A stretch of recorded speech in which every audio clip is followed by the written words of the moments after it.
Hey dreamers, welcome to this safe haven for restful sleep. Before we begin, I'm really curious to know a bit about you, so please share in the comments where you're from and what time you're listening to this story. I'm Dan Jones, and I invite you to join me on this calming journey into Slumberland.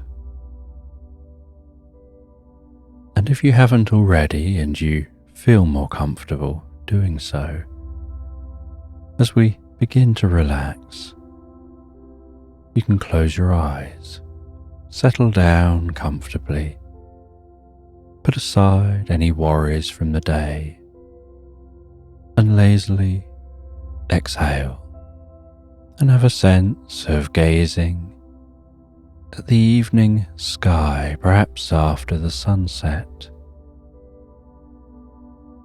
Noticing the landscape around you bathed in shadows, the glint of golden light peeking from a point just over the horizon, the shades of blue darkening in the sky, and perhaps for a moment you can notice a rare sight when the light from behind the horizon refracts in the atmosphere to create a moment of indigo.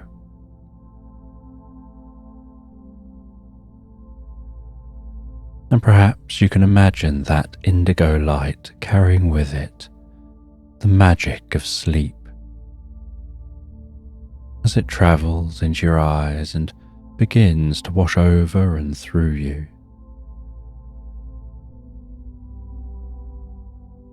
Bringing peace and calm to your body and mind with each breath that you take. As I softly count down from 10 to 1, before we relax into the story. 10. And your mind can find its own way to relax in the magic of sleep. 9. And as your mind relaxes, so too can your body. Perhaps letting relaxation happen from the head down or the feet up, whatever feels more natural for you.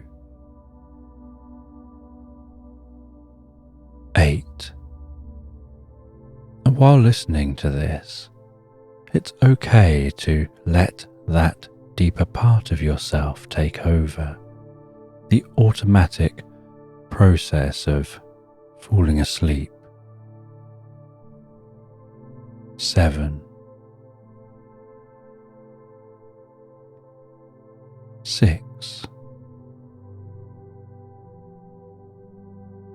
5. Deeper and deeper relaxed asleep.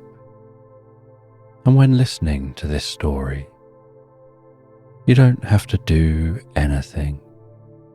You can listen along for a while or just drift straight to sleep. Whatever's most comfortable for you.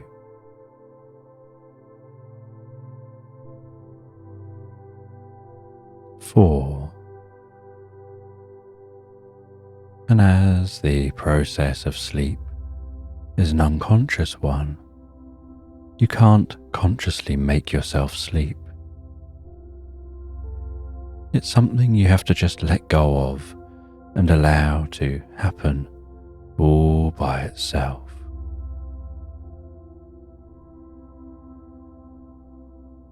3.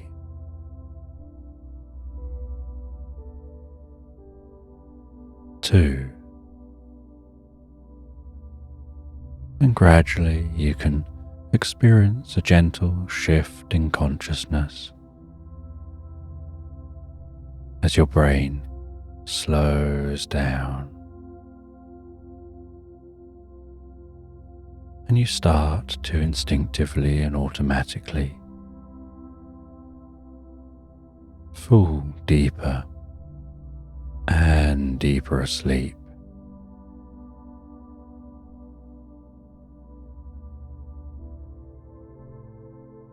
One. Now, as this bedtime story begins, and in this bedtime story, you're staying on holiday in a grand house overlooking a vast canyon, and out the back of the house is a hot tub,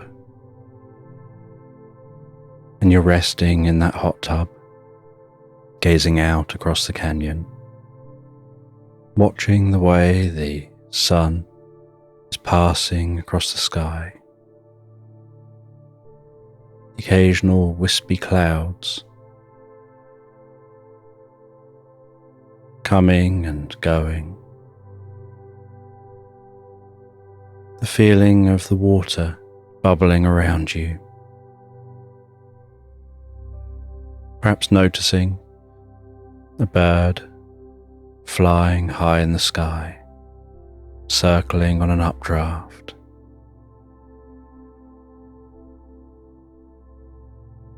As you rest there, the warm water carefully caressing your body, the sound of those bubbles, the smell of the water, as you carefully drink a tea from a tiny china teacup, the sound of that teacup against the saucer.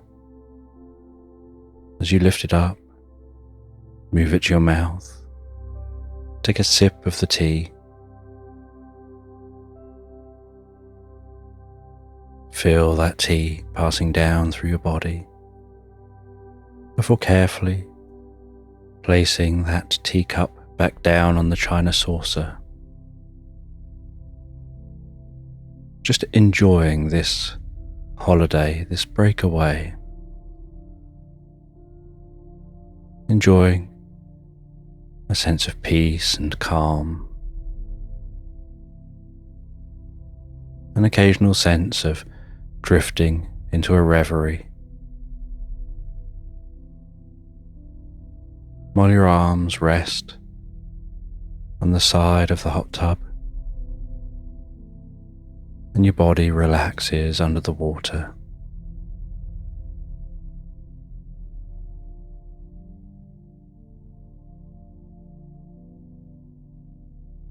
And you just enjoy the serenity of this location, the silence, knowing there's no one else around for many miles. And you watch as that sun begins to dip below the horizon, and the colours of the sky change from blue to a tinge of red and orange, as the air gently cools slightly, and you can feel that cool air against your cheeks, the tops of your arms, and yet you continue to sit and rest in that hot tub.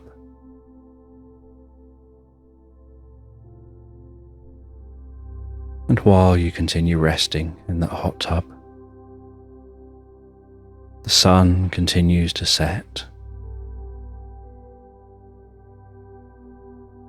and more stars become visible in the night sky.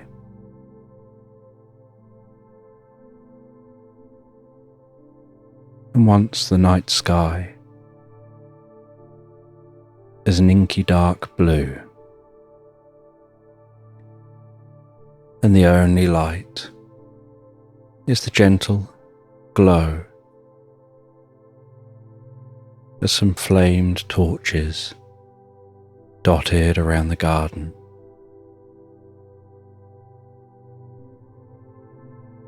You leave the hot tub, feeling the cool air as it wraps around your body.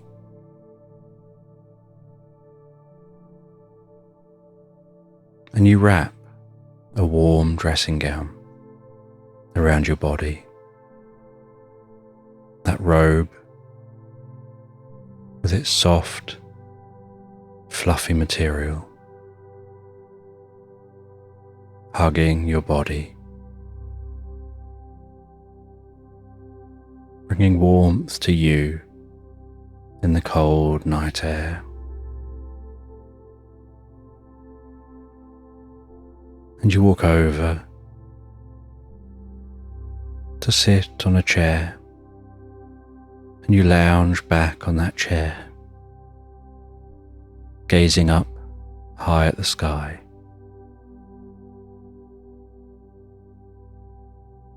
Watching satellites pass overhead, watching the occasional shooting star. Feeling yourself begin to drift into a reverie, your eyes getting heavier and heavier, wanting to close, your breathing relaxing, feeling so cozy and calm. And as you drift into that reverie, you have this sense of lounging back on the bank of a river, feeling the grass beneath you, the texture of the grass under the palms of your hands.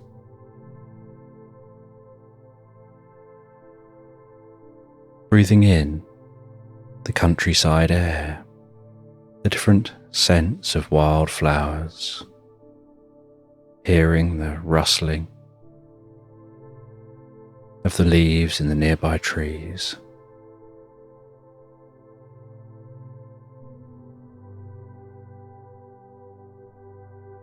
Hearing the gentle sound of the river flowing past, and the soft sound of a family of ducks bobbing their way along that river.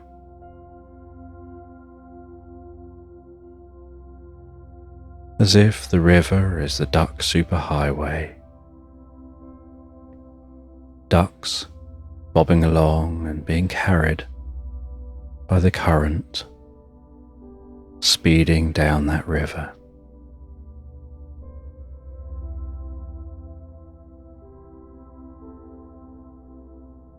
And you start to open your eyes here in this meadow and sit yourself up and see how lush the grass looks. See the reeds along the riverbank rattling in the breeze.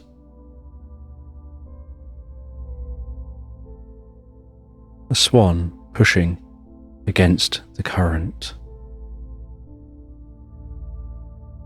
as ducks go speeding past.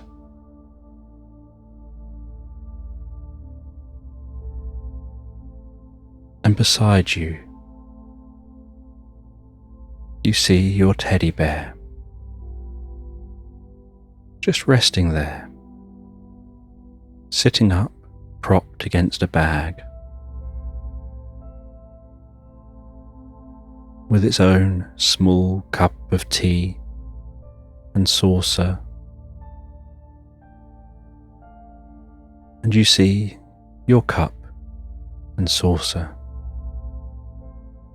and a little stand of cakes. And you realize you're enjoying afternoon tea with Teddy.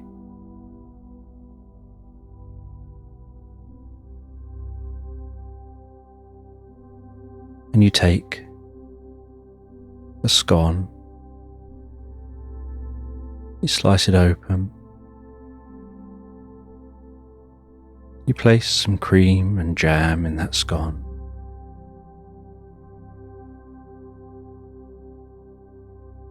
You munch down on that, gazing over at Teddy, imagining that they're drinking their tea.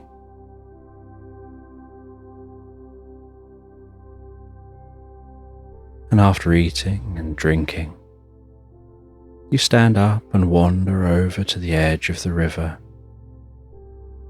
waddling your feet into the shallow water at the edge of that river, feeling the cool water bubbling over your feet,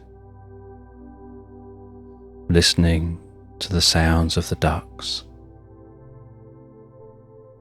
seeing some of those ducklings weaving and pushing their way through the reeds, while the parent ducks loiter along the edge of the reeds, keeping an eye on those ducklings.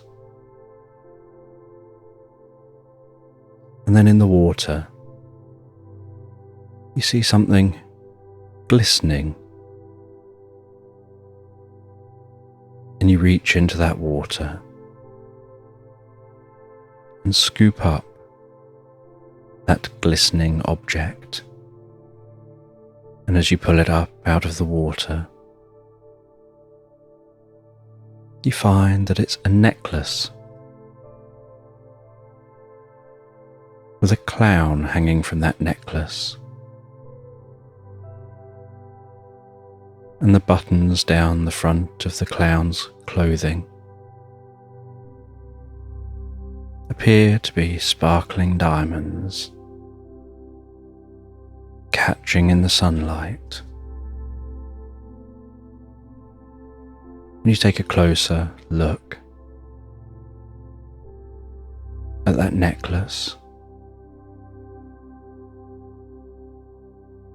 you place that necklace around your neck. You project your awareness to your fingertips, as if looking at the back of your neck.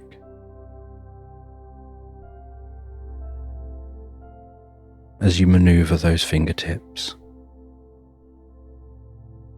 to do up that clasp behind your neck,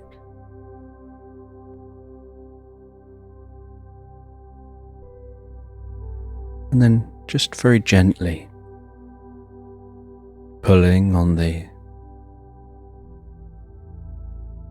necklace to feel that the clasp has definitely sealed, and then releasing your grip on the necklace as it hangs down around your neck. That clown resting on your chest just beneath your chin.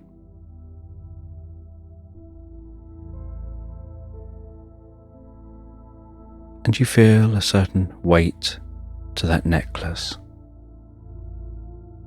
You feel like there's something different about it. A certain warmth starts to form from the necklace.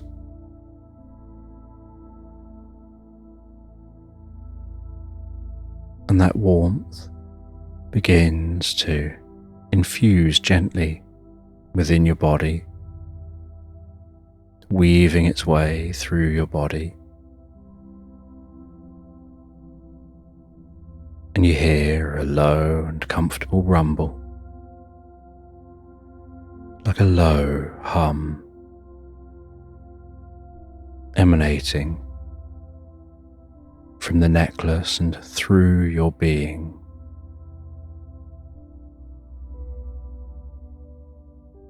Beginning to stretch out within and around your chest, down to your legs, down to your arms and your fingertips, up to the top of your head, down to the tips of your toes.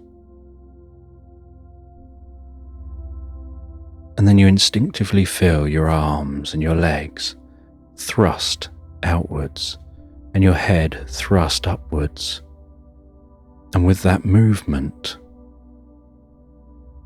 you feel like you're throwing off a shell. And at the corner of your eye, you can see yourself.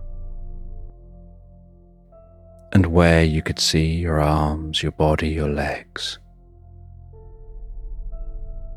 you now see yourself as a purple dragon. You can feel the wings on your back flapping, keeping you airborne. You can see a mystical landscape below. Rounded, small mountain-shaped hills protruding through a fog, each covered in stone and moss and some rough grasses.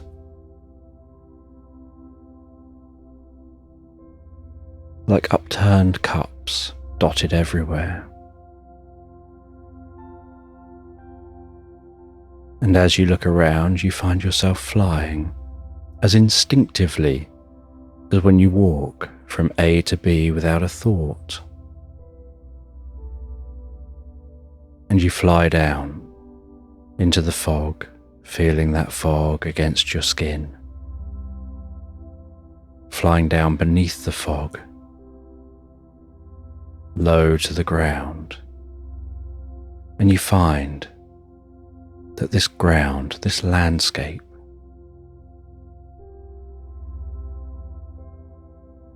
is like marshy, shallow seas, dotted with marshy green land, boggy grasses, and these tall mounds protruding up into the sky. And you fly and weave around those tall mounds, keeping close to the ground and the water. The tip of your wings occasionally slicing through the surface of the water, cutting through the tops of the grasses, before launching back up above the fog, spiraling around, seeming to almost drag some of that fog up with you, creating what looks almost like a tornado following your body up and round into the sky. As the sun up here burns the tip of that fog off and warms your body. And the warmth of the sun seems to almost infuse with you, as if it's powering you, as if somehow flying in the sun is filling you with energy, and you feel your body warming in the sun, your chest and your throat comfortably warming. And you develop an urge to scream, like an excited, happy scream. And when you let out that scream, a burst of white flame explodes from your mouth with a loud roar and a rumble through your throat. And when you stop screaming, so the flame dissipates and you fly above this landscape, flying beyond the fog flying away from those large mounds, the shallow waters, and above dense meadows of wildflowers.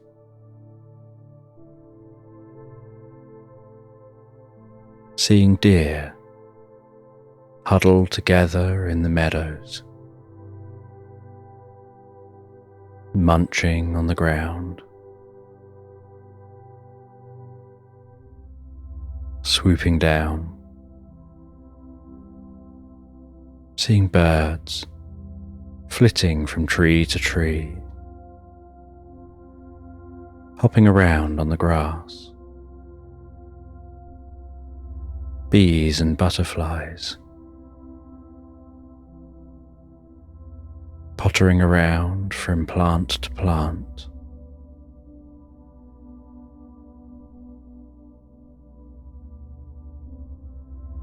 And as you fly, you see what looks like a castle in the distance, and you fly to that castle.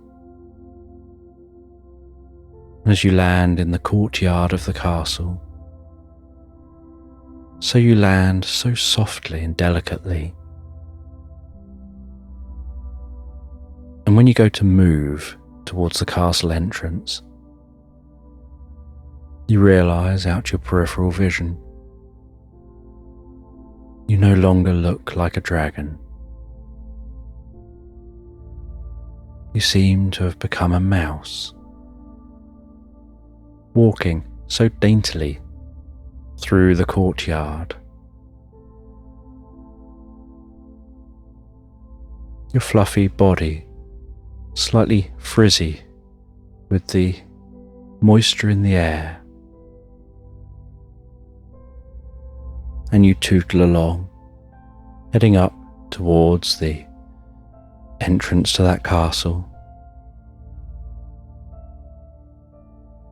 And while you walk along, you notice that that necklace is still around your neck, only it seems to have resized to match the size you are now as a mouse.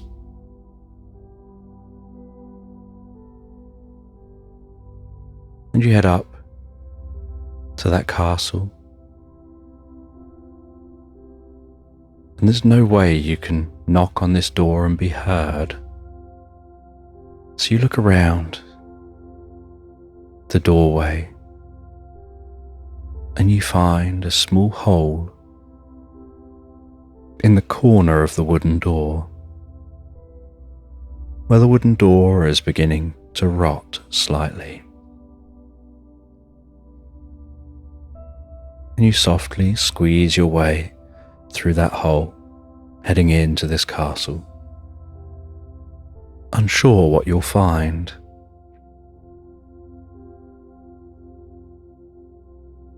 And your feet tap gently across the stone floor as you explore the castle.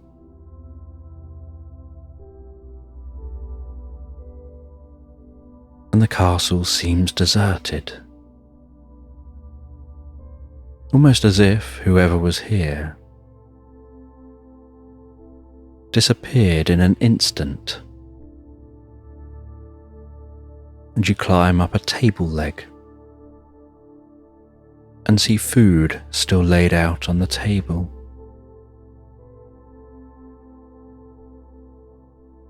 And you munch your way through some of that food, feeling a sense like you want to eat something, like you need something satisfying your soul in some way.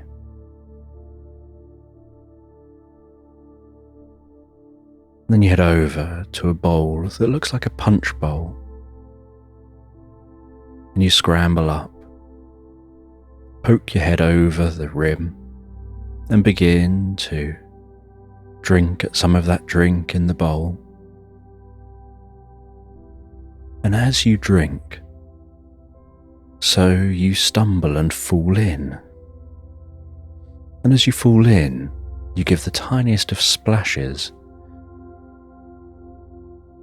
but then find something strange, that you seem to have changed again. And as you look around under this liquid, you find that it seems like you're looking around in a coral reef in the most beautiful turquoise water, seeing corals of all sorts of colours, and different fish swimming among the coral, and other sea creatures, hearing the sounds of dolphins, the distant sounds of whales, and seeing that you've become a turtle,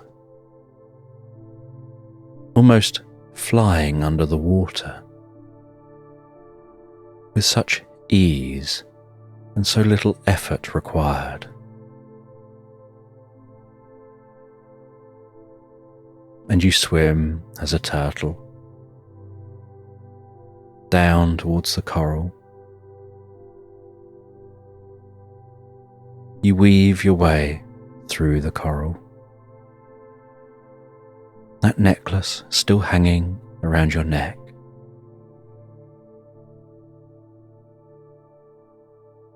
And you see something in the distance, like a dark patch, almost like a tunnel, perhaps a cave. And as you swim closer, you notice that that cave seems to be triangular. And you swim closer and closer to the cave. You pass through the cave. But as you pass through the cave, you seem to leave the water. And as you leave the water, going deeper and deeper, passing through that cave, so you hear the rush of wind around you. You feel yourself skid to a halt in snow.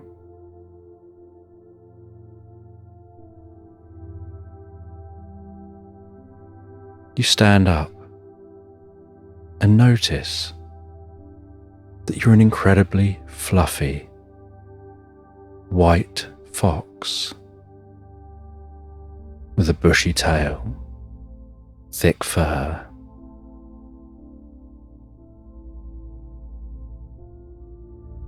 and the howling wind just makes your fur flutter. But you don't feel the cold apart from just slightly on the tip of your nose, and the sensation of the wind against your eyes, and the occasional gentle flapping of your ears. And as you walk through the snow, your footsteps are so soft, so delicate, just the slightest crunch with each step.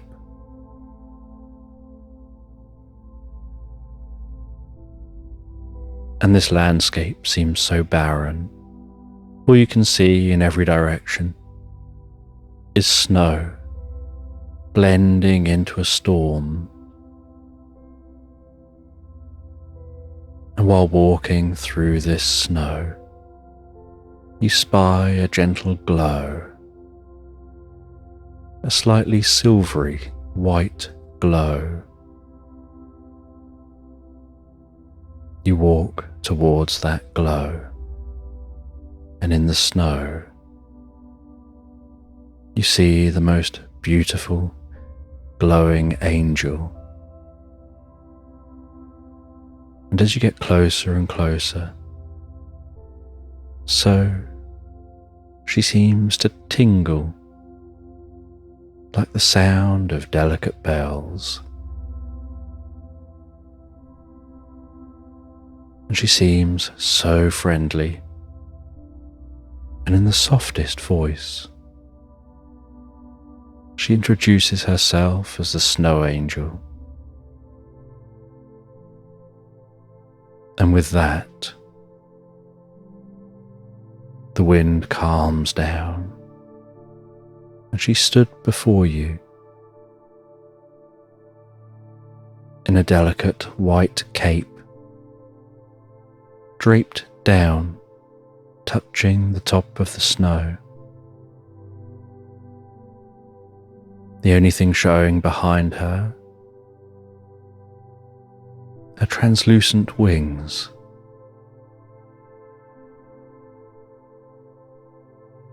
She explains that the storm is just her cape, expanded. And if she opens her cape, the storm will return.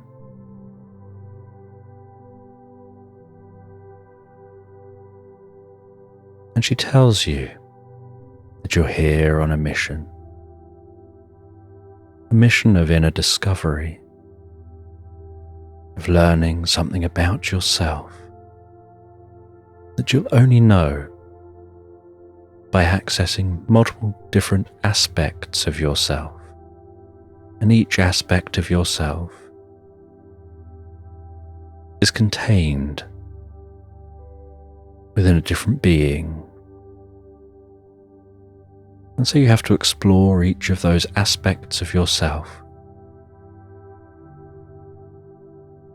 to better know yourself and get a whole impression of yourself and a whole understanding of who you are and who you can be and what you can achieve.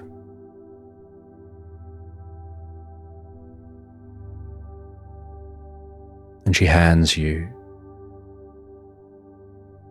a small bar of lavender scented soap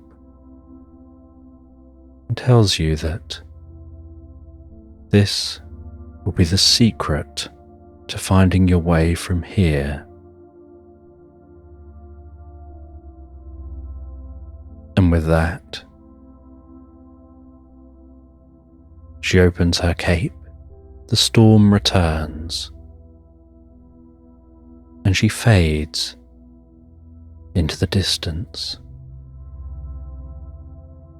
And as this fox, you continue on, walking through this snowy landscape, and you notice an area where the snow is becoming thinner, and you can see some dark blue water as you approach. And you walk towards that water and you can see some steam just gently rising from the water. And you get closer and closer and you notice this water seems to be a natural hot spring of the most comfortable temperature and so refreshing in this cold landscape. And you walk into that water. You rub up that soap, it lathers up.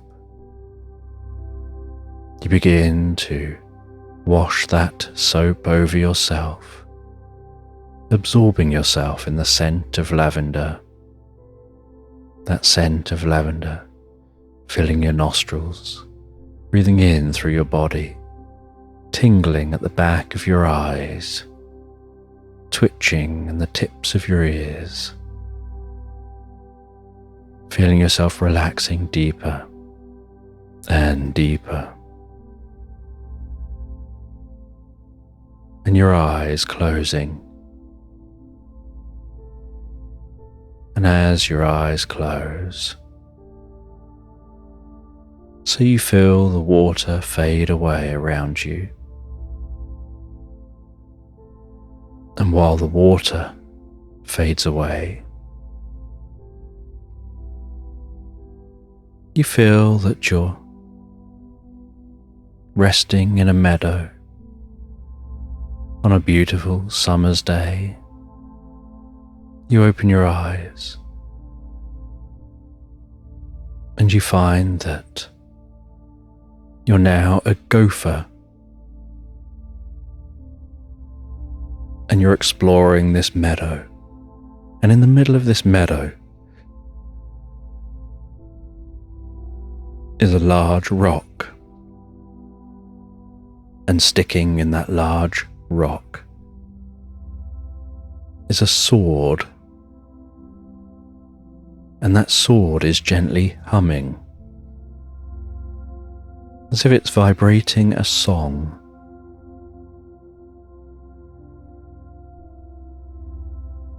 And you bound your way over to that sword, and as you get near, the sword begins to talk. It asks you to sit down, take a moment and listen.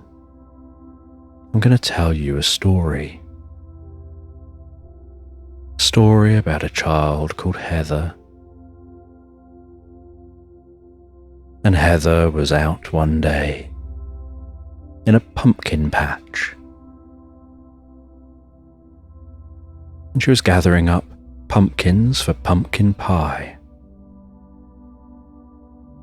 And as she was gathering up those pumpkins, they got heavier and heavier and harder to carry. But she had to get those pumpkins home.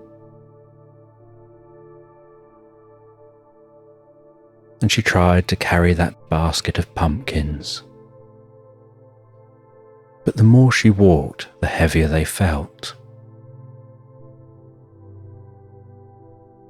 And it felt like so much time was passing as she was carrying those pumpkins. And she could see home, but it seemed so far away, as if every step she took towards the house, she was finding herself 2 steps further away. And she walked and walked. And then someone dressed as a knight in silver shining armour appeared before her, and they offered to help her. And she accepted that help.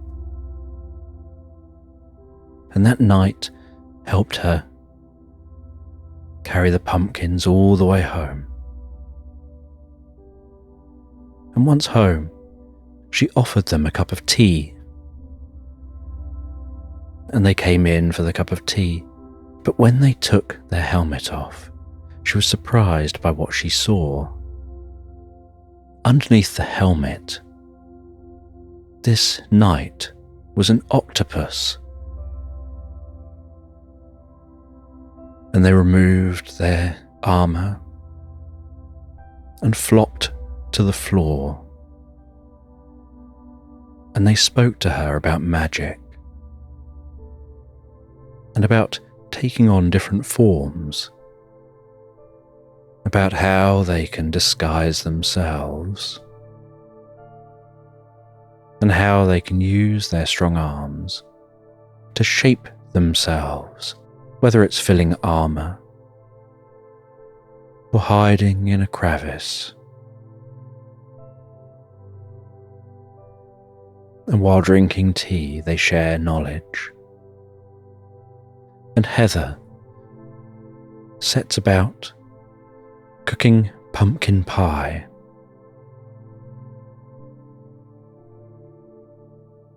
And almost as if the scent of pumpkin pie wafting through the land,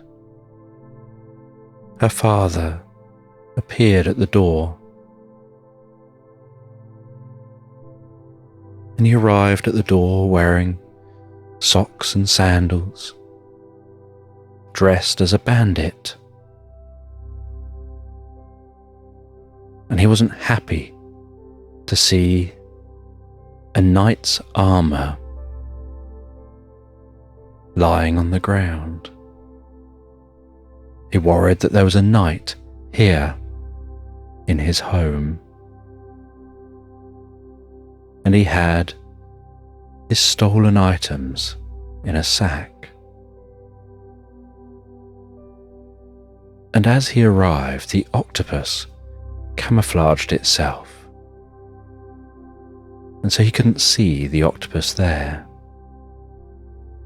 And then slowly the octopus revealed itself, explained they're not a knight.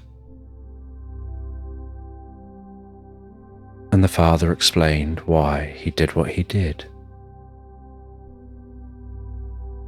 and about being poor and trying to provide. And so the octopus took this opportunity to teach something to the father.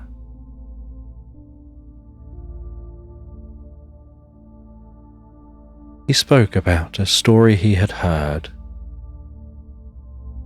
about a monk who'd left his shoes outside a building while he went into the building.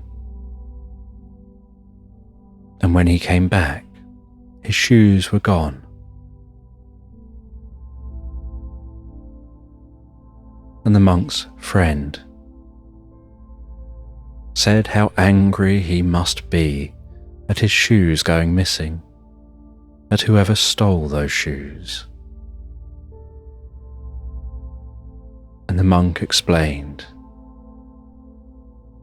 that whoever took the shoes probably needed them more than he did. And the person that took the shoes has given him this gift of learning and exploring, kindness and compassion, exploring forgiveness, exploring acceptance. That if the person hadn't taken those shoes, there are lessons he would never learn. There are feelings he'd never experience.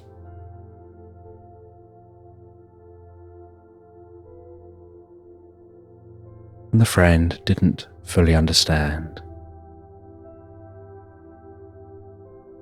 But the monk was just sharing. And the octopus continued on teaching. And one of the items the bandit had taken was that talking sword. And the octopus told the bandit, "You need to place that sword in the stone in the pumpkin patch,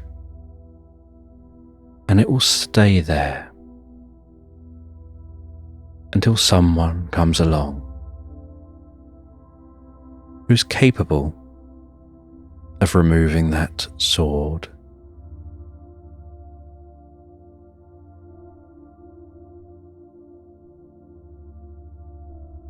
And when that occurs, they'll bring a new understanding through time, a new wave of good fortune. And like a ripple through time, like a stone in a pool of water, that'll spread through time. And it'll follow the path back through everyone who's touched that sword. And the sword's tail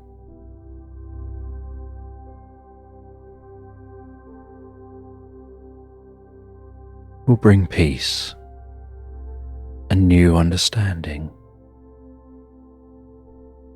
And you'll no longer be poor, but you'll be rich in a very specific kind of way. But that way of being rich will allow you to have what you need, and it'll allow you to release what you want.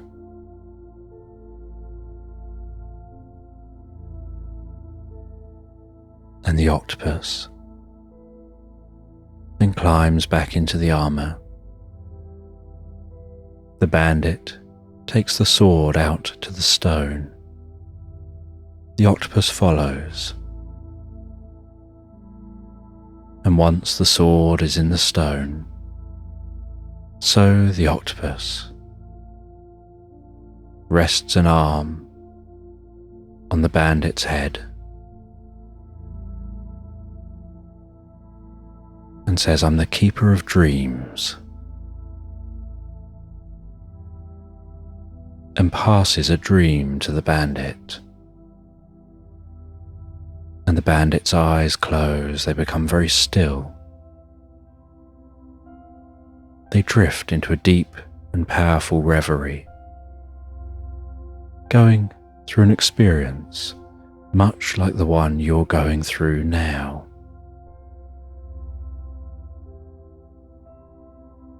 As if their brain has been reprogrammed, like taking a chunk of the old out and replacing it with something new.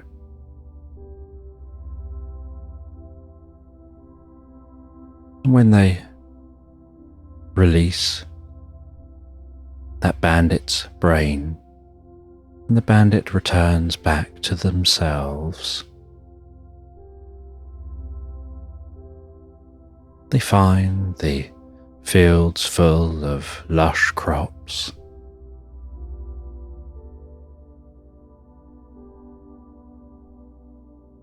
They go and eat Heather's pumpkin pie. And the octopus, in that suit, jumps in the air. And as the suit falls to the ground, so there's an explosion of sand from within the suit that dissipates with a thick breeze, wafting on the winds of peace and harmony.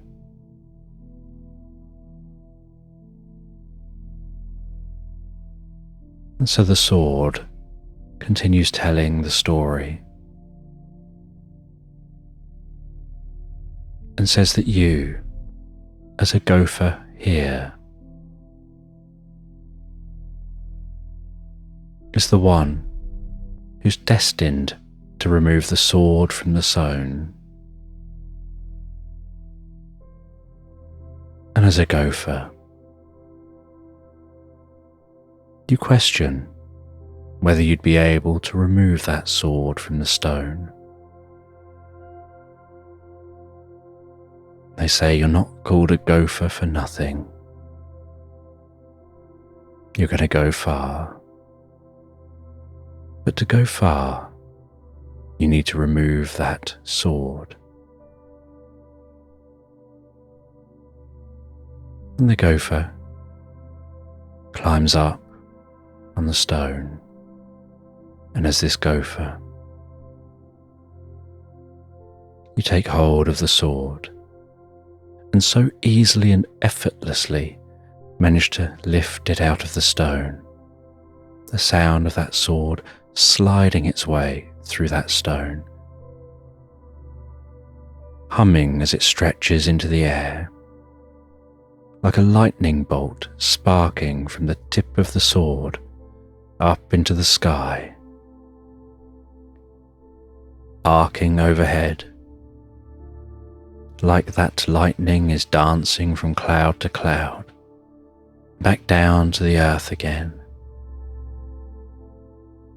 and finding yourself stood there tall and proud, no longer looking like a gopher.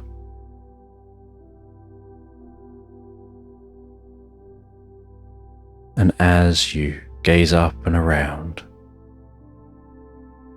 and look back in front of you, you find your landscape has changed again.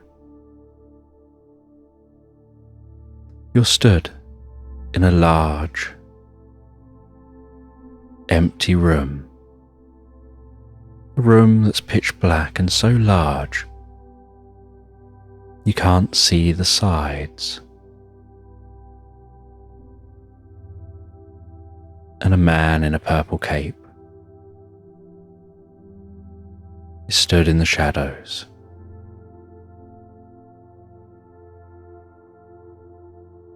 And he explains that he's a magician of sorts.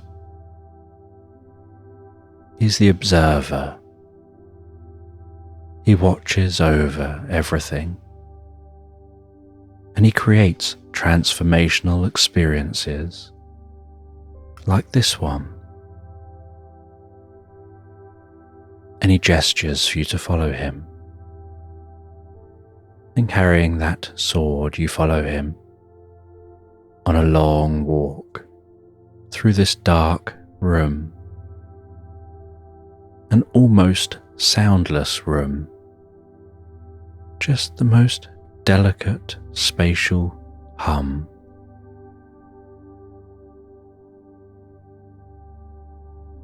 And after a long walk, you notice some windows, and you walk over to those windows and stand next to the magician at the window. And you look out of the window, and below you can see the earth. And he says that for millennia, people have gazed up at the night sky, watched the moon pass overhead, unaware the moon is an ancient alien spaceship, and that we're the aliens. We're here observing, watching, transforming lives from afar. He gestures and points and says, "Down there, you're sleeping, resting on a comfortable chair, thinking you're drifting and dreaming, unaware. I've been inside your mind, helping to reprogram things and help make some changes. Almost like granting wishes.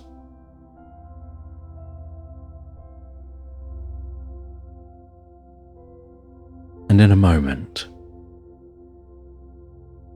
you're going to look at me. You're going to look into my eyes. I'm going to count from 3 to 1. And on the count of 1, you're going to think I fade away. But actually, you're the one fading away from here, back to the you there. And you'll wake up, thinking this was all a dream. 3, 2. That's it, all the way, deeper and deeper. 1, that's it. And as the experience seems to fade like a dream, you find yourself waking on that chair. Nighttime, deepening, and you head into the building. You head to your bed, and it's the most comfortable, most perfect bed, the ideal mattress, the most comfortable pillow. And it takes no time at all for your head to hit the pillow and your eyes to close and your mind to drift deeply and comfortably asleep into Slumberland. And you're walking gently along a calm seashore, walking barefoot in the sand, feeling the warm water roll gently in over your feet. The sensation of that water pulling the sand back out to sea. The sound of each wave as it rolls in and out. And while walking along the shore and allowing your mind to drift and wander,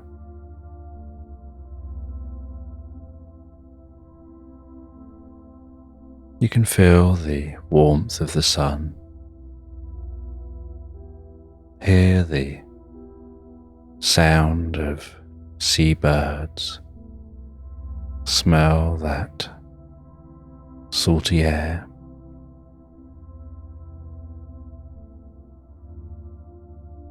and feel what each footstep feels like as they sink gently, squelching into the sand.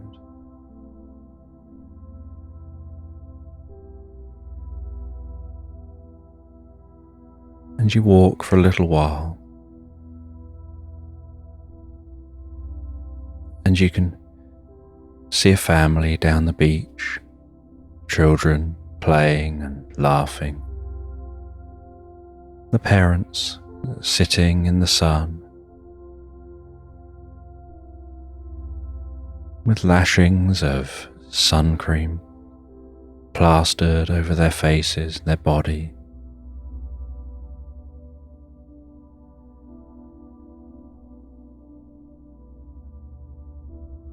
The children throwing beach ball to each other.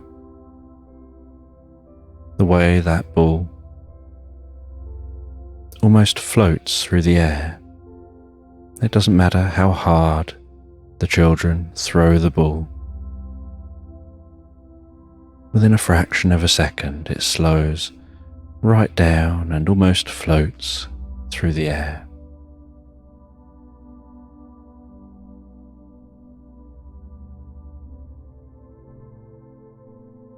And you continue along the beach. You walk past that family.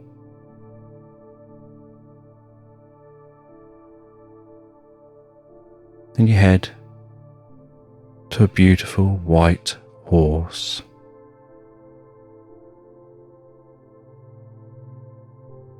And you mount the horse.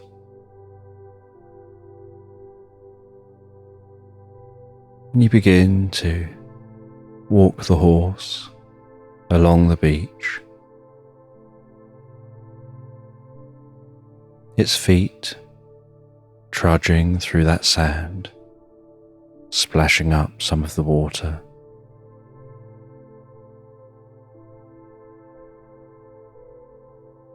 Leaving its hoof prints in the sand.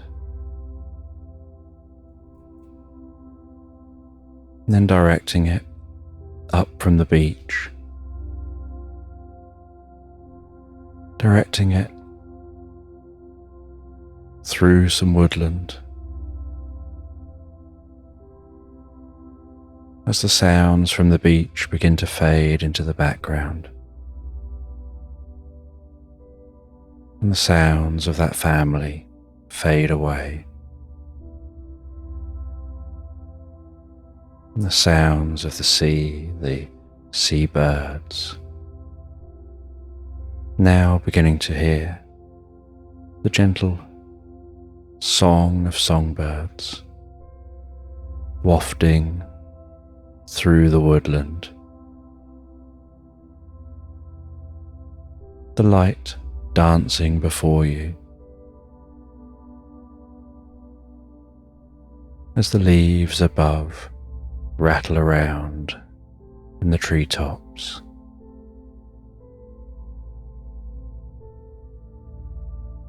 and the gentle thud, thud, thud, thud, thud, thud, thud, thud of the horse walking on the compacted soil, occasionally stepping over roots crossing the path, occasionally having to duck beneath branches, your body gently rocking as the horse walks.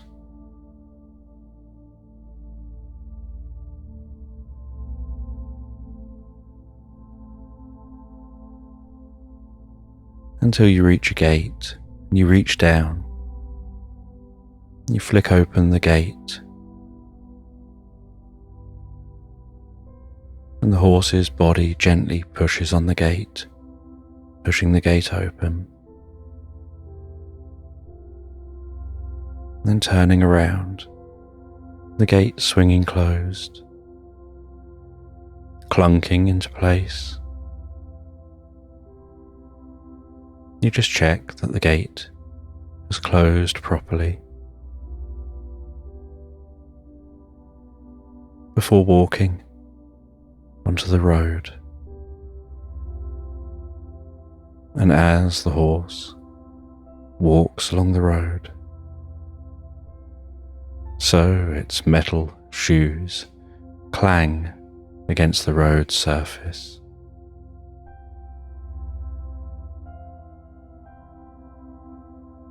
And you walk along the edge of the woodland. And on the other side of this road, there's a hedgerow. On the other side of the hedgerow, there's many fields and meadows rolling off into the distance.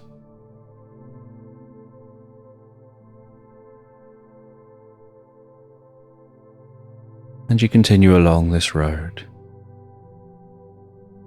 The only sounds, the sounds of the horse walking, the sounds of its breathing and your breathing.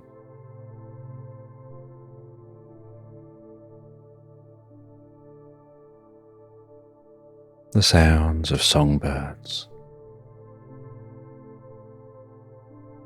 and the gentle rustling of leaves.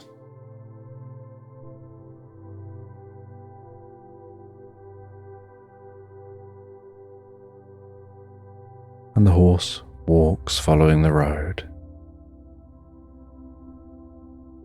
And you follow this road for many hours, not seeing anybody else in all that time.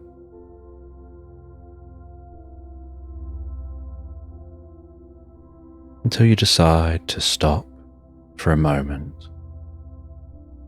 You dismount, move the horse over, off of the road.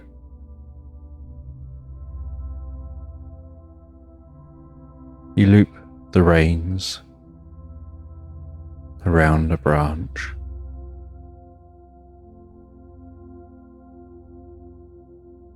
You set up camp and a small campfire. And as evening approaches, you settle down, have something to eat, something to drink, and just relax and enjoy this calming experience.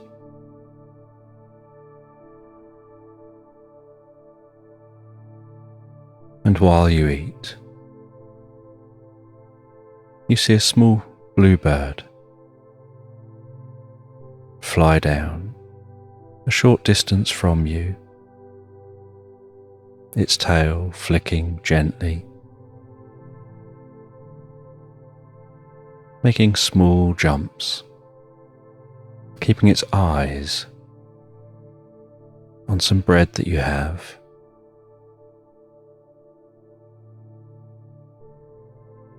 And so you crumple up a little bit of the bread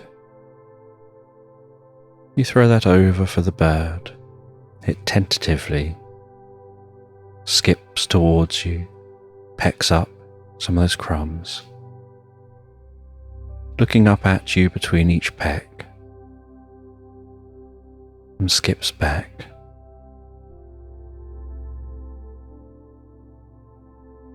And the bluebird hangs around as long as you've got some food for it. But after a while, you've nothing else for it. And so it darts off as quickly as it had landed.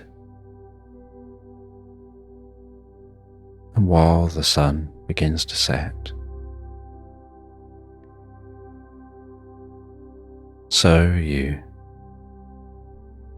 take a book out of your backpack, and it's an old book. And you turn to a specifically bookmarked page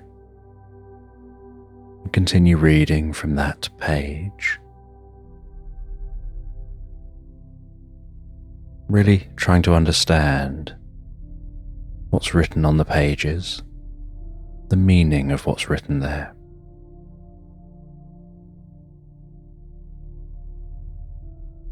And what you find written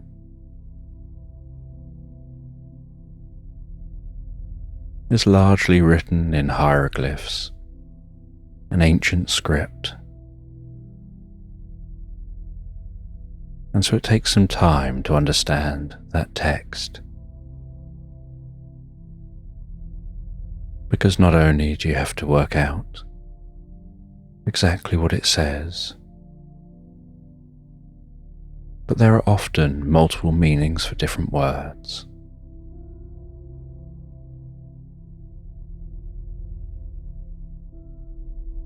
And so you work through trying to work out the best combination of the different words and phrases that the ancient text and hieroglyphs mean, to try and form something which makes sense. And yet a lot of it doesn't quite make sense.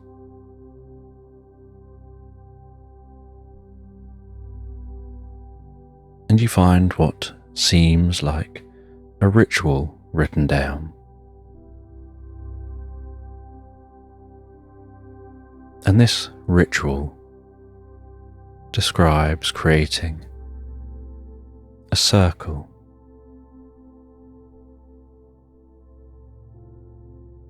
out of hot stones. And so you follow the instructions. You place the stones in the fire, and when they're glowing, you place them down, forming a circle. And by now the sun has set. And so in this cool night air, to the backdrop of crickets humming around you,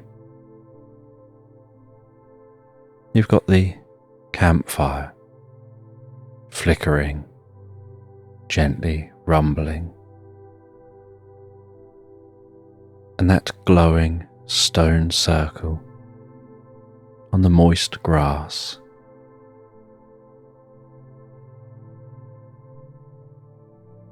With a little bit of steam rising from around the edges of the stones.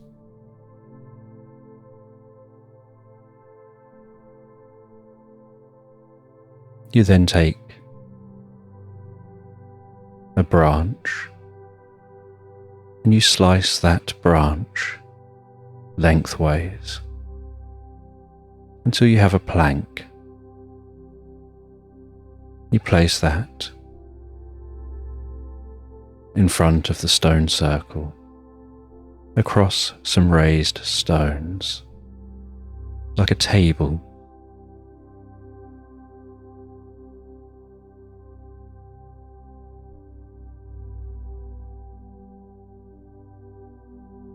And you continue reading the instructions.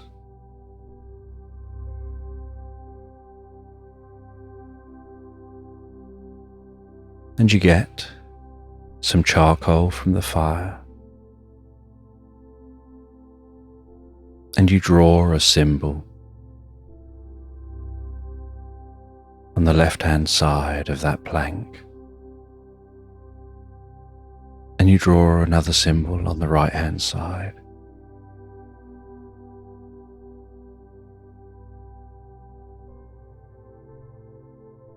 And those symbols come from the book.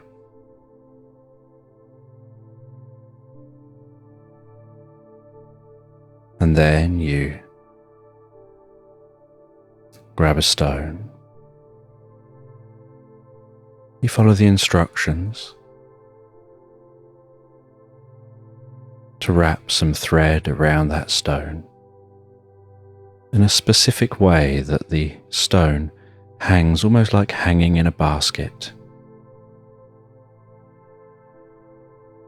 with the thread tied above the stone in such a way that it makes a pendulum.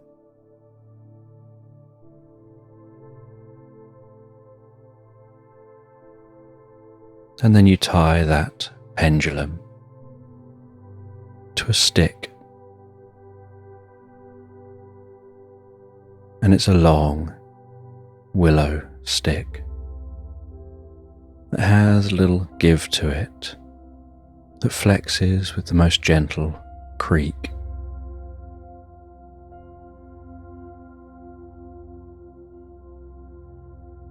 And then in the center of the stones, you sprinkle down some sand that you gathered on the beach.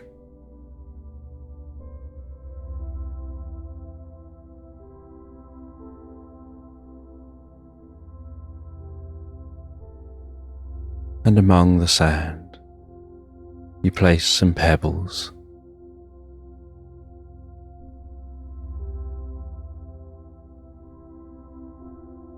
And then you take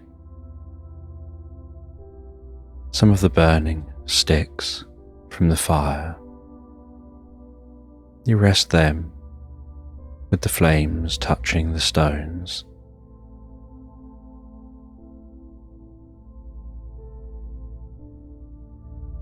And smoke gently rises from around that ring.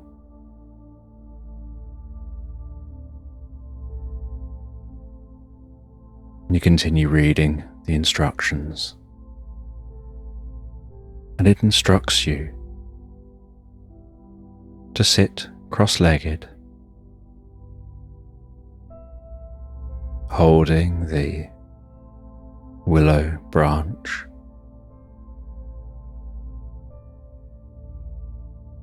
tucked with one end of it against your body, directly in your center line,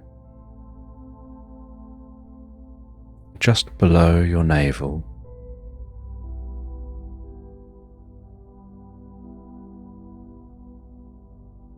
And the pendulum swings gently above that board.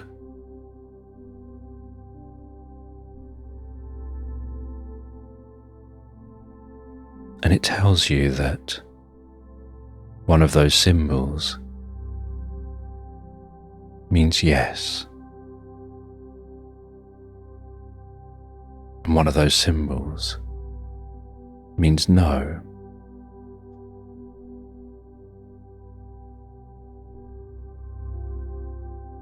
And you hang that pendulum right in the center of the board.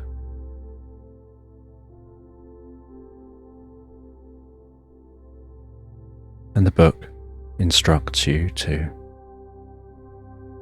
focus on the pendulum and focus on the idea of receiving the answer, and just keep focusing on that. The answer to the riddle of what this all means.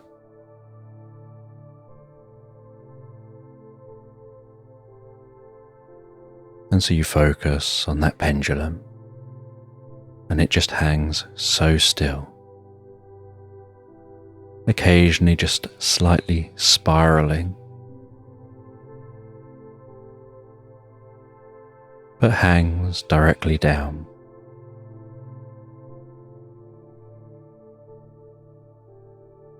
And you focus on whether you can receive the answer. And as you focus on that,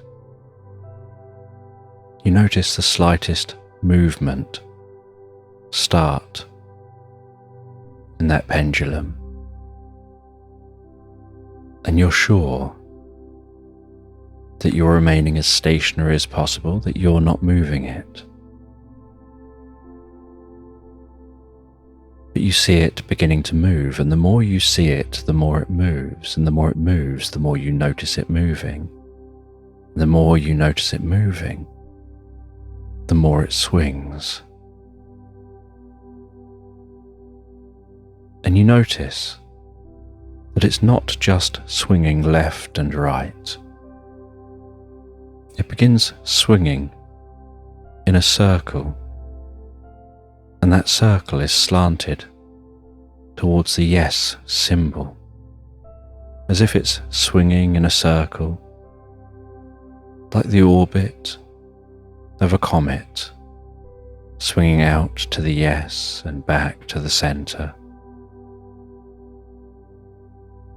swinging round and round. And you watch, slightly hypnotized and slightly amazed and curious, as you notice that the flames touching the stones seem to be gradually glowing brighter and brighter, as if they're heating up the stones, and the stones in turn are powering the flames.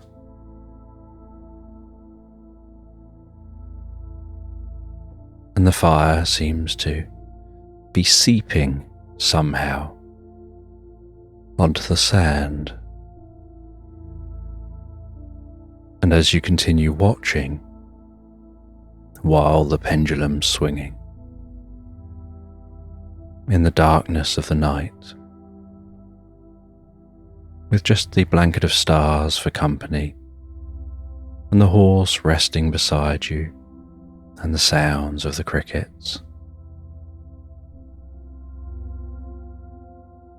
the sand begins to glow, as if it's becoming so hot it's melting.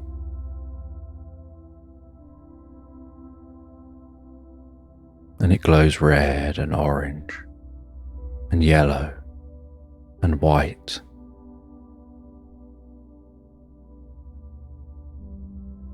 And yet, somehow, hypnotically, you find your eyes just stuck gazing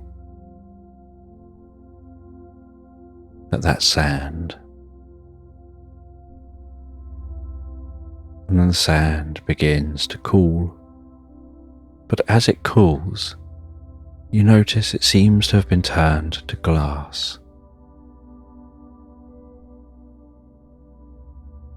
And the flames burn themselves out. The stones begin to dim down. Your campfire burns down to embers. And what felt like just a few minutes, you discover hours have passed.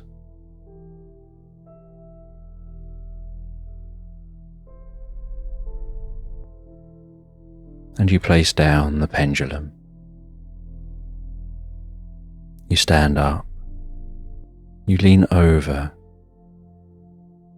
that glass circle, and you see your reflection in the moonlight dancing off of the surface, bouncing up with its silvery light, illuminating your face.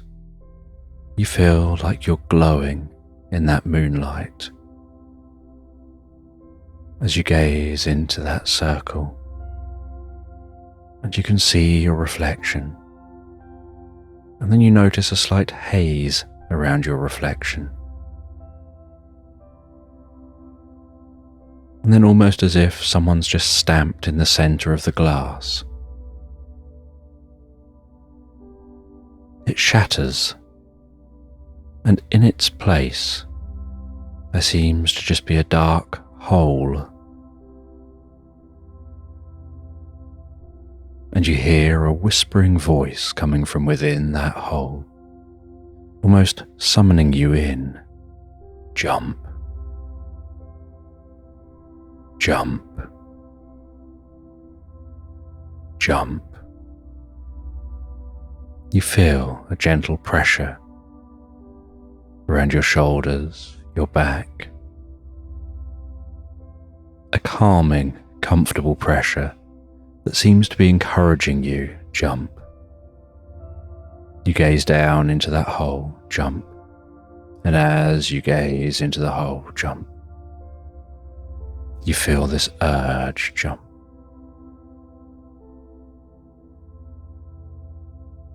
And you jump in the air, pull your arms in, your legs in, jumping into the hole. And as soon as you're in the hole, you realize it's like a giant slide. A bit like a water slide with such smooth sides. And you power your way round this slide, unsure where it's going to end, feeling like it's going on for ages, until eventually it calms down. You feel slowing down. But in pitch black, you can't quite get an idea of how fast or how far you've travelled. And that circle of light in the distance gets larger and closer, until you burst out the end, fly through the air. And while flying through the air, you see the vastest, most beautiful landscape.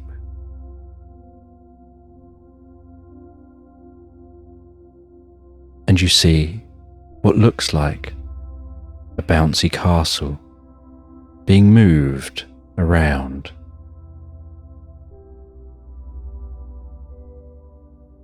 And you realize that it's moving to be where you're about to land.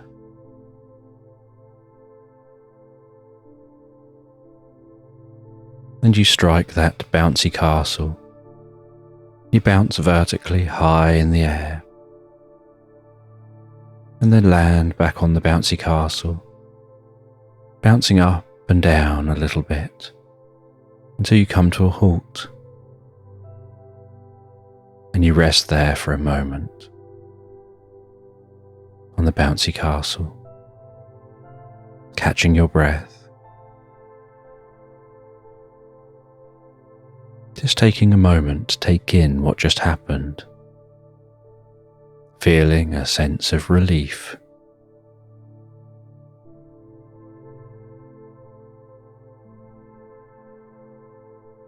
And then you climb off the bouncy castle, jump down onto the grass, and you can see here the sun's just beginning to rise over the horizon. And you turn back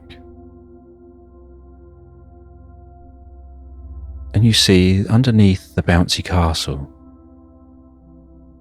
an army of guinea pigs with gently squeaking voices.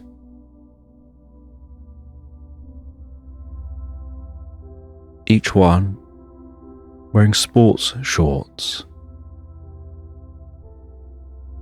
and sunglasses and little headbands. Each one looking relieved that they managed to move the bouncy castle to where you were going to land.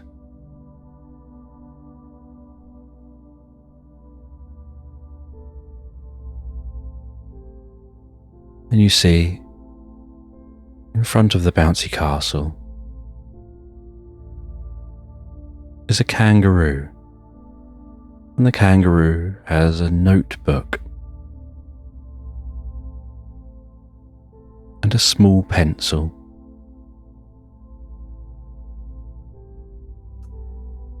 And that kangaroo is wearing yoga shorts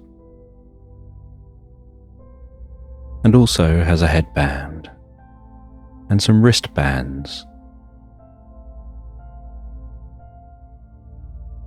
and a young kangaroo tucked carefully in their pouch.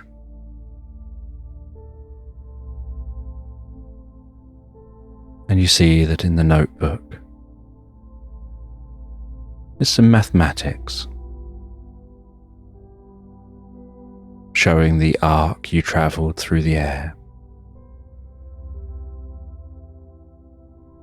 working out where you were going to land.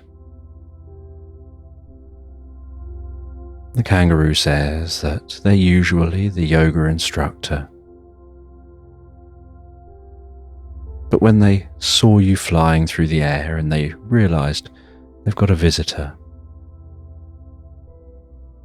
they quickly rallied the troops together to make sure that you'd have a safe landing.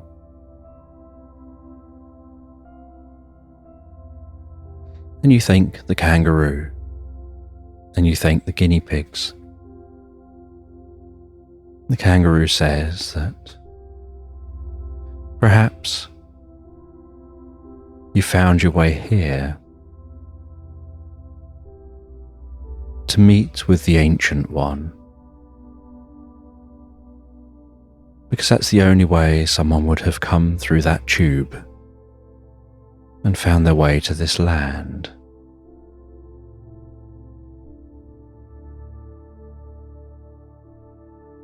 And they tell you that pebbles will show you the way. And you look around you trying to find out where Pebbles is.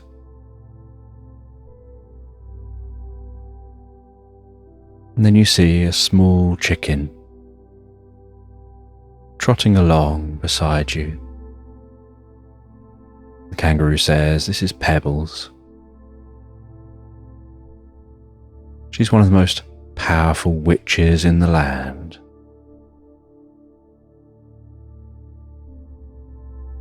And she'll show you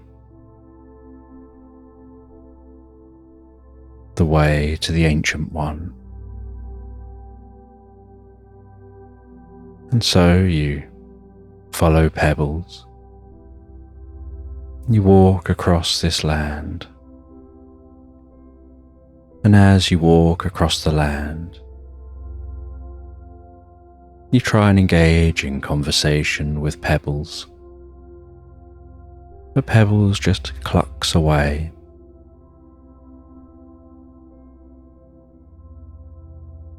And as the sun rises, so it becomes obscured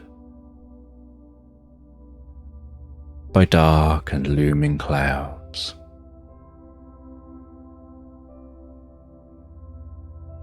And it begins to rain, the largest, warmest, most comfortable raindrops.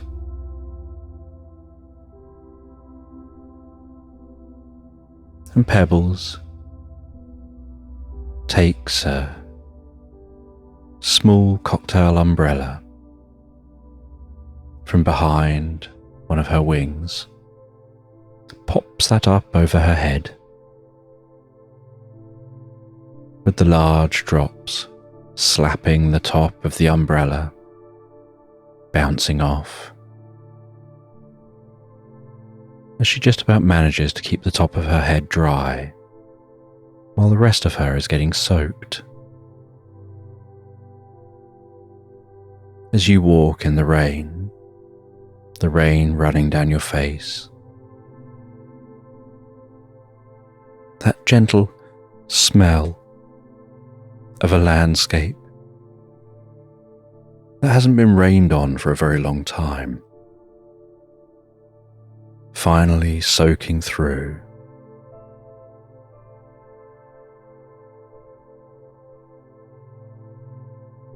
And as this dense shower passes,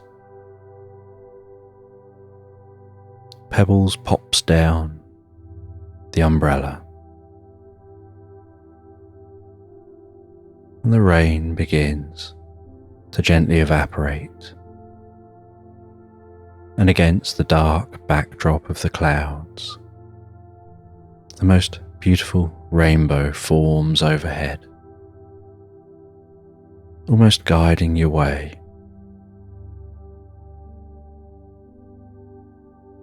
And Pebbles continues to cluck along.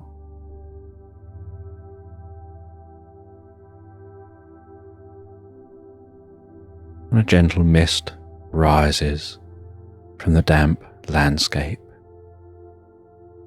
as the sun rises overhead.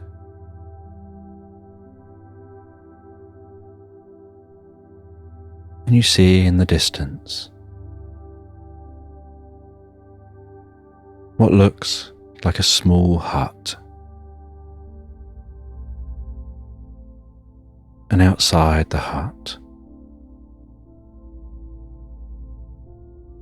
looks like somebody sitting on a swinging chair.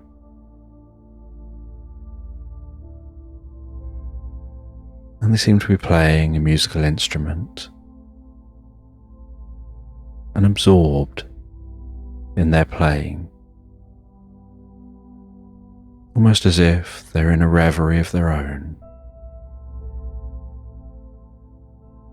And Pebbles shows you all the way to the hut,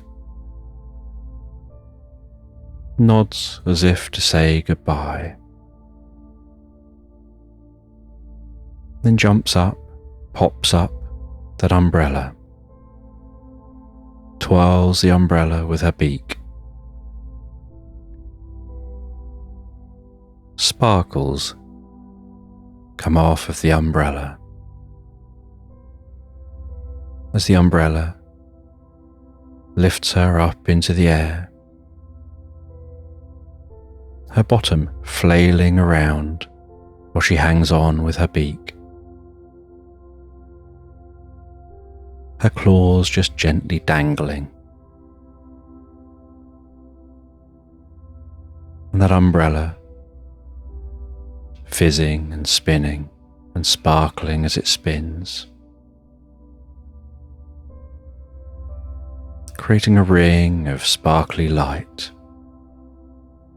And you watch for a while until she's almost out of sight. You turn to this person on that swinging chair outside that hut, and they look up at you, and you notice that there's something different about them. They're wearing a top hat. They're dressed in the smartest looking clothes. They stop playing a mandolin to talk with you, and the first thing they say, but observing you watch Pebbles fly away, is that is a fairy ring, that sparkling ring of light, spinning and sparkling with the energy to defy gravity. And they place the mandolin beside them, and they take their top hat off,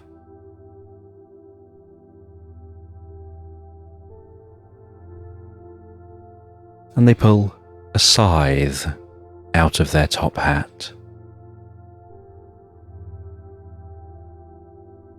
And they say to you,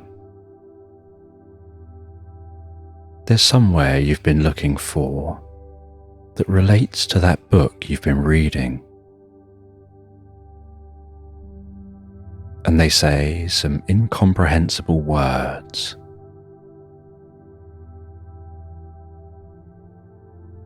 And swing that scythe in the air.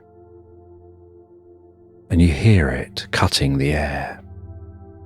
You hear ravens calling out in the distance. And you see ravens launching into the air, circling overhead. As that cut air begins to separate. And just like cutting through paper or cutting through material with tension either side, that cut separates and opens out, and you see a rip in space and time. And mesmerized, you gaze through that rip in space and time, and they tell you they're a being from far away. They came to Earth thousands of years ago. They've been the guardian of knowledge, the keeper of secrets. And they're going to show you something from thousands of years ago. And with you, they walk through that rip in space and time, and you find yourself on the edge of an encroaching desert, the sun beating down overhead.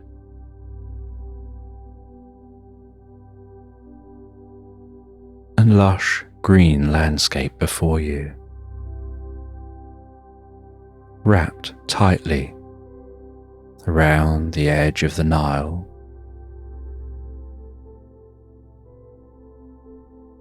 And they say that neither of you can be seen here. They're just showing you what once was. They're showing you what you've been seeking. That knowledge that was lost to time. They explain that 10,000 years ago, this is where they were, and here is where they still are. And they walk you through this lush landscape. And you can see villages of people milling around, some down by the river, boats on the river. You can see farmland, and you see one intriguing location, and they walk you all the way to that location. And as you stand near that location, you can hear a low, gentle rumble. And they say that this large cave that goes down perhaps 600 meters leads to an underground cave system. And there's water running through the base of this cave. And that water creates a gentle rumble and hiss, depending on how much water is flowing through it. As floods happen elsewhere, there's a delay before water flows down there. And when water flows heavy, it sounds like a growl. When water flows lighter, it sounds like a hiss. And those around here began to worship this giant hole. There was no way for these people to know how to get down into the hole, and it's so deep, it just descends into darkness.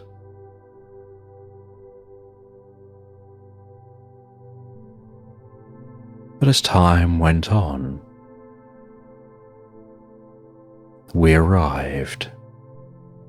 We gave them knowledge. And we told them to store that knowledge, and that we would help being the keepers of that knowledge.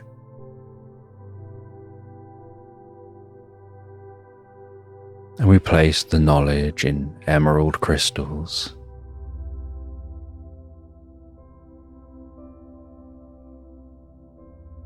And we built towers with holes in that filled with scrolls. And we built a floor above these deep caves. And underneath that floor, in the safety of the cave, all the knowledge of the ancients was stored. And I was the keeper of that knowledge, an eternal being.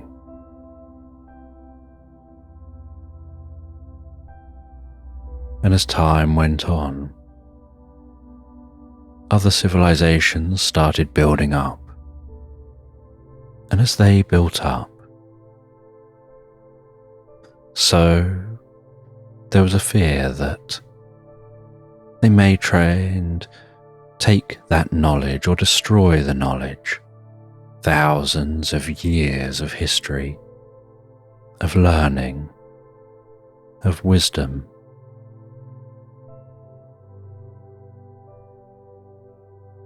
And so a massive building project took place.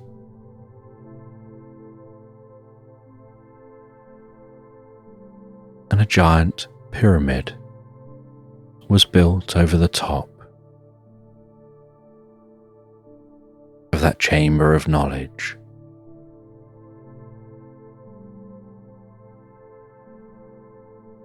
And to guard the pyramid,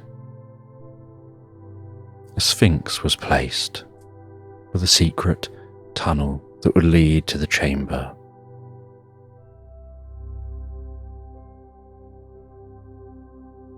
And across a generation, the pyramid was built.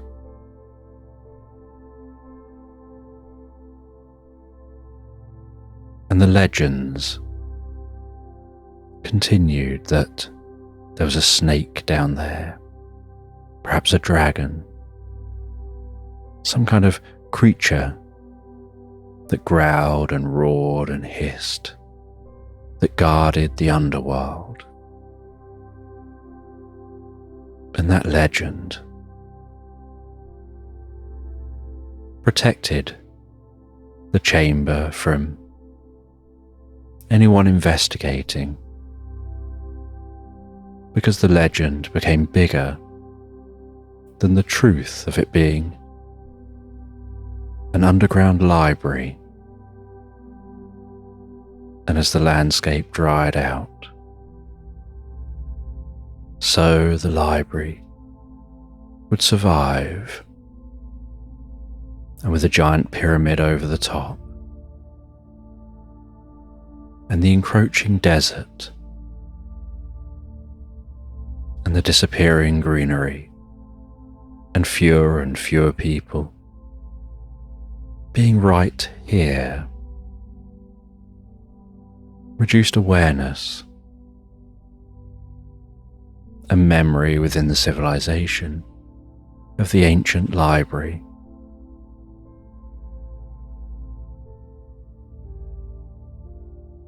And as they're talking to you, so you see time moving through, that pyramid being built, the sun rising and setting and rising and setting, day after day, like watching the world around you move in fast forward. And they tell you that a time of pharaohs arrived who believed that they were gods, and the first pharaoh was still aware of that knowledge, and they wanted to have the status of being the guardian of the knowledge. And so on their death, they made sure they were buried inside the pyramid, above that ancient secret library. And as years went on, so more pharaohs followed suit.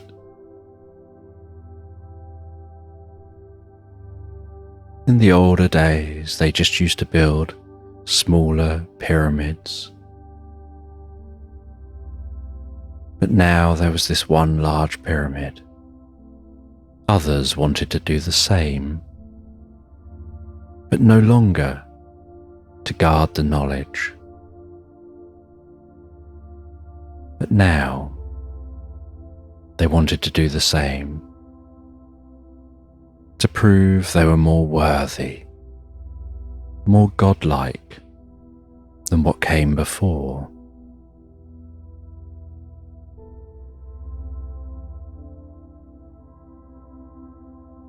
And eventually, as civilizations do,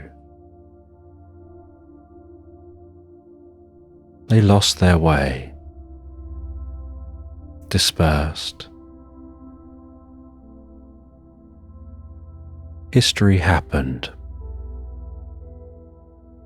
and the library was lost to time, forever buried and untouched in that cave.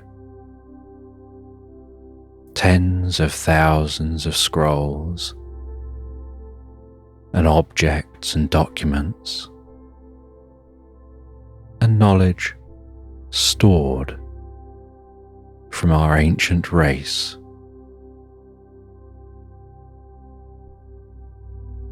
Within those emerald crystals.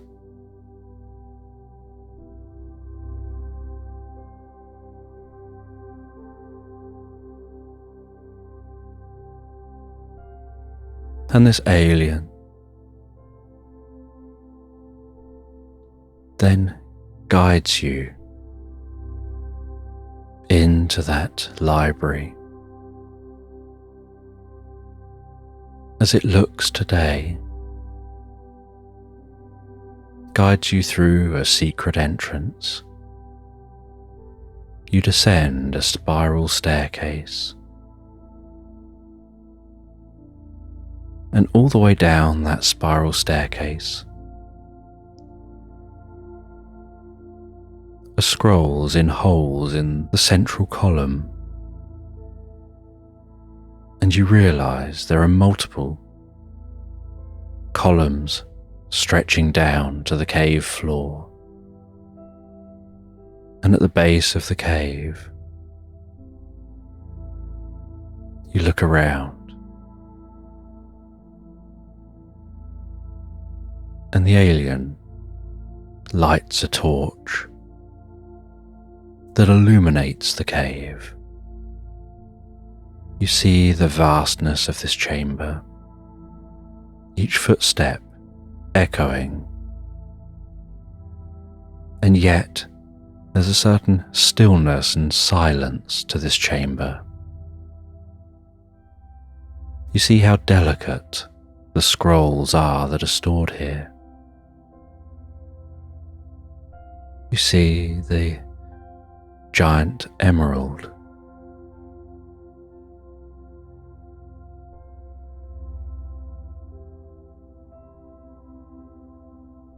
And then the alien guides you back out and tells you this is what you've been seeking, that that book shares the last handed down secrets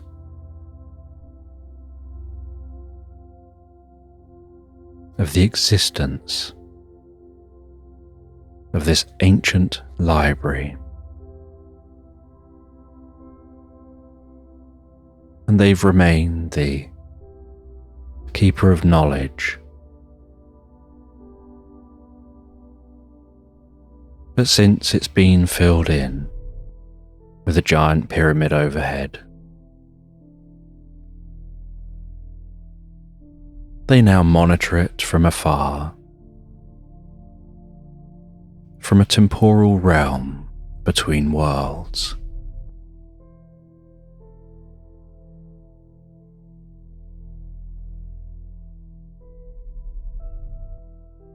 And they're the ones that have created that temporal realm. It's their own little zone, made to look how they want it to look.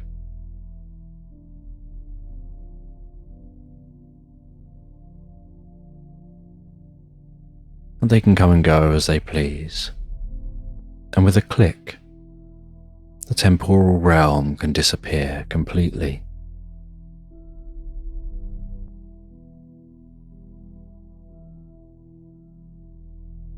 And they swing the scythe,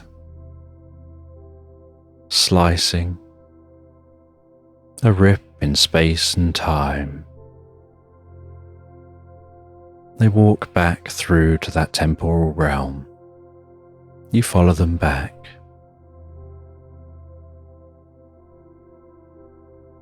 You sit on that swing chair at their hut as they tell you more of the history of how they visited the planet,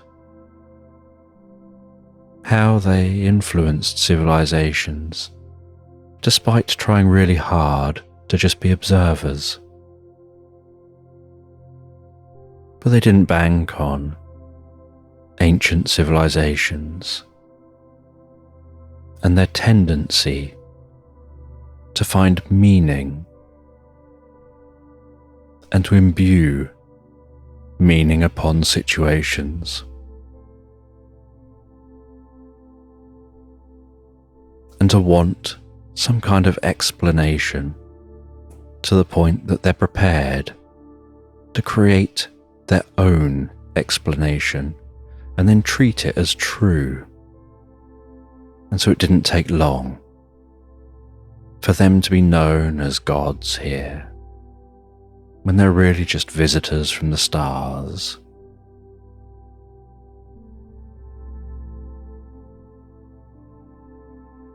And they even hung on to those beliefs to the point that they started building their buildings to mirror the stars in the sky, building their buildings almost like a map back to where the aliens had come from. And the other aliens had left. Just they remained to watch over those records.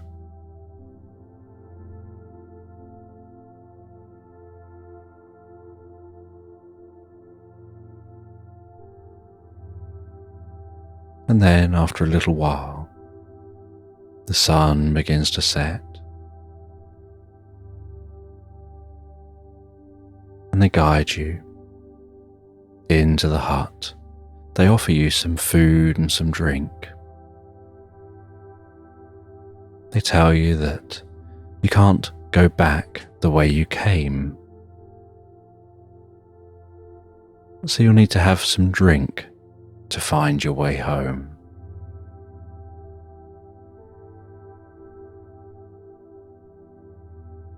you sit in their cabin, resting in that hut.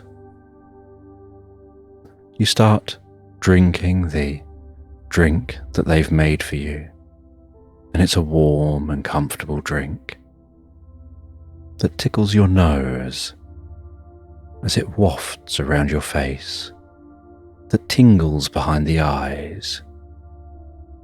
And as you drink that drink, and you're gazing out the window, as the sun's almost fully set, you see the field outside the window beginning to bubble and fizzle, beginning to undulate.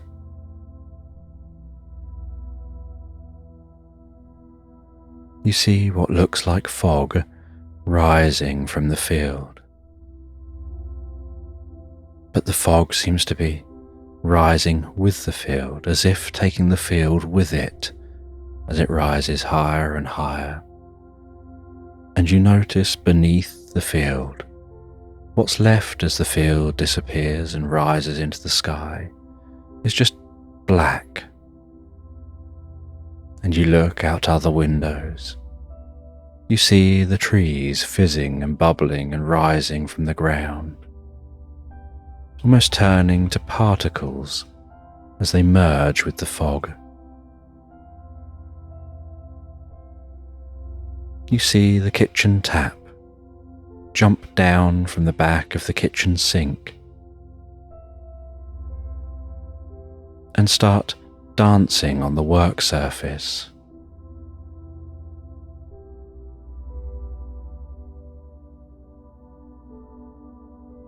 You then see the plates jump up with little legs appearing and start dancing.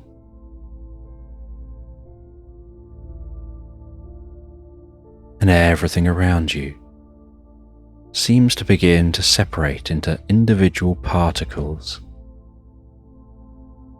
and gradually pop particle by particle out of existence, until the darkness around you gets closer and closer as every particle of matter slowly pops out of existence, until you're just left in a state of nothingness, in a void where you can't see anything, you can't hear anything. There's no up, no down, no left, no right, no back, no forth. Just a space of nothingness, no temperature, no sensations, just being, just peace and calm and serenity. And then very slowly you see what looks like a pinprick of light, and then another and another and another and another, and gradually, pinprick by pinprick, you see a new reality forming around you, until enough of that reality is formed that you can begin to feel it beneath you, begin to feel yourself existing here, begin to hear here, and finding yourself standing over that hole.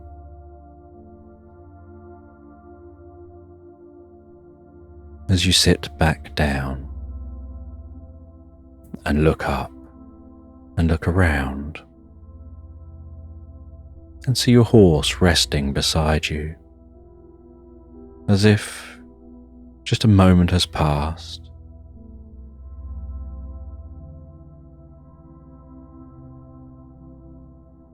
and you settle down into a tent. And you begin to write up your experiences, writing in detail what happened, the ritual you undertook, the void, the ancient Egyptian library under the pyramid,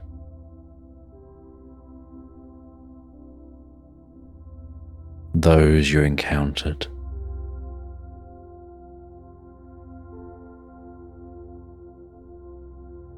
and after writing up your experience,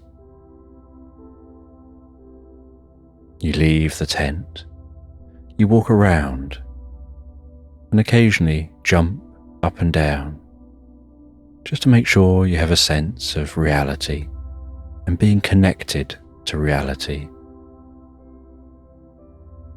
Almost like checking that everything is as solid as it is supposed to be.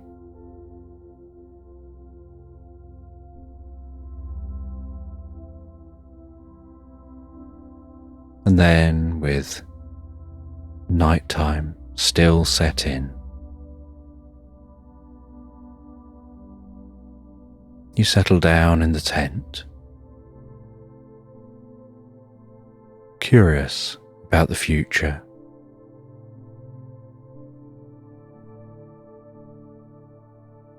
Curious about how you'll share your new learning and what you may choose not to share, and how this experience might shape you in the future,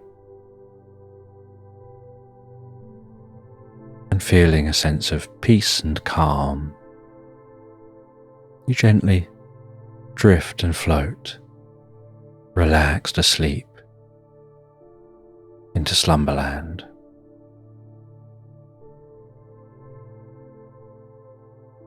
And as you comfortably drift into a dream, you find yourself jumping on the softest, fluffiest clouds, on the darkest of nights, and the top of the clouds is illuminated by moonlight.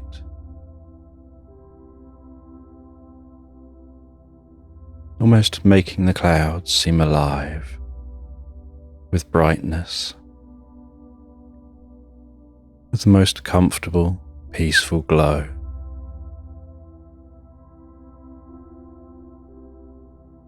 As the stars overhead twinkle, almost as if they're dancing in the distance themselves, jumping softly around in the sky.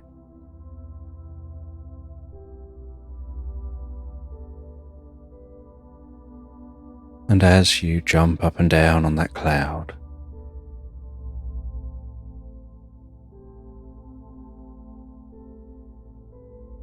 you notice the way the cloud cradles your feet as you land. The spongy texture of the cloud,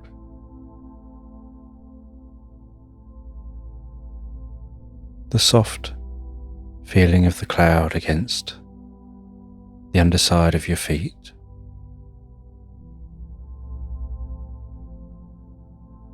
like walking on the softest wool.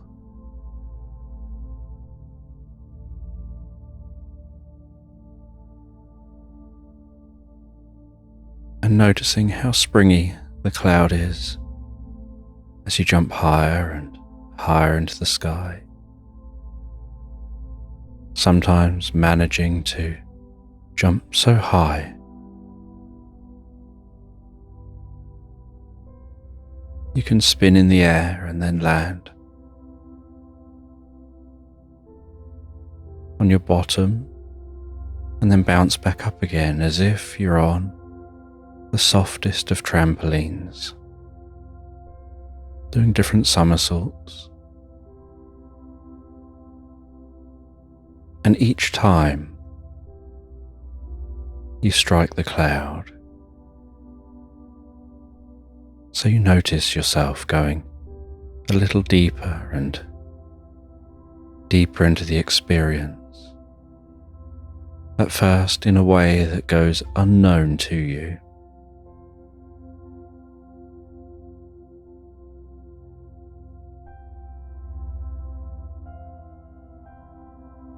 And you feel so full of energy when you start jumping on the cloud, but find that with each bounce, a little energy seeps away into the cloud,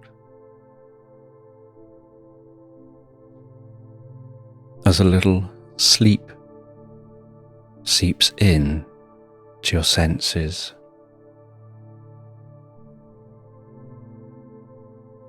And so your jumping softens and relaxes with time.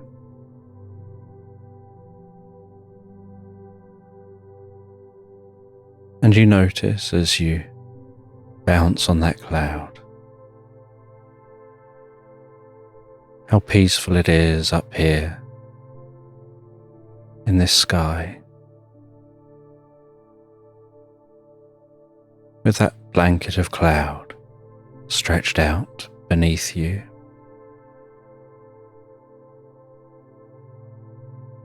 And eventually, sleep begins to settle in to the point that you feel it's time now to stop jumping, and you head to the edge of the cloud. You sit on that soft cloud, dangling your legs over the edge, and you notice a curious sight, that where you've been jumping on the top of the cloud, small puffballs of cloud have been separating from the underside. And you can now see all those little puffballs gradually, slowly drifting down to the ground below. And what you notice as you watch those puffballs drifting to the ground is that the closer they get to the ground, the more they're developing legs and a head and a short fluffy tail. And as the puffballs land on the ground one by one, you notice that they land as sheep.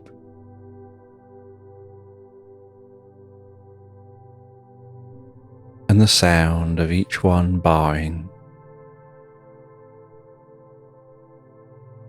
takes time to rise up from the ground to your ears.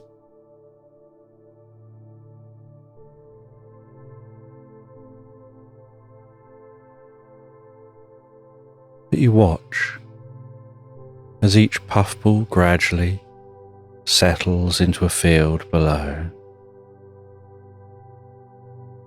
and they naturally begin to huddle closer together,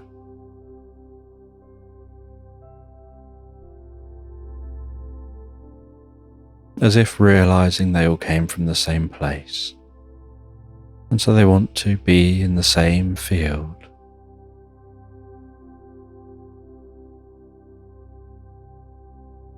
And in your mind you look down and begin counting those sheep. 1, 2, 3, 4, 5, 6, 7. Oh no, some have just moved. Let's start again. 1, 2, 3, 4, deeper and deeper absorbed. 5, And you try focusing on counting those sheep, but every now and then, a sheep will cut through the sheep, finding a new place among the herd. And you'll have to start counting again as you lose your place. But you're determined to focus really hard on counting those sheep, trying really hard to count all of the sheep. Because you know if you can count all of those sheep, you'll be aware of how many bounces you did on the clouds. And you're curious. 1, 2, 3, 4, 5, counting those sheep, losing count, starting again. Each time you restart counting, you drift a little deeper and deeper into the experience. And you know that you'll eventually succeed at counting those sheep. But the more you count, the heavier your eyelids seem to get, as if the weight of each number settles in just above your eyes, sitting relaxing on those eyelids, weighing them gently down. But you persevere, counting those sheep.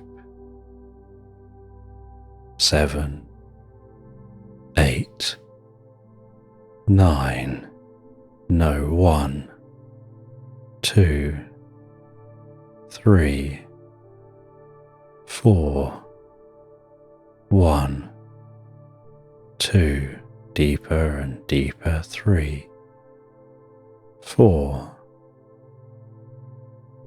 and you keep counting those sheep until eventually, as those eyelids get heavier and heavier,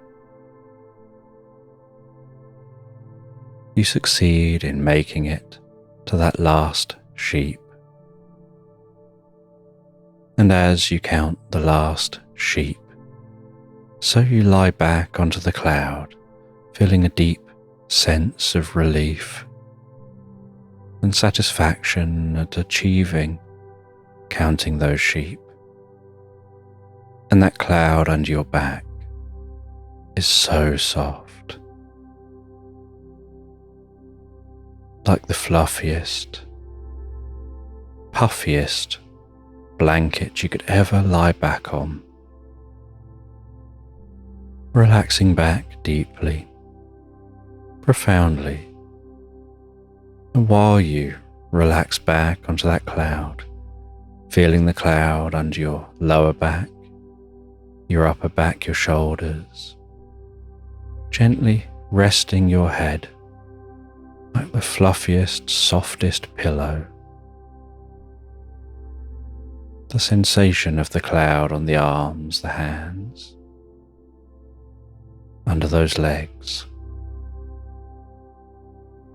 You feel yourself beginning to drift and dream deeper and deeper into the experience. And you have this sense of standing up while your body lies there. And the more you stand up and move away from that body, the deeper and more profoundly asleep that body becomes. And while you walk away from your body,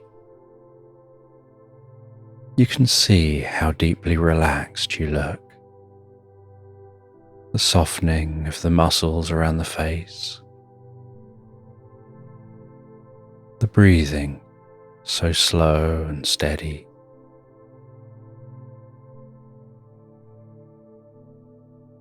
and you walk along this cloud, only this time as you walk away from yourself, sleeping deeper and deeper over there. You find yourself following a path that's forming before each footstep. And as you follow this path, the path is slightly warm and comfortable. A gentle road leading you through this cloud landscape. As the rolling tops of the clouds move gently while you walk, and in the distance you start to hear the sound of flowing water, and you work your way in the direction of that sound, and the path just seems to be going where you're going. As you follow that path, curious where it'll lead, and eventually you find yourself walking along the edge of the most beautiful crystal clear river. The water gently bubbling and meandering along the cloud, like a river through a white landscape. And you see as you walk a building with a water wheel attached, a little way off in the distance. And you gently walk towards that water wheel. And as you walk, the water smells so fresh, so clean and peaceful. The sound of that water filling your senses with a deep sense of peace and comfort. And then you hear the gentle sound of the water wheel turning. And you notice that where the water wheel is, the river flows down a gentle waterfall, passing the water wheel, filling a small lake that seems very shallow. And that lake is full of tiny eddies, tens of thousands of small eddies, each gently whirling around in the water. And you notice that beneath each one is a tiny hole, and that as this cloud you're on is passing over the landscape below, so the water flows, fills this small lake,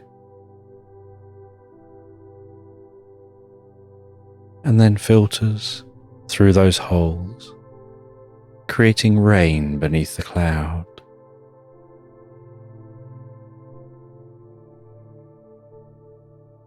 And you can hear the clunky sound of that water wheel as it turns, the sloshing sound of the water, the gentle splashing of that water.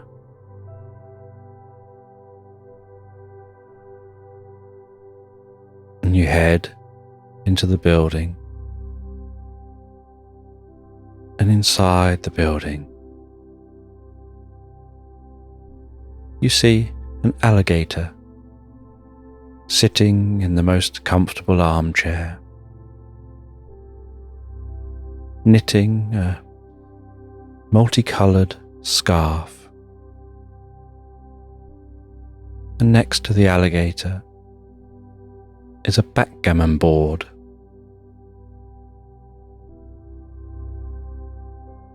And sitting next to the backgammon board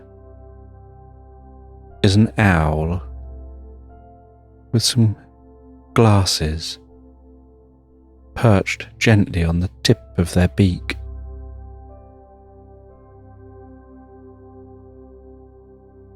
And the alligator and the owl seem to be deeply engrossed in that game of backgammon,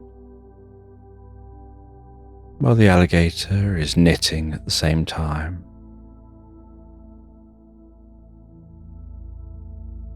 And a fire is gently crackling away in the fireplace.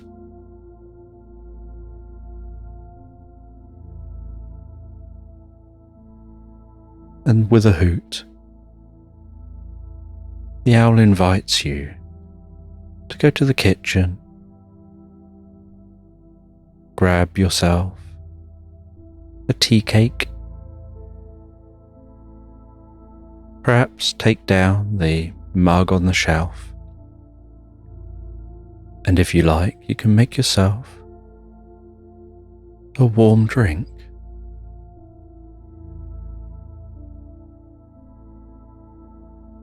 And so, while they continue playing, you head over to the kitchen area. You grab a large mug.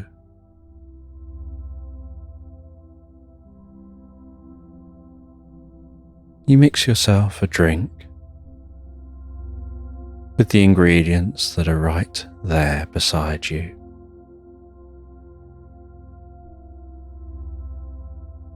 You smell that sweet scent of the drink. You add a little honey to the drink.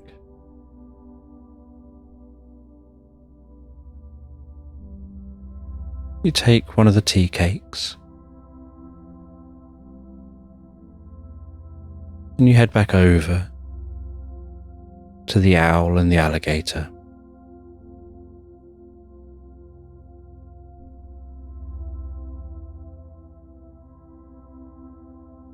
And you thank them for the drink and the tea cake. You take a bite of the tea cake. You feel the sensations of that soft, fluffy cake, the sweet taste,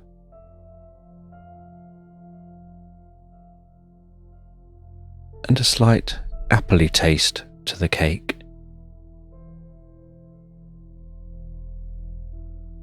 And you can smell that gentle appley smell.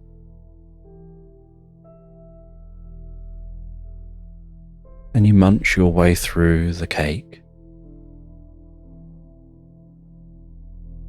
You wipe the crumbs off your mouth. You brush your hands together. Then move on to drinking the drink.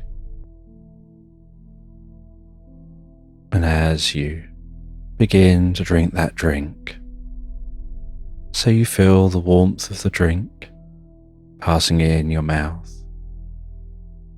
the vapour from the drink tickling your nostrils,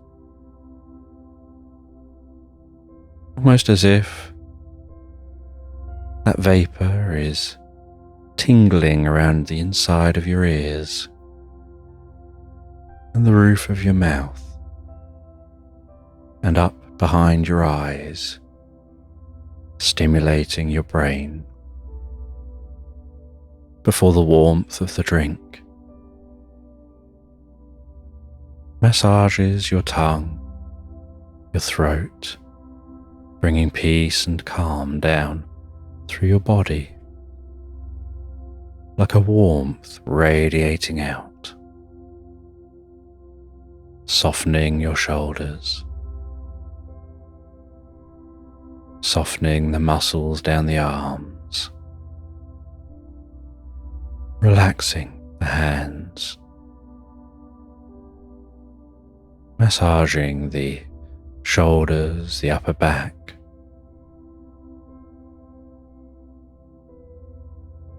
bringing peace down through your sides, your stomach, all the way down into your legs. And the owl notices that you look like you want to sit down,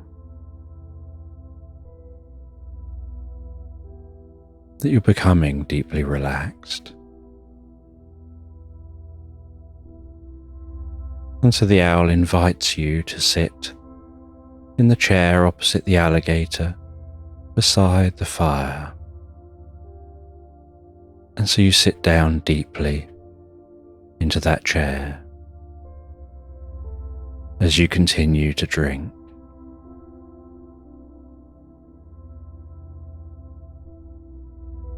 And the owl tells you that you can rest one hand on the arm of the chair, and that will let the chair know you want to relax deeply. And so you rest your arm on the arm of the chair, the palm of your hand touching the raggedy material, the worn fabric. And it's almost as if the chair comes alive and begins to softly scratch your back in the calmest, most pleasant way. And you can feel your back being gently scratched with the most pleasurable back scratching as you continue drinking that drink. And from time to time, you notice that the table the backgammon is resting on seems to glitch, as if glitching in and out of reality.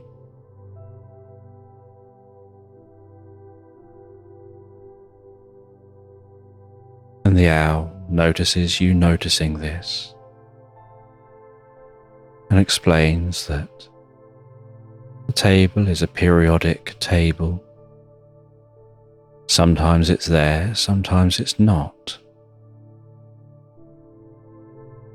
There's a rhythm to the periods of existing here and not existing here.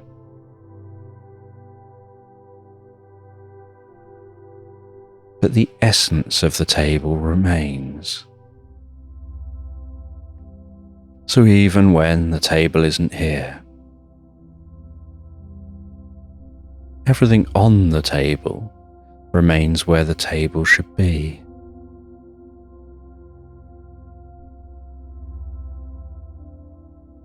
And as you begin to finish that drink, you can really begin to feel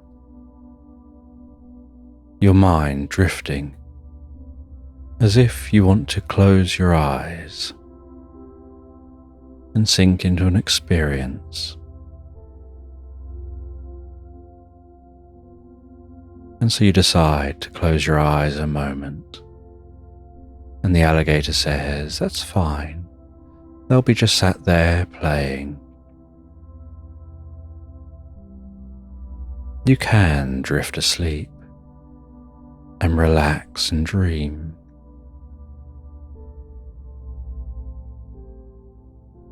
And so you find your consciousness drifting asleep, passing through a fading dream.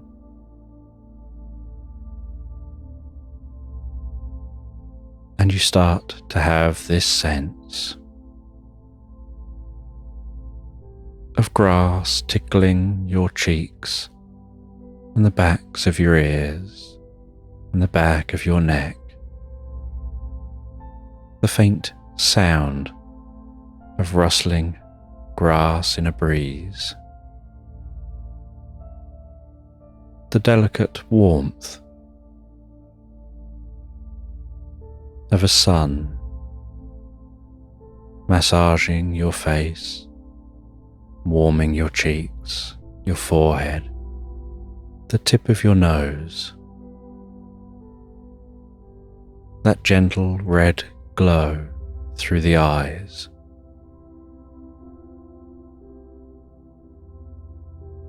The feeling of grass under your arms and your hands. The delicate sound of songbirds. The occasional coolness and dimness of passing clouds. And as your consciousness settles in here, so you begin to open your eyes. And you sit up and look around and you find you're lying near an oak tree in the middle of a meadow with rolling hills, songbirds flying around, bees and butterflies flitting from plant to plant.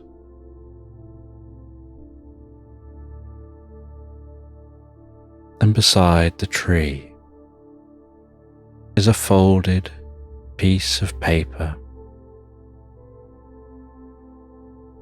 And you open that piece of paper, and it seems to be a treasure map. And you stand up, you twist around that bit of paper, gazing around you, trying to match up what you can see on the paper with the landscape around you. You can see the way the sunlight makes a distant river glisten. So you can see where that river is, and you line the map up to match the orientation of the landscape. You look on the map, you can see where X marks the spot. And out of curiosity, you decide to go and investigate. And so you start to walk through this meadow on this beautiful, warm summer's day.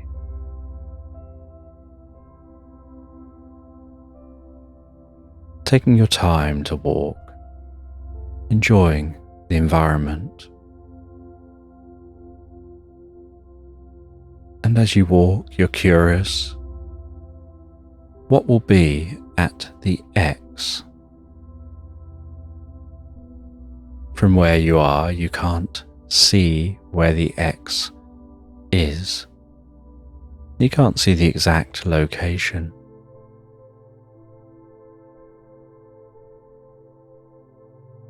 And so you can't work out exactly what will be there.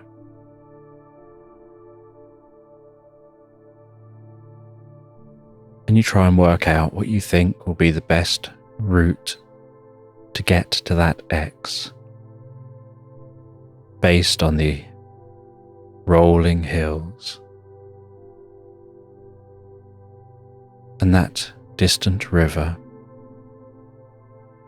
You feel that perhaps if you walk over the hills to the river, you can follow the river as close as it gets to the X, and then cut from the river over to the X, rather than try and push in a straight line, going up and down hills endlessly. And so you head over towards the river, heading down the hills and weaving your way among those hills without having to walk up each one and down each one, weaving your way towards the nearest point of the river as the clouds gently drift across the sky.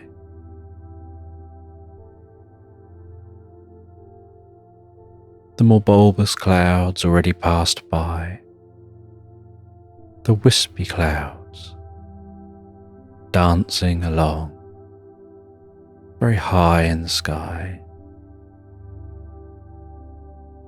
easily dispersing, barely blocking any sun.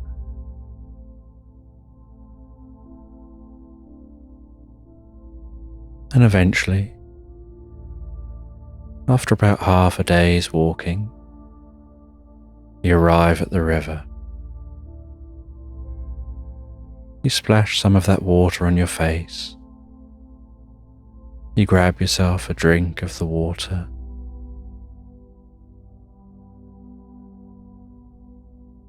You sit down for a moment by the river to rest, just enjoying the environment.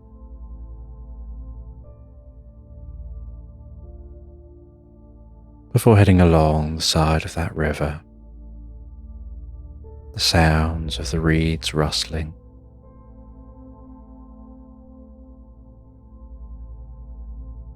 weaving through the landscape.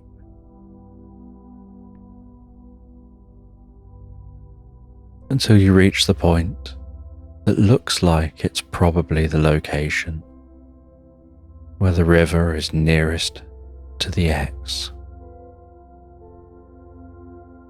And at that point you cut away from the river.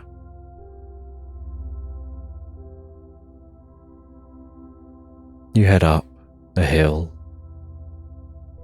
walk through the meadows at the top of the hill, descend the far side, head up another hill, walk through the meadows,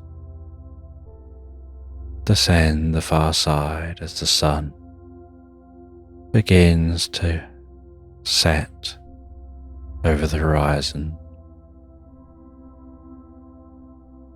And eventually you arrive at the edge of some magical woodland.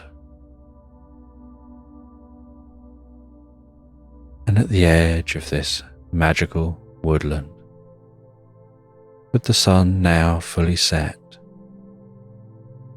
you can see you've still got quite a way to go. So you decide to camp here for the night. You gather up some firewood. You light a small fire. You sit near the warmth of that fire as it crackles gently before you, the light dancing around. Shadows leaping from point to point. The evening sound of crickets, the occasional evening bird. Just resting your back against a tree, watching the stars pass across the sky, the occasional shooting star, almost fizzing its way past you.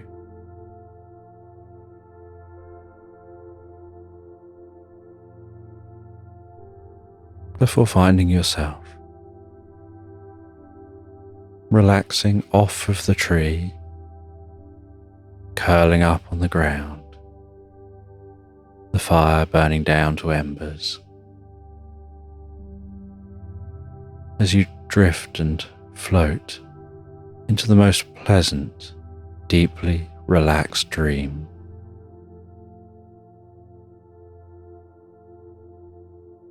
And the next morning, you awaken to head into the woodland.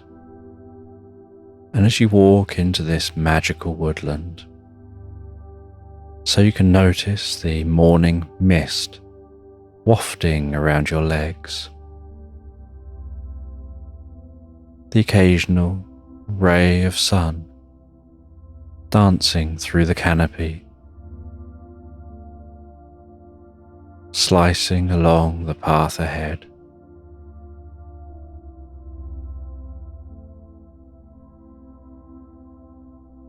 The gently rustling leaves of the trees, the echoey sound of songbirds through this woodland. And with all that, you continue following that map. And deep in the heart of this woodland,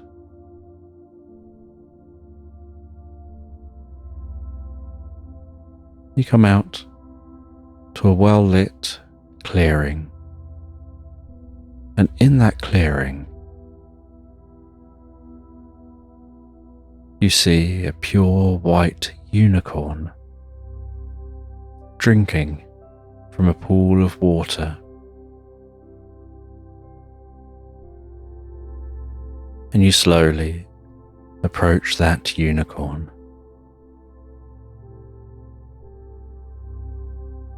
You can hear the unicorn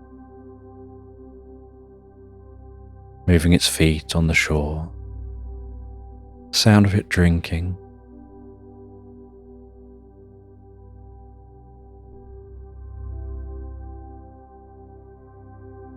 You can see the way the light seems to glisten on its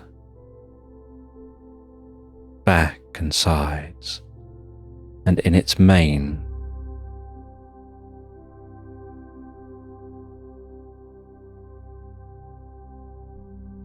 And the unicorn gazes over at you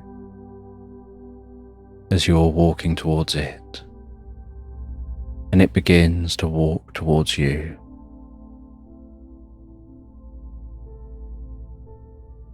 And it bows its head down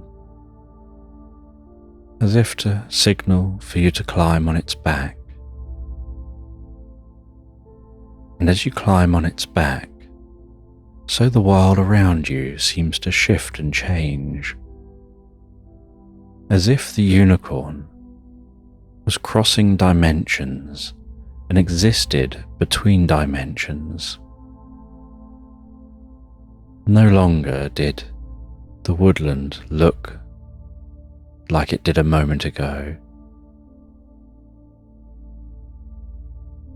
Now the landscape around you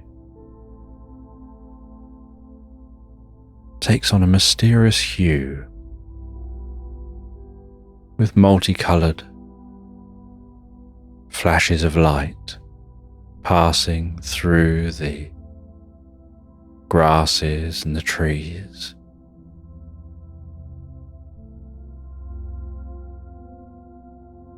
The sky, a deep pink.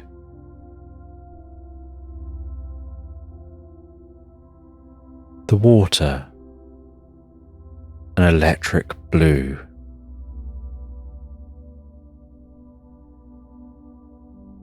Dots of light flying among the trees. And the trees are taller, as if this is some kind of a forest.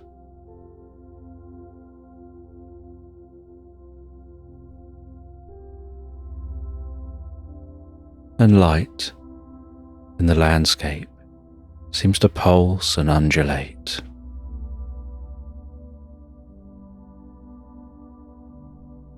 And gradually shift from one colour to another. Like watching oil move slowly on the surface of water.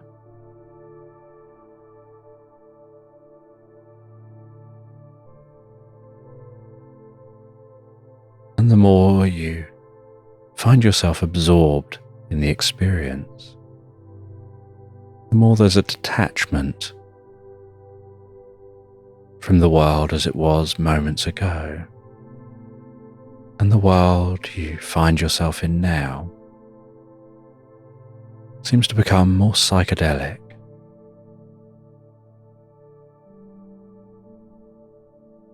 And in this psychedelic world,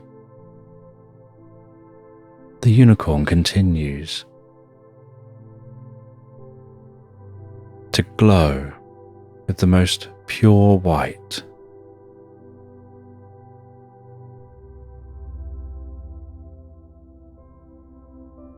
And you ride on its back, unsure where it's taking you,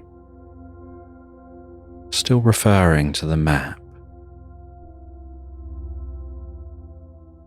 and hoping that you're still following that path to where X marks the spot.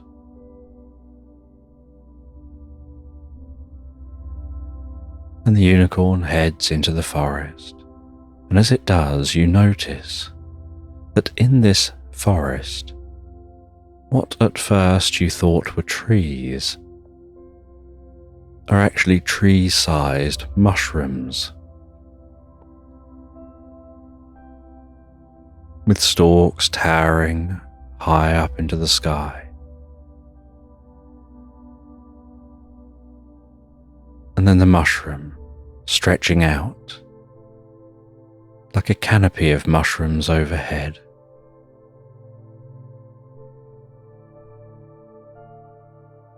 And the spores of the mushrooms gently raining down, glistening, sparkling, like glitter wafting through the wind.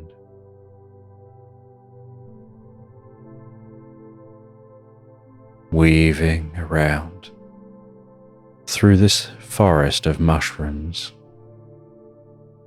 as psychedelic colours pulse up through those mushrooms from the ground, as if they're sucking up magical energy, processing that magical energy. And their spores are tiny fragments of magical energy, escaping and spreading through the landscape.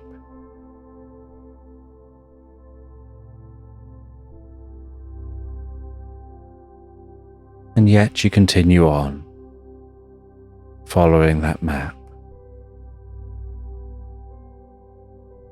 And then you start to notice that around you are ancient ruins that you seem to have passed into. What looks like ancient ruins of temples, of old pyramids, of statues and other structures.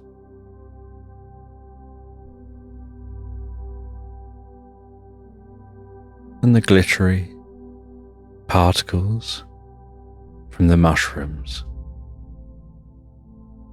have settled all over your clothing, in your hair, glistening and sparkling. And you're aware, as you've been breathing in those spores, that it seems to have been raising your consciousness, helping you begin to see this world for what it is, so that when you dismount from the unicorn, the world doesn't fade.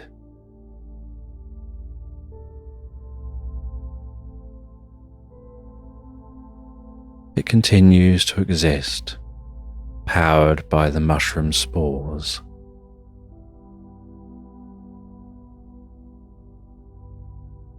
And you notice that you're getting close to the X.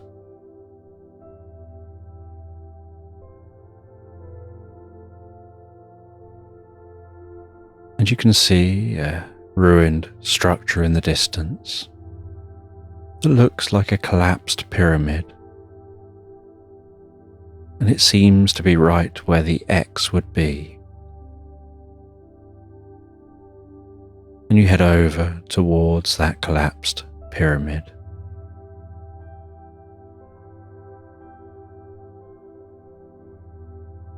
You walk around the base of the pyramid, trying to work out what was here and whether there's any way to explore this location. And around the far side of the pyramid, you find a small entrance with some steps seemingly leading down beneath the structure. And you wonder whether the structure above ground has collapsed, but perhaps whatever's beneath the pyramid is perfectly fine, and so you decide to investigate.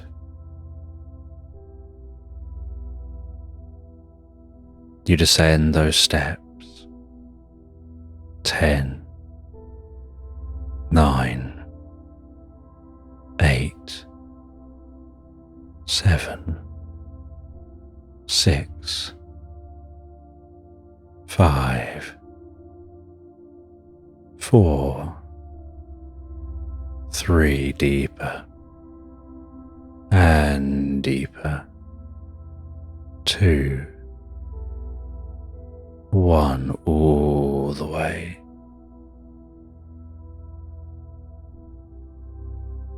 And you step into a corridor under this structure. All sound more muted, no longer being really able to hear the sounds of the environment above this space. Just the very slight, dull sound of walking around down here in the dim light, noticing the mycelial network has infused down here as the mushrooms are taking back this landscape that was once probably a thriving city.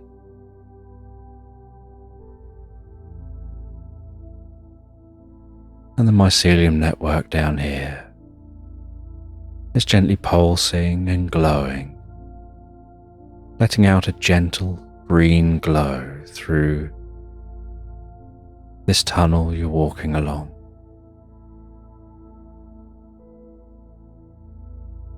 And at the end of the tunnel, you find a door. You carefully open that wooden door. And this chamber is where X marks. And you see in the center of this room what looks like a chest. You head over to that chest.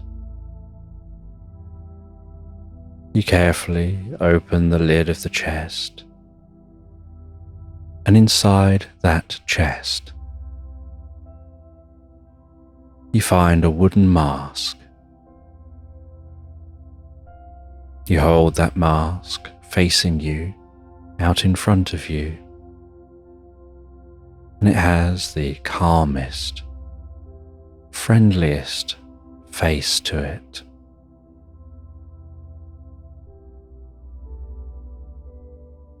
And you feel compelled to place the mask over your face. As you turn that mask around, you can feel the weight and the texture of the wood of that mask. You can notice the gentle pulsing of the psychedelic colours within that wood. You carefully begin to move the mask closer and closer to your face. And as you do, you start to hear the distant sound of drums, not coming from any place specifically, just seeming to be everywhere all at once. getting gently louder and louder as that mask gets closer and closer to your face.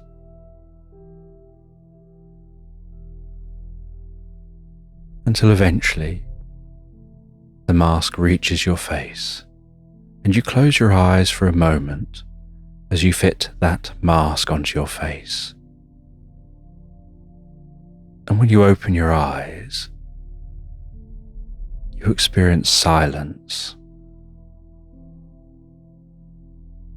You find yourself standing on a misty moor,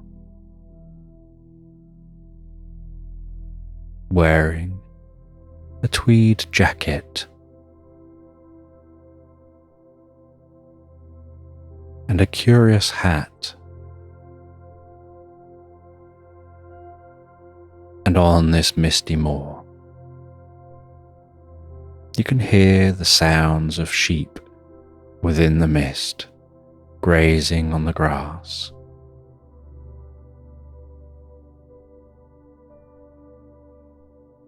You can see grey clouds overhead.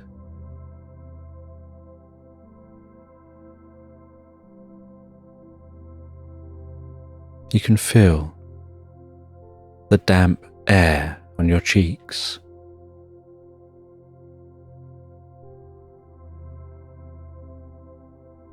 And when you look down beside you, you notice a small wolf cub looking up at you with puppy dog eyes, looking so friendly with its silver fur, like a little puffball in the moist air.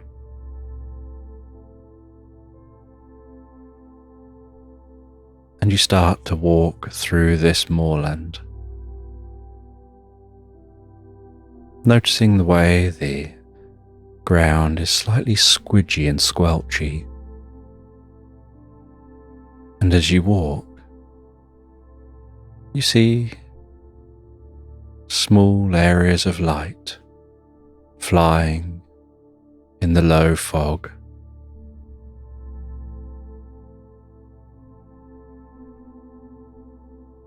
And you walk around exploring this landscape.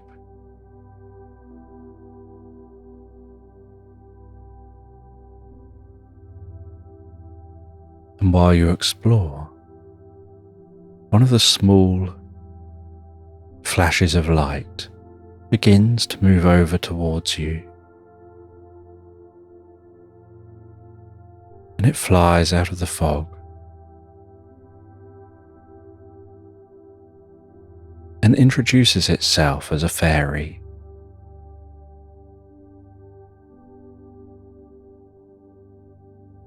And you notice that it's a very unusual looking fairy.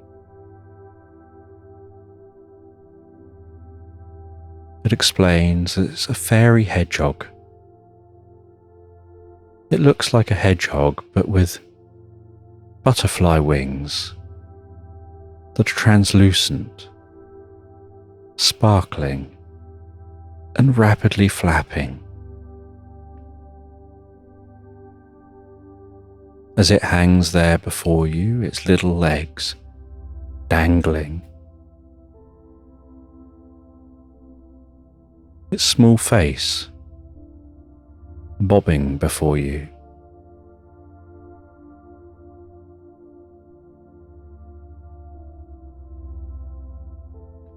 And this fairy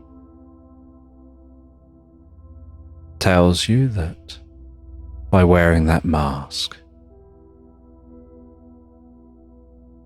you've passed through space and time into this landscape, this magical moor.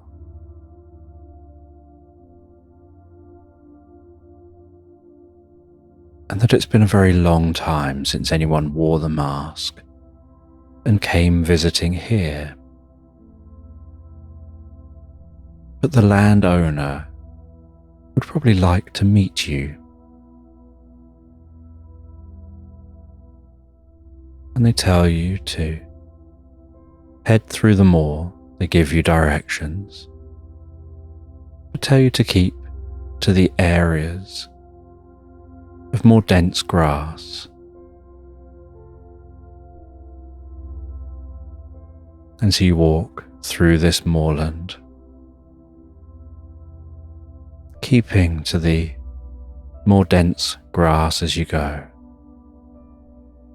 The moisture in the air running through your hair, tickling the back of your neck and your cheeks.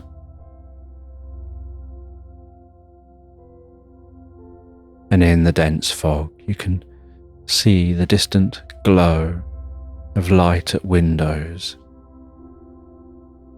And so you head towards that building. And the building, as you get closer, looks like a stately home, surrounded by a large brick and iron fence and a large wrought iron gate. And with a creak, you open the gate, feeling the coolness of the metal. Close that behind you. Walk the long driveway to the front of this home. Knock the large knocker, and then after a few minutes of waiting, someone comes to the door and opens the door, and they let you and the wolf cub in. And it's a cat wearing a long purple robe made of soft, heavy material. And they invite you in. And you explain where you've come from, the adventure you've been on, finding that mask. And although you don't feel like you're wearing a mask, you're assuming that you still are.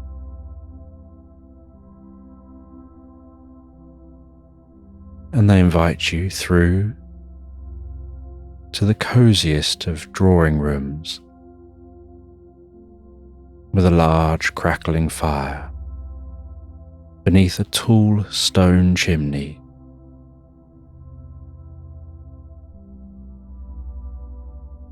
And they tell you that this home is at the heart of the realms.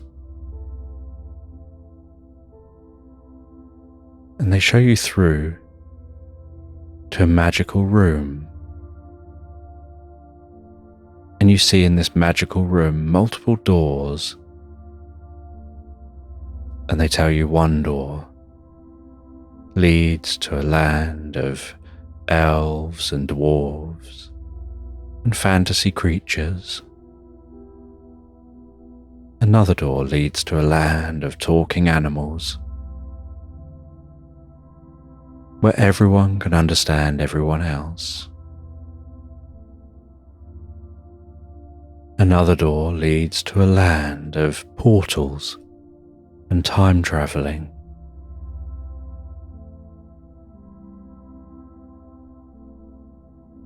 And another door leads to the most incredible, calming beach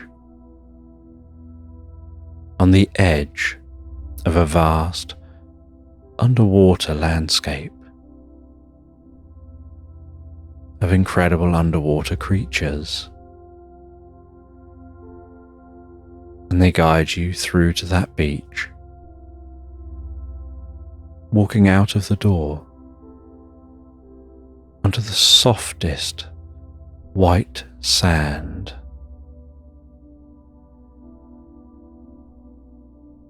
And along the beach a little way is a pirate fishing, who greets the cat The cat says that they regularly visit this beach and the pirate regularly fishes here. And the water is lapping so gently onto the shore, almost as if it's just tickling the edge of the sand. And the cat invites you to walk into the water, to feel how comfortable this water is. And you walk into that water, feeling the warmth of the water. And while standing in the water, the weather gradually changes. A few gentle rain clouds pass overhead, and for a moment, there's a warm, gentle shower of rain. And as those clouds pass and the sun graces the sky once more with its warmth, comfort, a rainbow stretches across the sky, following that cloud. And the water continues lapping onto the shore. And you rest on the sand for a while, the little wolf cub resting on your lap, accepting a gentle stroke. The cat sits beside you and shares with you some knowledge about the experience, and tells you they'll go and grab you a book that will explain more, and that, if understood, will help you to access even more than you've done here today. And they walk off back into their home, and while they're gone, you rest back on the sand, just listening to the water lapping on the shore, feeling the warmth of this environment.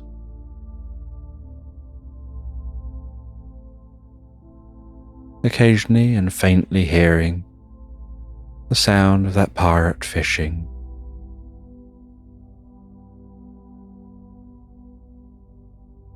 And then the cat returns and hands you an ancient book that smells as old as it looks.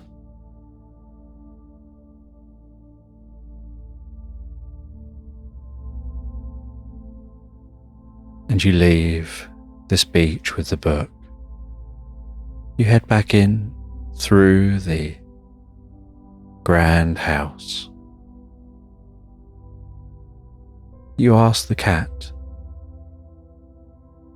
how you leave this place, and they tell you just have to take the mask off. And as you think about taking the mask off, so you see the way that wolf cub looks up at you, you ask what happens. Why was the wolf cub there? Are you here taking on the role of someone else? What happens when you take the mask off in relation to the wolf? And they say that you'll just disappear. And so you pick up the wolf as you take off the mask, and you find that the wolf has remained with you as you find yourself back before that chest. And you're holding the wolf, and you're holding the book, and you're holding the mask.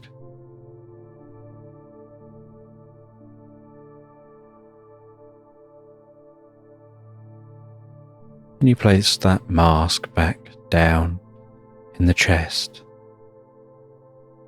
You sit for a moment looking through the book, exploring that book, learning that letting yourself drift into a dream in a special kind of way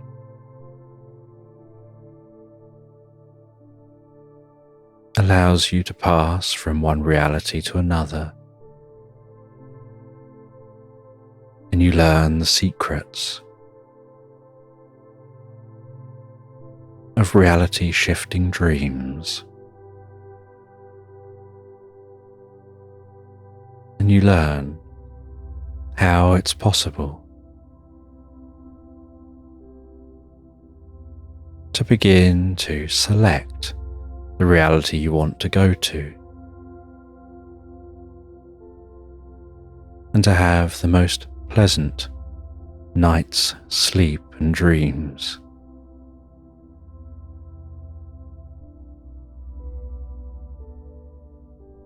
And with your new companion, you find your way out of this chamber and back out through the forest.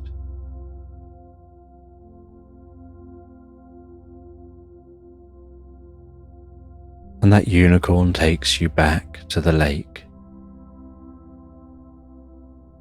And back at the lake, you wash yourself off. And as you wash off all the particles that you've been caked in, all the spores from the mushrooms overhead,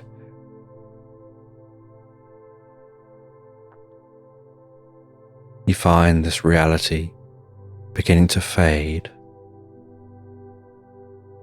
And as it fades, you pick up that wolf cub again. Make sure you've got hold of the book.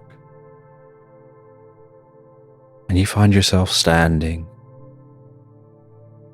in the heart of that woodland, that unicorn before you by that small lake. You find your way back through the woodland, back along the river.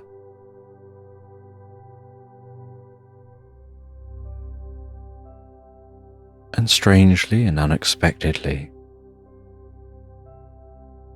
you find that you understand, as you rest and sleep in that meadow again,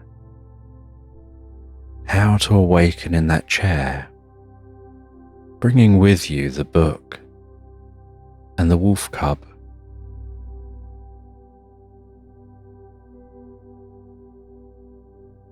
And when you appear to awaken and that wolf cub appears with you, and you seem to have that book with you, the alligator and the owl don't seem at all fazed. They just glance up, welcome you back. They ask you if you'd like another drink.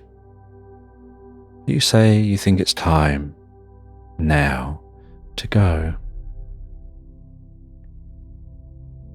And you head off back the way you came. You find your way all the way back to yourself. You see yourself there sleeping, looking so peaceful, so calm and relaxed.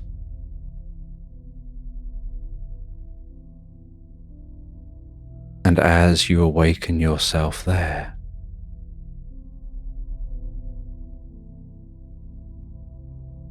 so you find yourself integrating with that you, awakening on the cloud, and then stepping off the cloud, and finding yourself at home in bed. Opening your eyes momentarily, seeing that wolf cub sitting on your bed, curled up, as a new companion to support you through the future. The book resting beside you on the bedside table.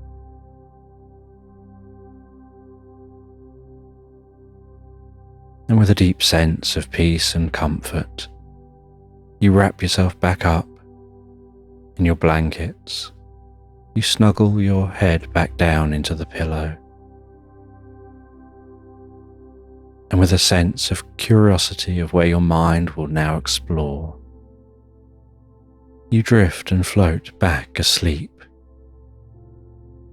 into Slumberland. You have a sense of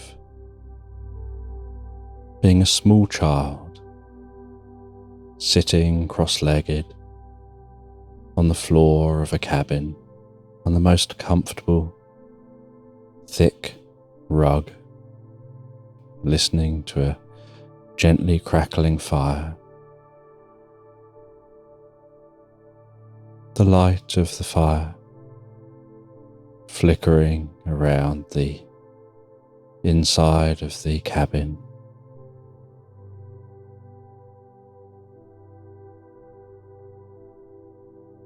And your granddad sat in the most comfortable seat.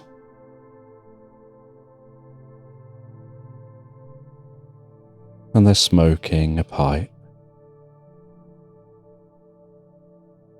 And the smoke gently rises up from that pipe. And in a slightly gravelly voice,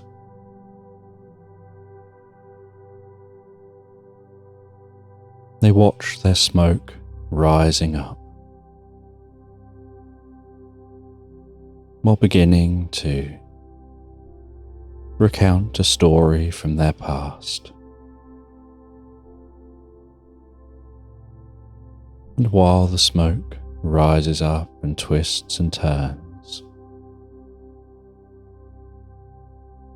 it's as if the two of you drift with that story, almost like drifting into a dream.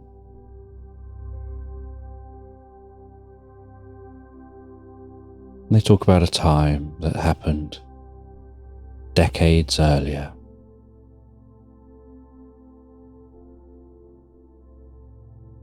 They were out tending to the pumpkins in the pumpkin patch, enjoying the cool nighttime air.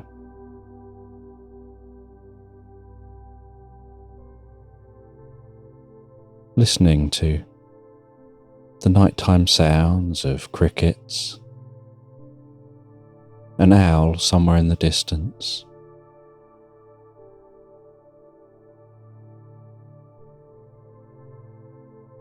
they were gazing up at the stars overhead,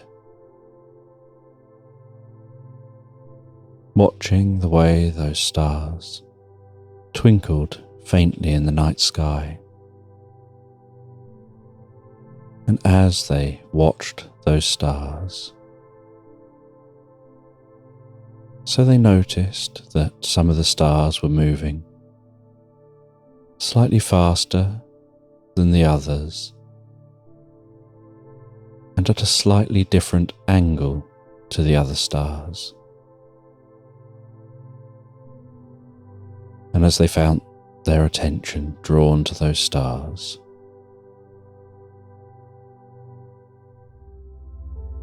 so they noticed it was just 3 stars that seemed to form a triangle in the sky. And that triangle wasn't visible. The only way to notice it was by the absence of other stars. As it slowly and quietly moved across the sky. And they watched as that continued moving.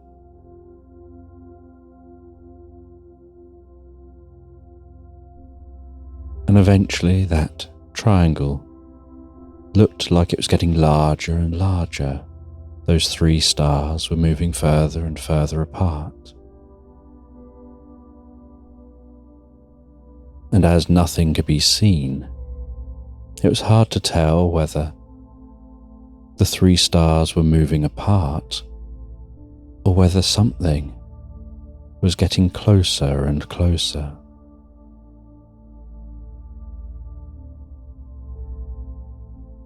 Until eventually, those stars stopped and hovered overhead. And while hovering overhead, a light lit up from the center of those 3 stars.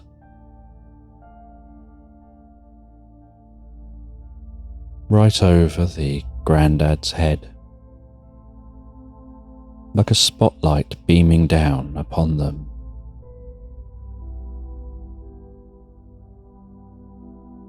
And that spotlight became brighter and brighter, giving off a warmth.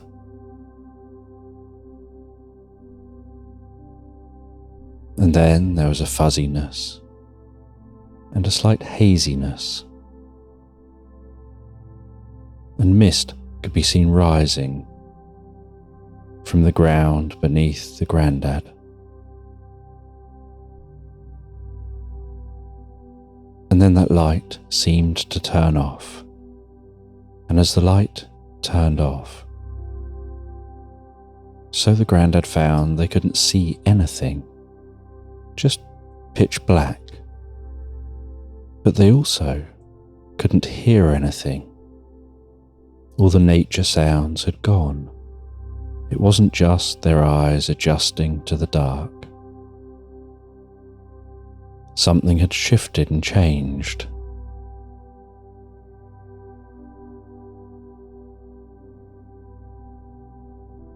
And they took a step and realized that they were now on a solid floor.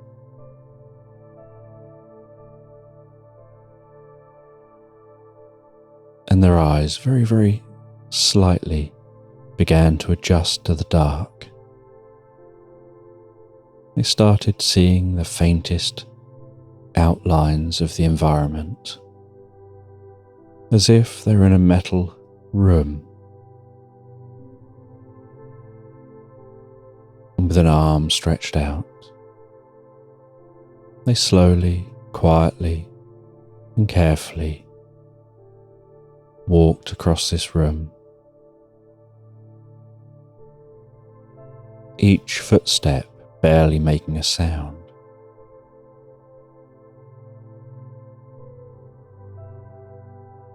And they reached the wall of this room, began to follow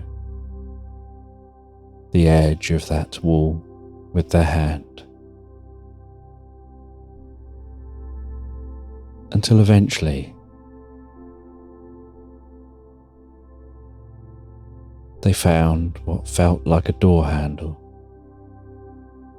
They opened that door and were almost blinded by how bright the outside was. They walked out of the door and held a hand up in front of their face, covering their eyes from the light, giving themselves time for their eyes to adapt again, now to the brightness of daytime. And as they walked out into this landscape,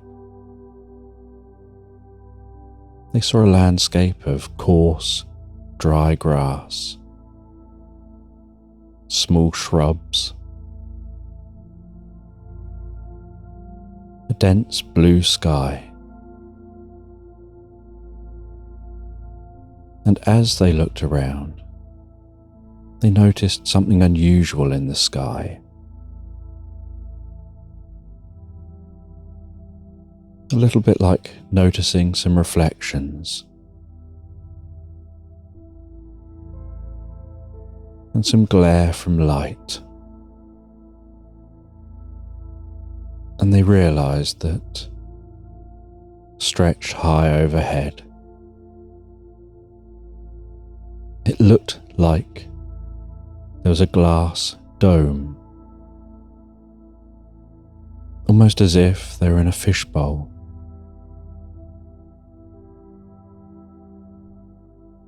And as they looked around themselves,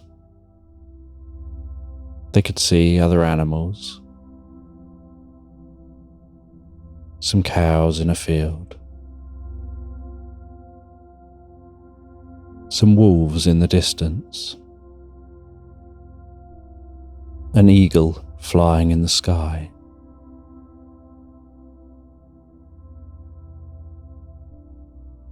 It all looked very Earth-like, apart from that dome overhead.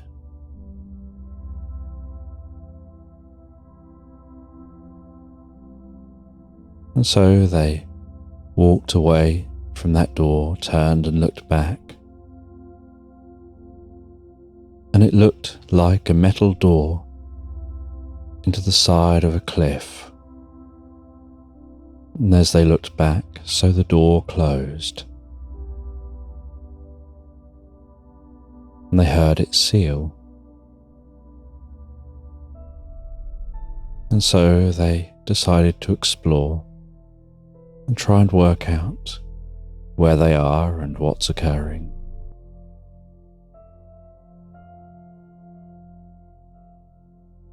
And they headed over towards a patch of woodland to try and get out of the sun.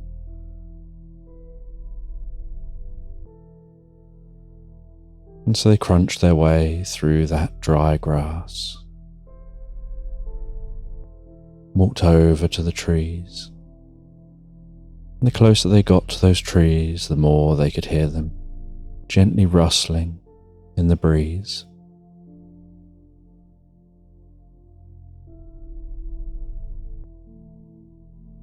And they entered that woodland and felt the shade of those trees. And the sun occasionally danced through the leaves. And they could hear some sounds like monkeys among this woodland. And so they quietly walked through the woodland.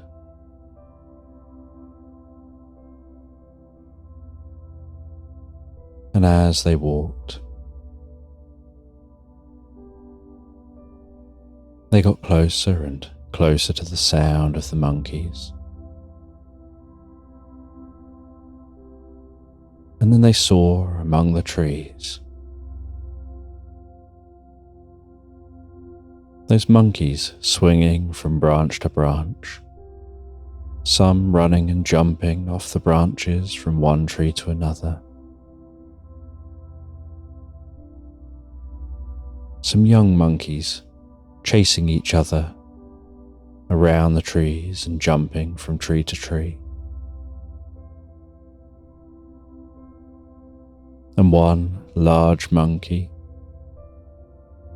almost treating it like a gym, seemingly doing pull-ups on a branch and then swinging itself around, hooking its legs up over the top of the branch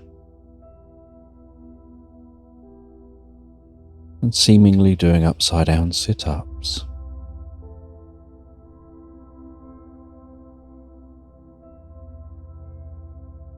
And so the grandad worked their way around those monkeys, still trying to work out where here is, occasionally hearing the low rumbling sound that seemed to be everywhere all at once.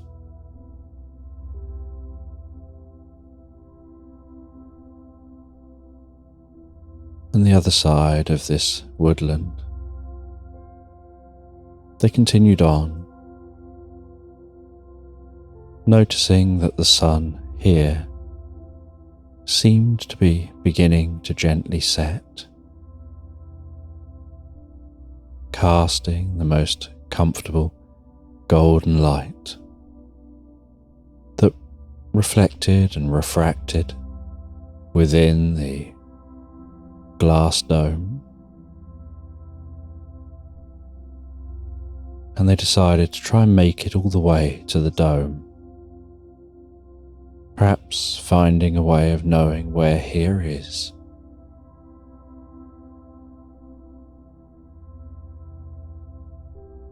And they headed over towards the side of the dome, and at the foot of the dome was a tall cliff, similar to the cliff they had walked out of, and they could see a waterfall pouring down the side of that cliff, forming the river which meandered its way through the landscape, past the woodland, and off to a lake.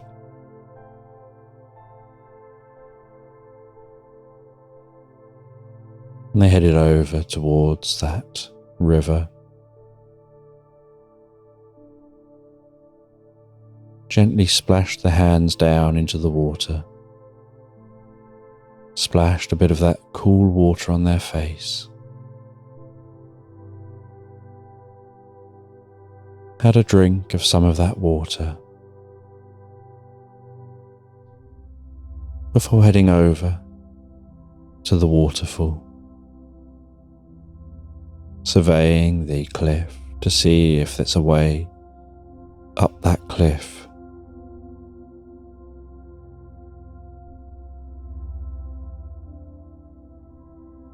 And then trying to climb that cliff a little, and managing to climb up behind the waterfall, and finding there's a small cave behind this waterfall.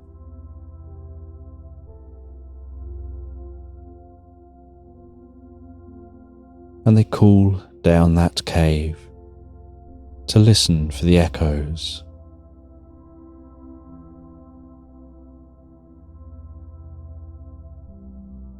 But this cave seems to just absorb sound. And within just a step or two into the cave, so much sound is absorbed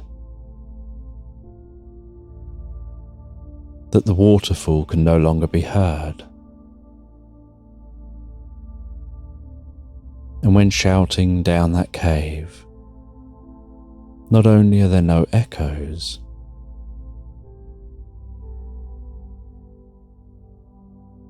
but the grandad couldn't even hear their own voice, as if the sound waves were absorbed as soon as they'd left the vocal cords and the mouth.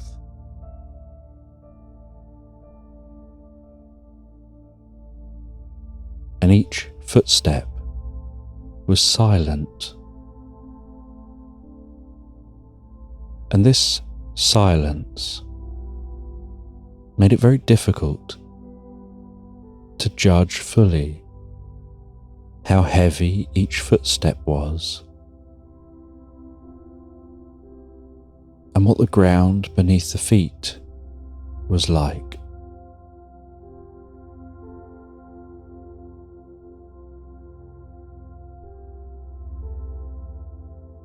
And so the grandad walked back to the entrance to the cave, sat on the entrance to the cave, legs dangling down. That waterfall crashing down in front of them,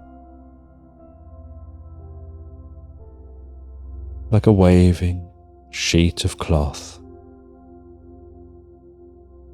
And they looked down, and they could see that this water wasn't only splashing into the river below, but it looked like there was a slightly darker area. Perhaps this water had carved out some space. With its strength, perhaps over thousands of years.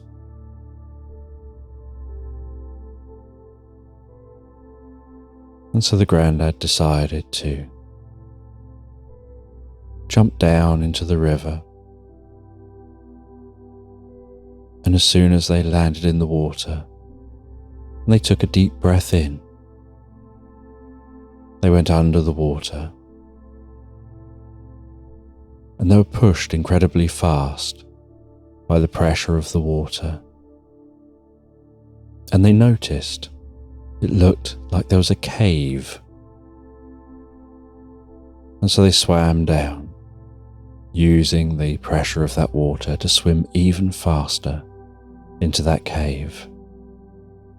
And they followed that cave, and it arced round and headed back in the direction of the cliff. And they followed that round, swam into the darkness, noticed a faint glowing from within the water, and saw some underwater faint glowing mushrooms lining the walls of the cave. And in that gentle glow, they could see that there was a surface to this water in this cave. And so they swam up to that surface, took a deep breath as the water ran down their face, and they climbed out of the water into this cave.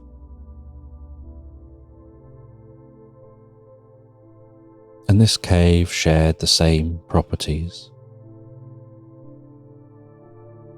that it seemed to absorb sound.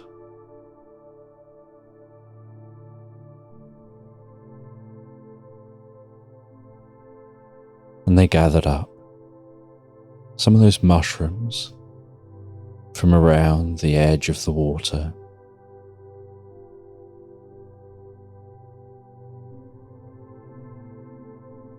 and used those mushrooms as a torch as they walked along this cave.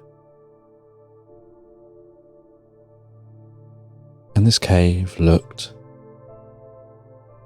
natural, but at the same time seemed to have a strange element to it, like something was slightly off, like looking at a face created with AI, where it seems to look natural, but something just isn't quite right about it. They couldn't quite put their finger on what. And they followed this cave. And at the end of the cave, they found what looked like a circular door with a bar stretched across that door.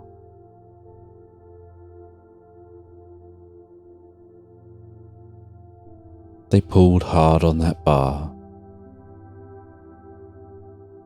and the door popped open, and they walked through that door and found themselves in what looked like a spaceship. They could hear the distant sound of voices. The metal floor felt slightly rubbery to the touch.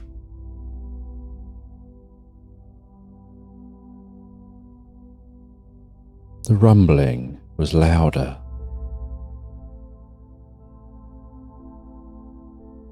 And before them, was what looked like a giant glass window. And through that window,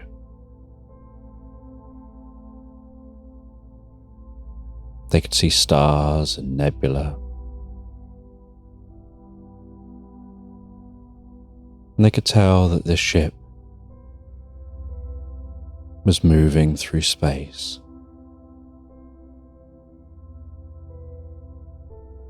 And as they explored, they noticed that where they've just come from was one of many different chambers, different environments.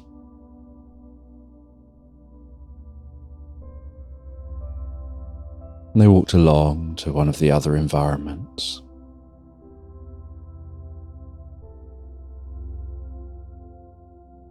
And they climbed up and looked into that environment.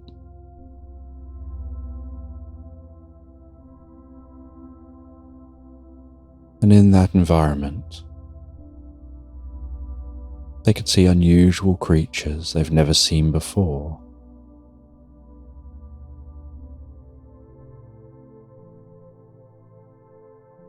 And they opened the door to that environment, closed it behind them, walked along this corridor,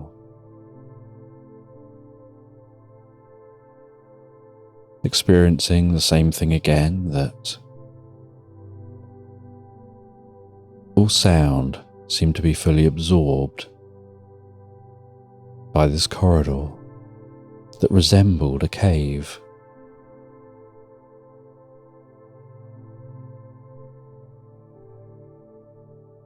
And they found their way to a point where the cave dropped down a vertical shaft. They rested their back against the shaft and their legs with their feet up on the opposite wall,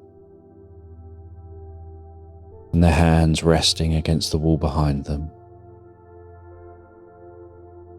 And they carefully walked their way down, keeping themselves wedged in position, with their back and hands helping them to move down as their feet walk down the opposite wall.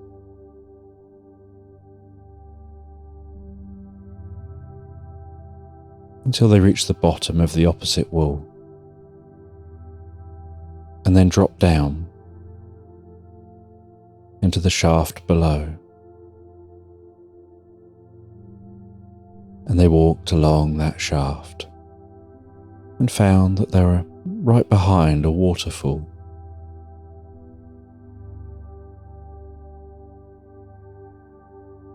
And they recognized that something similar was probably at the end of the cave that they had initially found. And they worked their way round from behind the waterfall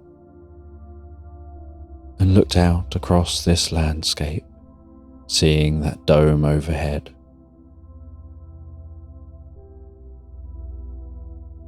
Seeing what looked a little bit like a white peacock, only its head and body looked a little bit more like a rabbit.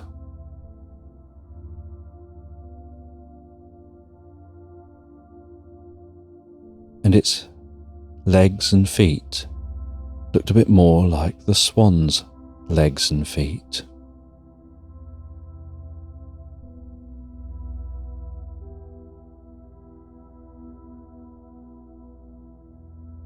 And they saw the most incredible rainbow colours arcing through this environment, almost pulsing among the flowers here, as if it's the flowers pulsing that colour into the sky.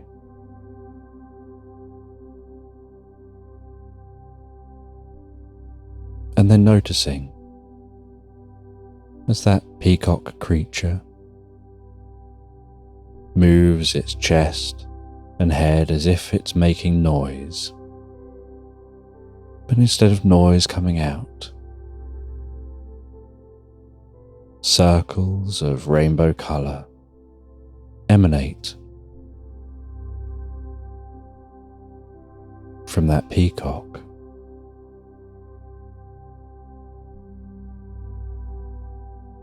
And then as that emanates out, so another similar creature flies down and lands and waves its tail feathers, and the two seem to interact, both seemingly beaming out pulses of colour. And as the coloured light from both of them collides in space, it seems to intertwine, forming bands of white and black, enhancing some of the colour, while reducing other colour frequencies.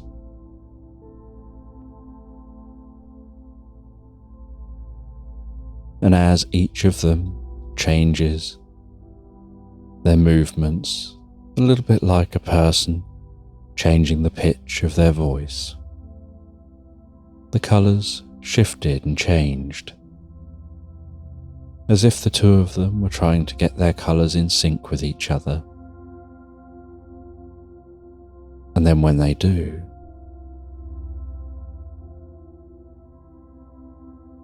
it's like the most incredible pulsing light, as if the light from both of them is hugging and intertwining and spiralling up into the sky and then dispersing overhead.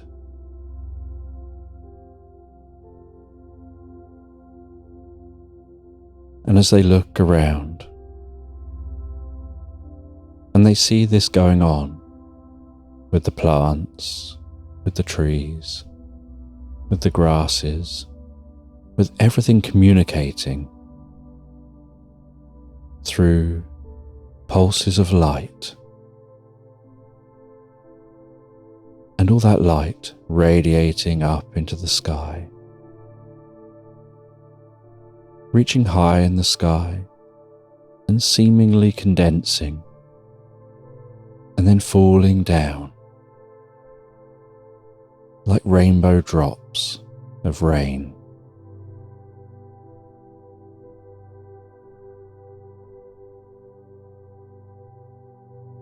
And the Grandad found this almost hypnotic to watch.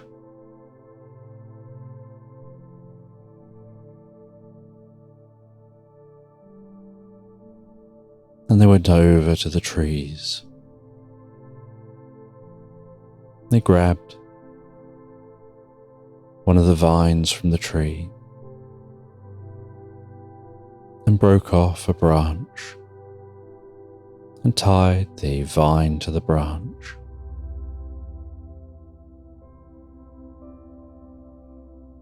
And then climbed their way back up into the tunnel, walked all the way to the back of the tunnel,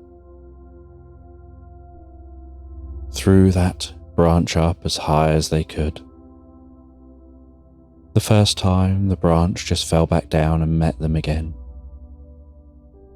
So they threw the branch up again,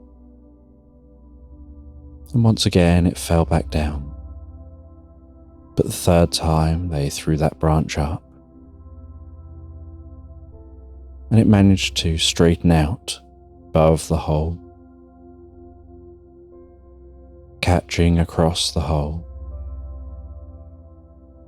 and was strong enough for them to hoik themselves up, just up into the hole so that they could rest their back against one side and their feet up on the other, and ascend the way they went down.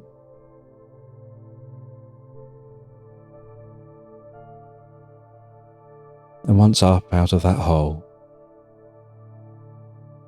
they gathered up the vine and that branch, and they went off to check out what else was here in this spaceship.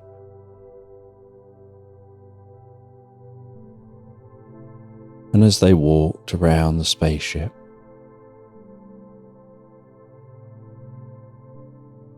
they saw different ornaments, like souvenirs from different places these aliens had perhaps visited. Almost like this area was used as some kind of a museum.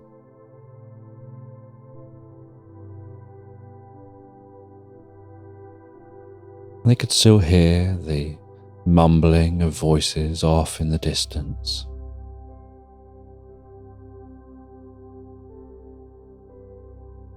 And they saw more domes. Then they saw a ladder, and so they climbed that ladder to another floor. And from this floor, they could look down upon multiple domes. And just within what they could see, there was at least a dozen domes.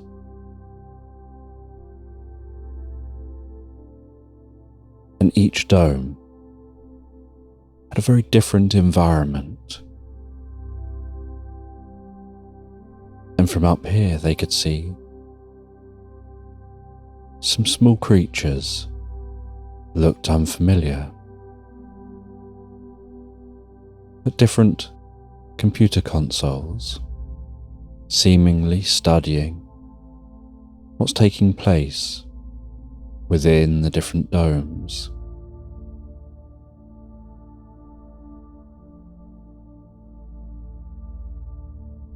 And they snuck along to get a closer look. They climbed down a ladder nearer to those aliens.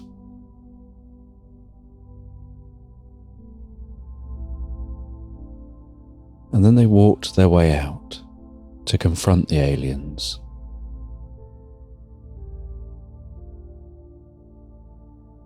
And one of the aliens was startled by their presence. And as they jumped back with their startle, their gasp sounded like stepping on bubble wrap. Just the faint sound of multiple pops. And they started to talk. And their talking sounded like patterns of popping bubbles on bubble wrap.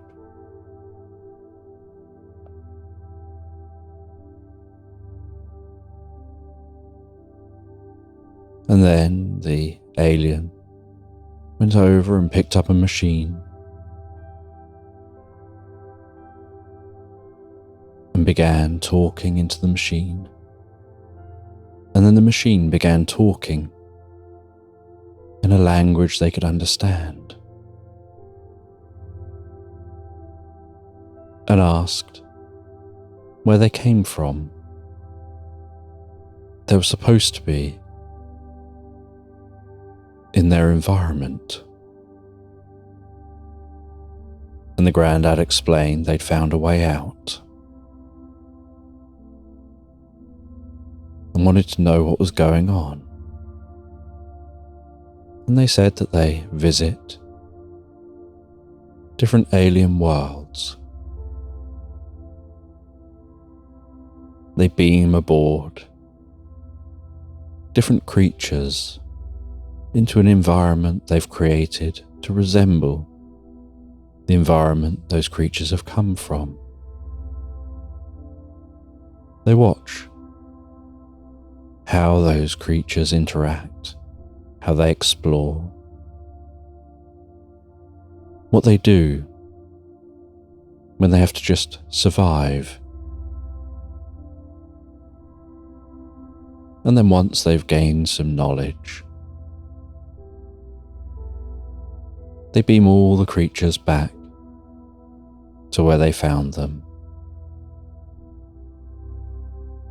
And as they beam them back, they scramble the memories as best they can of their experience here.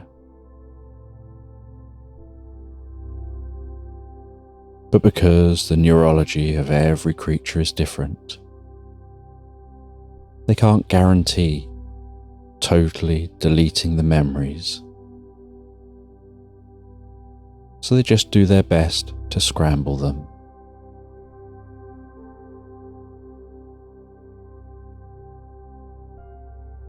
And the alien isn't worried about saying any of this, because they're assuming that they're going to do the same with the granddad.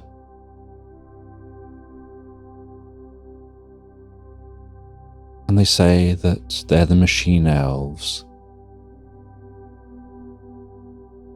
On the planet they come from, there are many different races of elves that all chose different lives. Some are tall and slender and athletic and enjoy nature and live within the trees and the mountainous regions.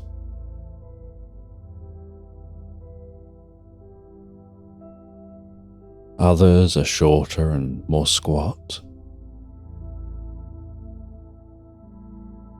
They like working hard, working up a sweat. They work in mines, enjoy being underground.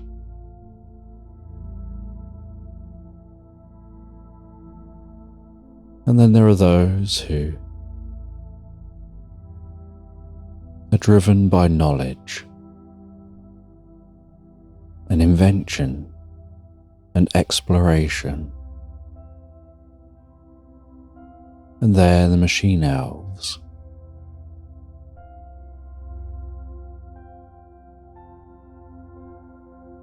And thousands of years earlier, in Earth years, they left their planet to go and explore. And they have these enormous ships with habitats built into them. And they have technology for being able to recreate different habitats. And so they head to different worlds. They scan the environments of those worlds.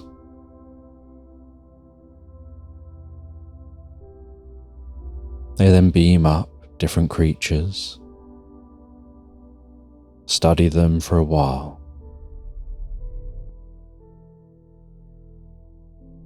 and then beam those creatures back.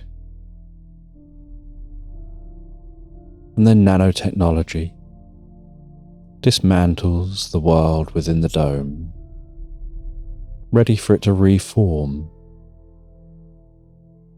for the next creatures they beam up.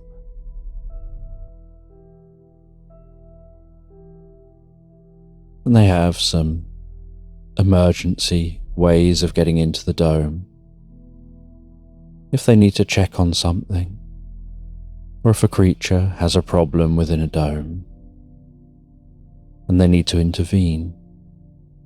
But generally they try not to make themselves known. And obviously an enormous spaceship can be very noisy. And so the domes are built on their advanced soundproofing that wraps around under the dome and partway up the side of the domes, on the inside and the outside. to minimise the sound of the ship's rumble.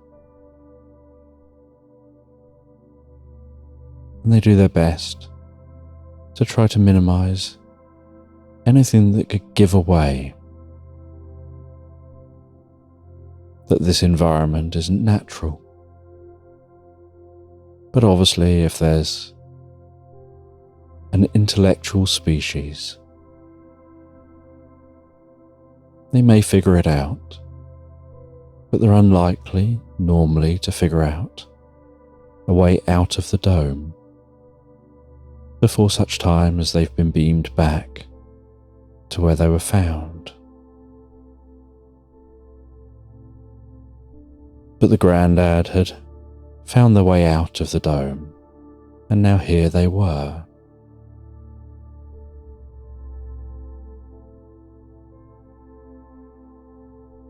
And the Grandad asked what happens next. How do they find their way home? And they said they don't want their mind wiped. And this machine elf said that you can't avoid having your mind wiped. It has to happen.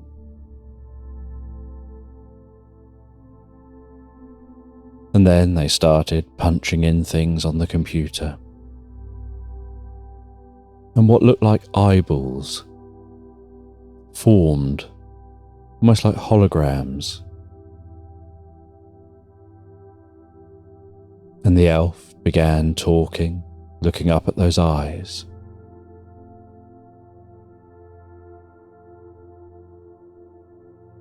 And a voice could be heard talking back from the floating eyes.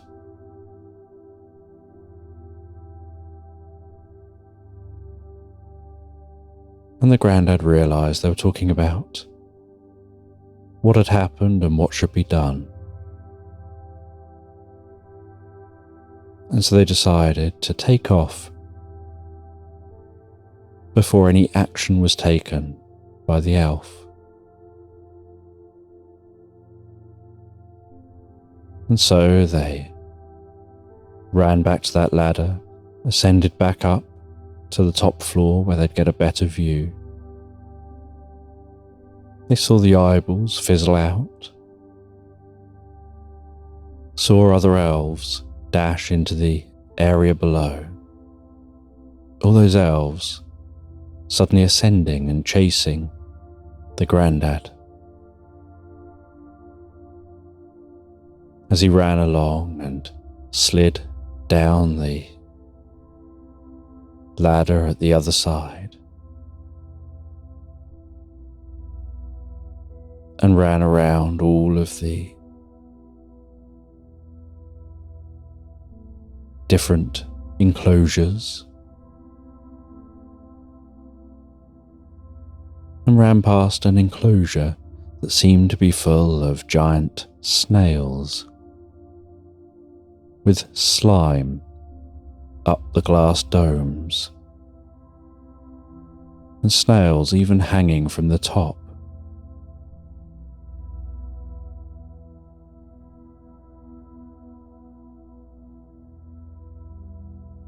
And then found a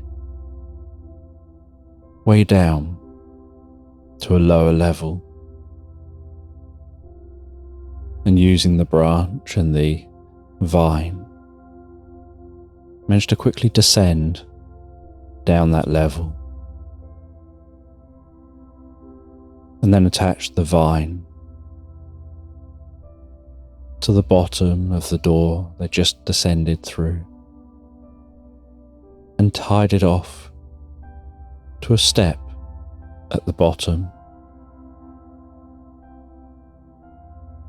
And they knew that would only slow them down a little. And then they ran over to a console, picked up one of those voice-changing machines, and started talking into the machine. And the sound of bubble wrap came out the other side. And they talked to a computer, asking where the transporters are to beam back down to different planets, and a map fizzled into view before them, and it seemed to be fizzling into view in line with the device they held, almost like the device was somehow beaming it, like augmented reality before them. And it was marked on the map where they had to get to as they ran around the ship, found their way where they could beam back to a planet. They asked for it to program in to beam back to Earth and back to their location, and they saw it whirring to life, like a giant purple pearl forming before them that began vibrating on its outside. And then within that purple pearl, a pink formed, stretching out to the size of that giant purple pearl. And then the center, a white formed and stretched out to fill that giant pearl. And then the sound changed, and the Grandad jumped into that light. And then there was darkness. And then there was the light of a beam surrounding them. And then the beam faded. And as the beam faded, they could hear the sounds of nature. They could feel the mud of the pumpkin patch beneath their feet. They could see the moon gently rising above the trees. And they dashed away from the pumpkin patch, dashed into the trees, stopped and hid and looked up. And they could see that absence of stars very slowly moving around above them, as if searching.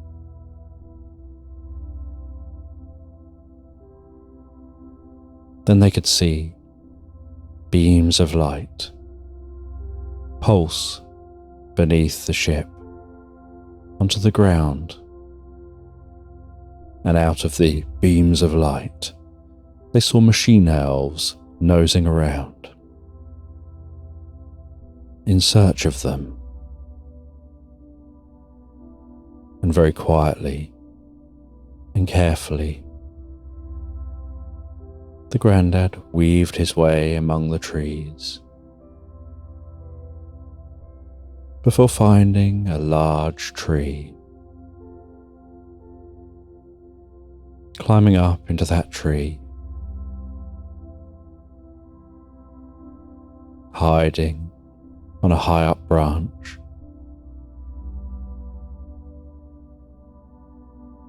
among the canopy, blanketed by those leaves.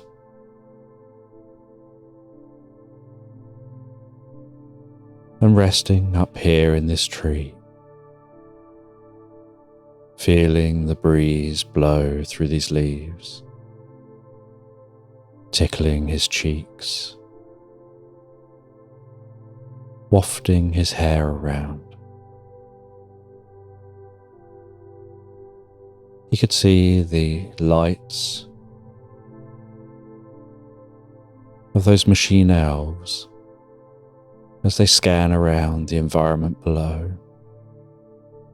And he waits up here so patiently, so calmly, so relaxed.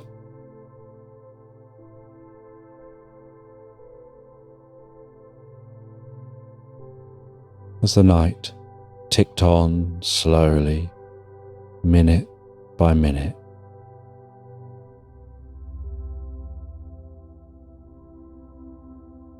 hour after hour,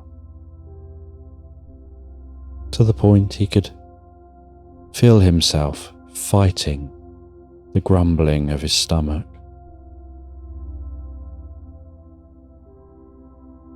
He could feel himself pushing away thoughts of snacks.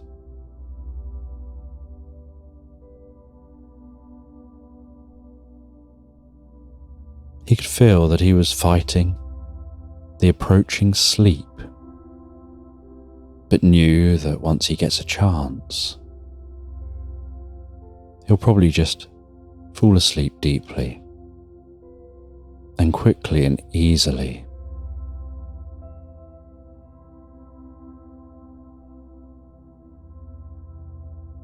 And after many, many hours, as he listens to the first sounds of the morning birds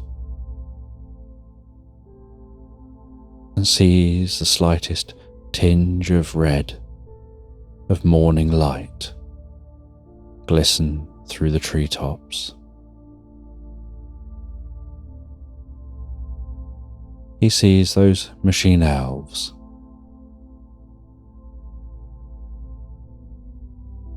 heading back beneath that ship, which is now beginning to become visible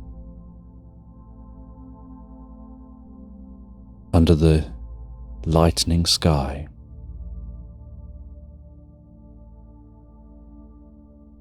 As beams of light zap them back up to the ship.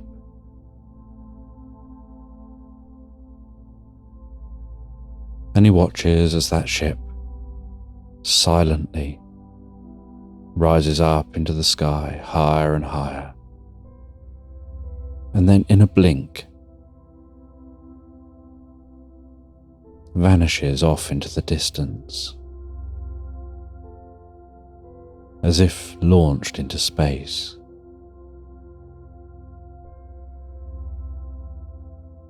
And the Grandad waited for many hours longer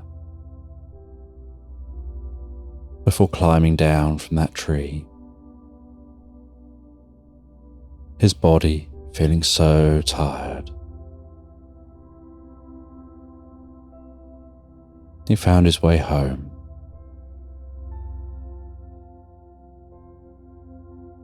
and he still had that machine, and he locked that small handheld device away in his safe.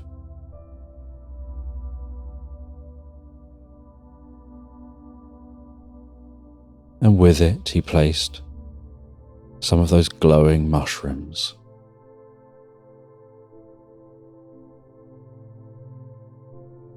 And he never spoke of it again.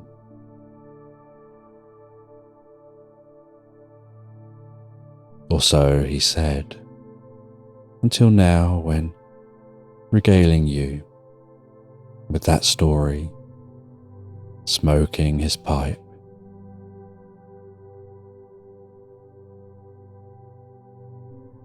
gazing off into the ether as if in a reverie, while the fire gently crackles down to embers, holding your attention with curiosity about the idea of aliens and alien worlds, and a curiosity about what happened next, whether the story's even true.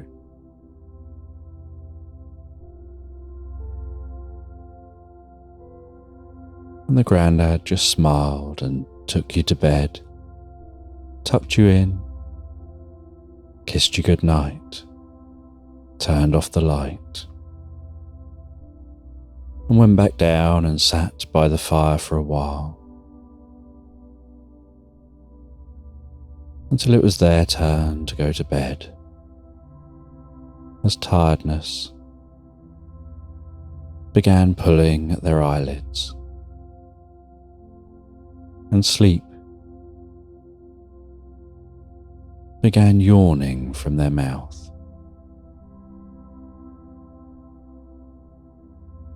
And they headed over to the picture above the fireplace. They pushed on the frame, and with a slight click, the picture separated from the wall. They pulled the picture open.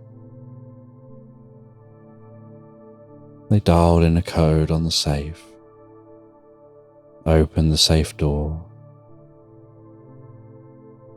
looked at that device in the safe, and the glowing mushrooms, still the same as they were the day they were placed here, and gave a brief smile, closed it all up again, stood out on the back porch for a moment, gazing up at the sky, wondering if they'll ever see those aliens again, wishing to talk to them,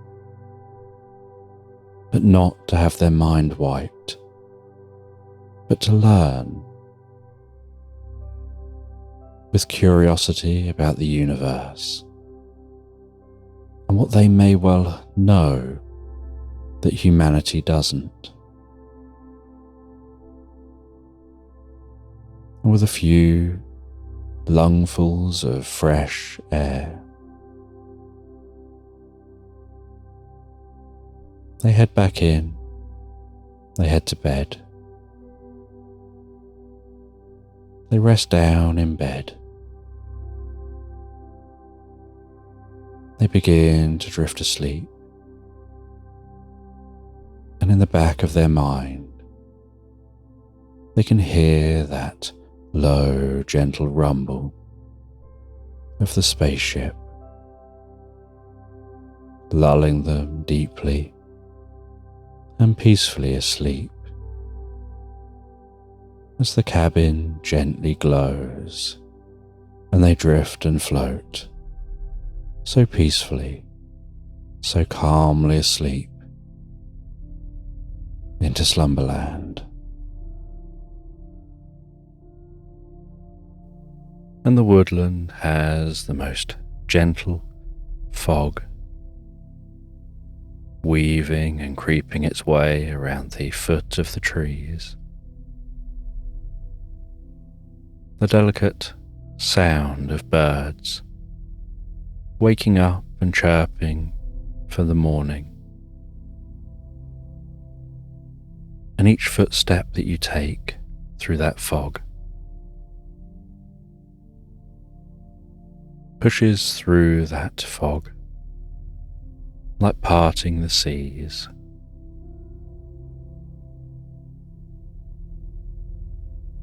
And gently crunching on slightly frosty undergrowth.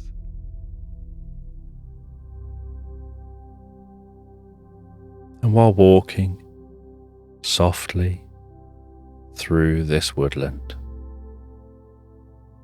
the rising scent of ferns,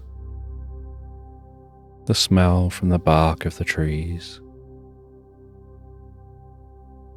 the calm rustle of leaves,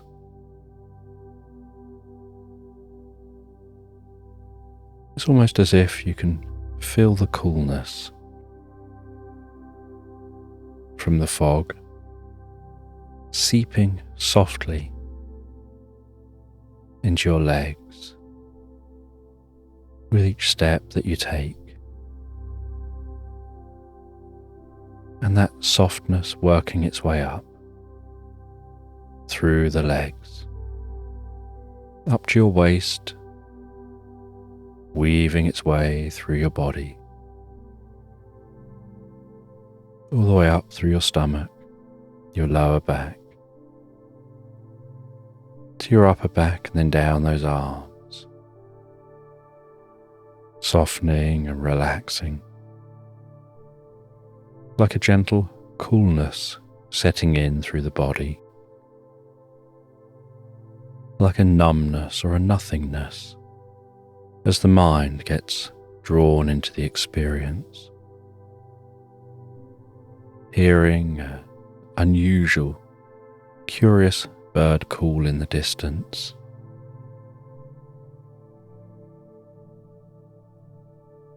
And steering gently and unconsciously in the direction of that unusual sounding bird, interested to discover what it is.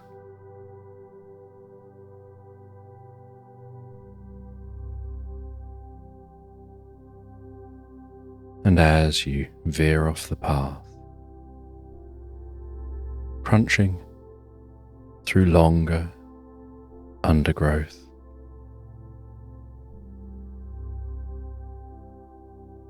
the hands leaning on the bark of trees, the coolness from the bark settling gently into the fingertips, the palms, weaving through your body, passing a cool numbness, as if it's moving through you, like sand in an hourglass, gently pouring from the top to the bottom, grain by grain.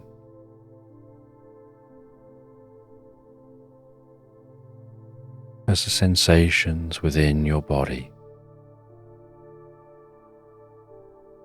begin to fade away, so deeply and so comfortably, filling your mind with curiosity, where your focus is solely filled with that curious birdsong, as if your body is dissipating, evaporating into the ether so calmly, so gently, leaving nothing but consciousness travelling through the forest, weaving so wispily around those trees. The coolness having sapped the body away, and as just a consciousness, you float on a cushion of light through the trees, glowing with the most gentle blue, as if travelling on the sands of time.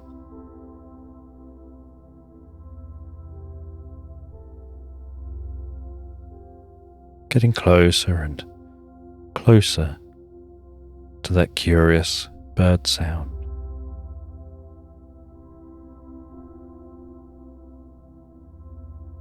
And as you always keep in mind that comfort of the body evaporated into the ether,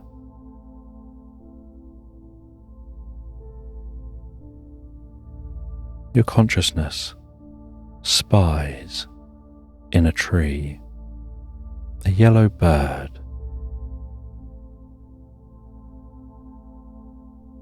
and it's as if that yellow bird spies your consciousness,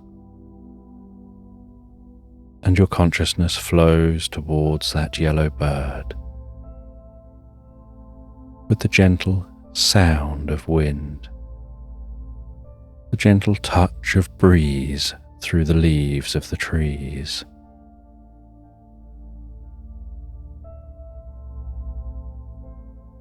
weaving, relaxing on a branch near the bird. And the bird stops singing.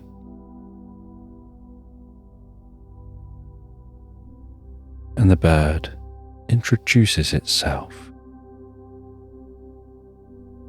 as banana.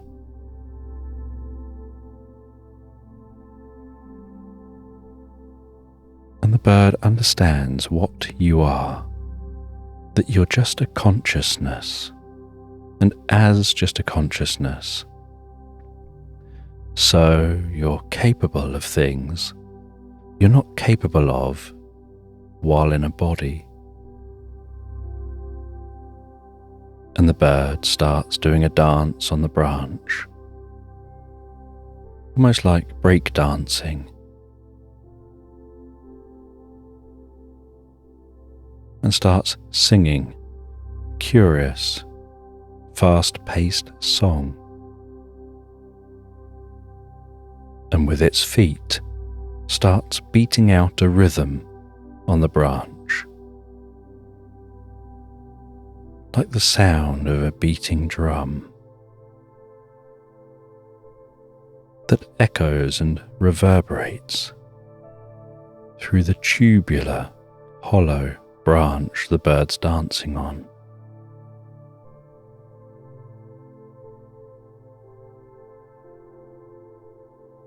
And then at the peak of its dance, while it's flailing its tail, bopping its head, chattering its beak, wiggling its legs,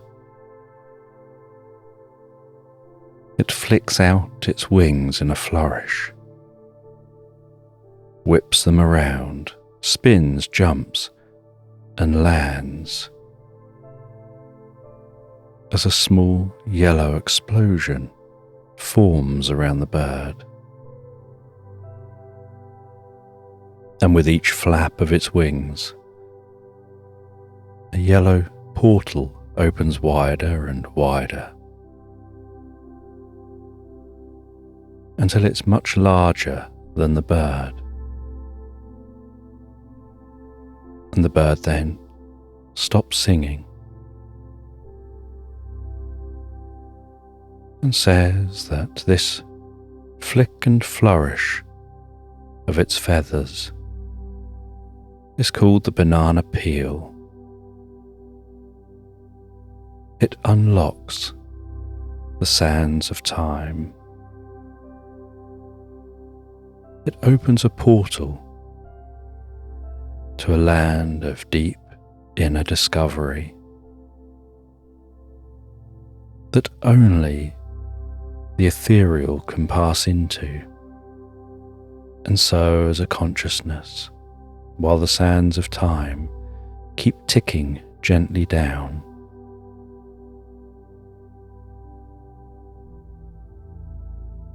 you can pass through this portal into this alternative realm. And in this alternative realm, this portal will remain open as long as those sands of time continue ticking down.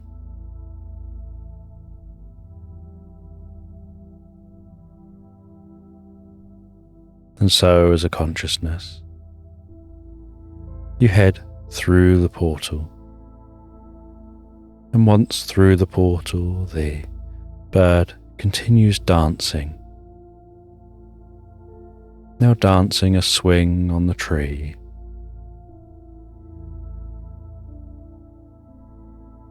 As the portal closes too, just leaving a tiny dot.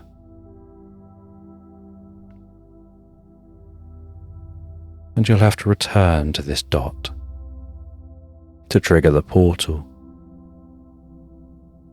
to open that portal and return back to where you came from. And in this realm,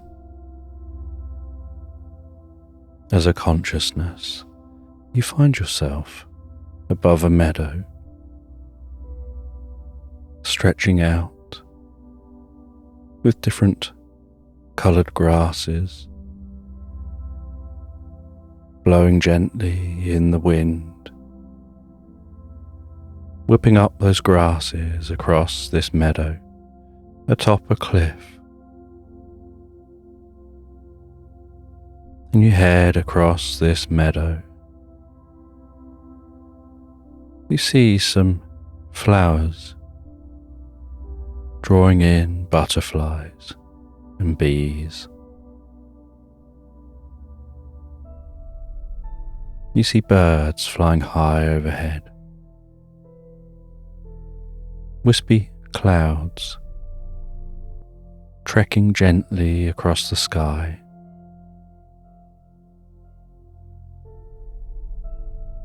And as a consciousness,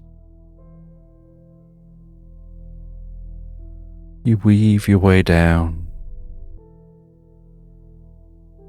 to the top of the grasses, and you fly through those grasses, the grass parting gently for you. You weave all the way to the edge of the cliff. You fly off the edge of the cliff over a vast ocean, with the white horses crashing at the foot of the cliff below.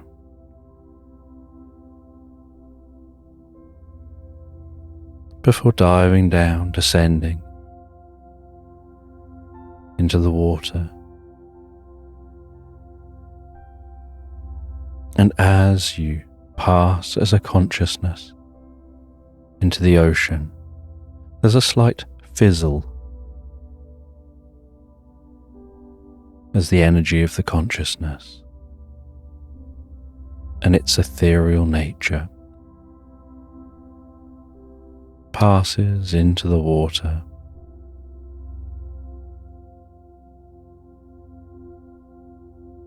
And your consciousness gives off a faint and delicate glow, gently illuminating the space around you.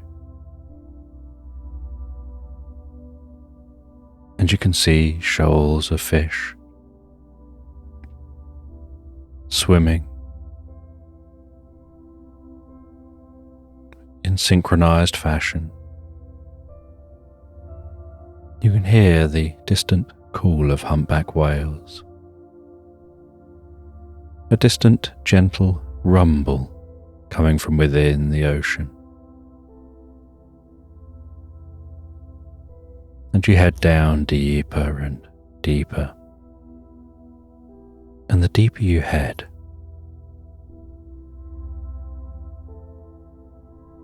the more calm and still the environment seems, and the darker and darker the environment gets, until it's just illuminated by bioluminescence of different fish meandering around here at the foot of the ocean. And you see a pulsating patch of colour in the distance. And as you approach, you spot a psychedelic octopus wearing white gloves resembling the kind of gloves you'd see on Mickey Mouse's hands.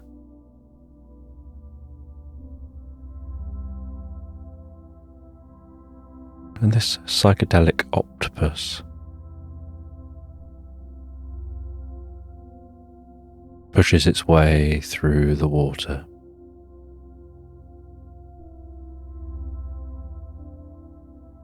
And you follow that octopus and its psychedelic colours flash across the seafloor, illuminating that pure white sand and silt.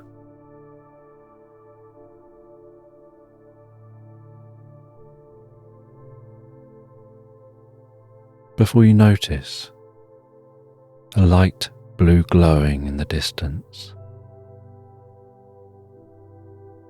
and out of the darkness you can see what looks like a ghost town here under the sea.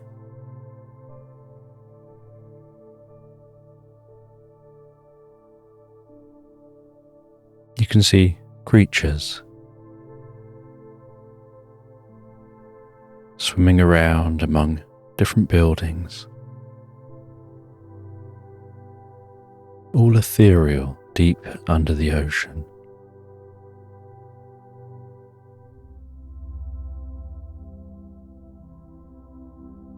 And as you get closer and closer, you notice that these aren't fish swimming around.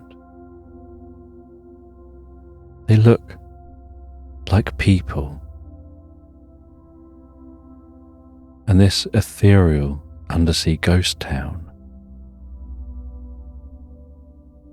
seems to resemble Victorian streets. You can see an ethereal, ghostly horse and carriage ambling along a cobbled road between rows of crooked houses, some bars, some hotels, and rows of shops. You can see people walking up and interacting with market traders, all ethereal and ghostly. And as you get closer and closer, so you reach that ghost town, and you start to hear a sound resembling pan flutes echoing and reverberating from that ghost town.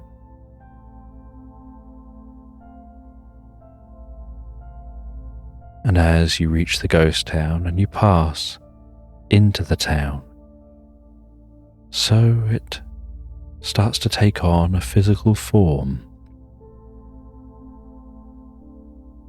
And crossing the barrier between the sea and the town is crossing that pan flute sound, as if there's a frequency vibrating around the outside of the ghost town. And as a consciousness you pass through and instantly find yourself glowing above the cobbled streets of Victorian London, listening to the clip-clop of the horse, the sound of the carriage wheels rolling and bouncing along those cobbles.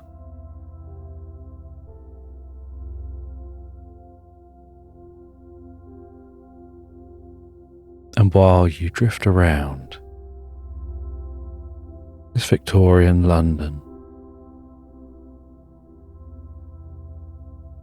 you notice that psychedelic octopus following you. And as they pass through and land into this Victorian London, so they take on a physical form. They're still wearing the same white gloves. They have the same psychedelic skin. Only they now look like a person and are wearing a tuxedo.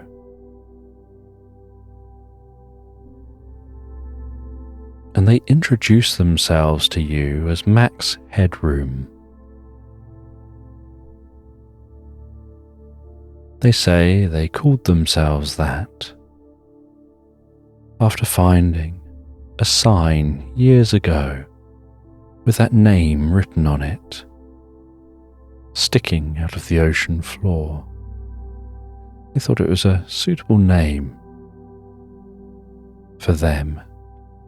They thought it was a cool sounding name.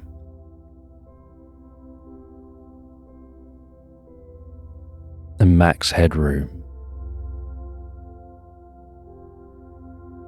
tells you that they're aware you're here just as a consciousness, and that this isn't your regular universe.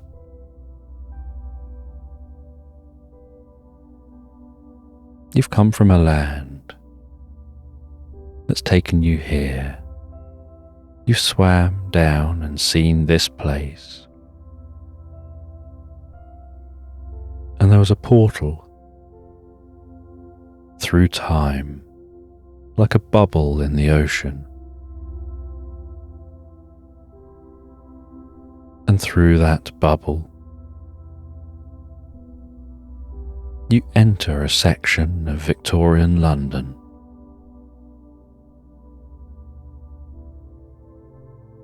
And they tell you that you should head through the markets. There's someone you should meet. They'll be able to explain more about what's taking place. And you head through the markets, smelling the different spices and the different herbs, passing stalls of flowers, stalls of fruit and veg, butchers and bakers, until you turn down a side alley. And down this side alley you encounter an unusual seller, an alien selling potatoes. And this potato selling alien offers you a blue cupcake with black rose petals on top.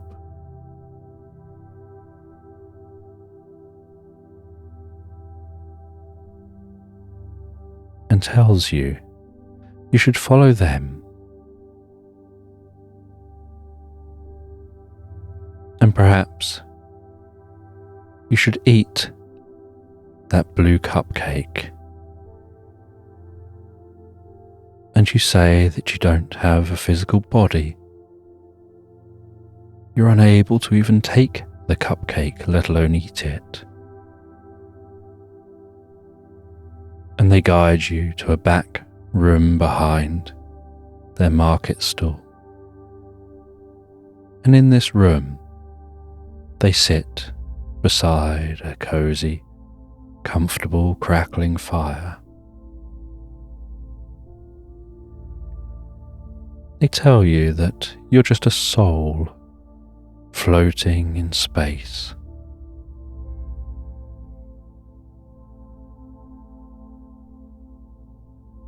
And they can give you a temporary body.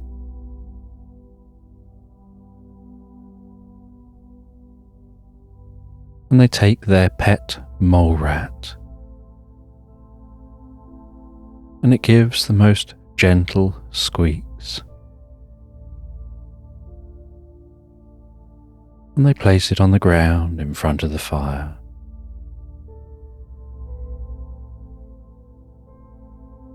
And they ask the mole rat if they're okay to temporarily share their body, to have your consciousness within their body for a short period of time.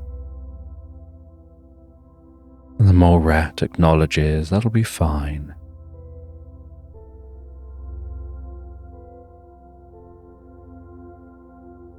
And they squeeze some lemon juice into a cup. They gently mix in some milkweed. They sprinkle in a little stardust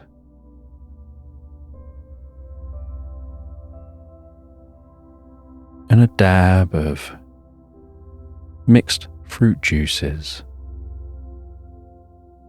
Using copper tongs, they hold the drink over the fire for a while until it starts bubbling, emitting a sweet and gentle scent.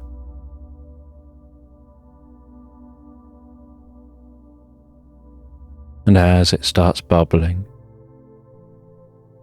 and thickening up slightly, becoming ever so slightly syrupy,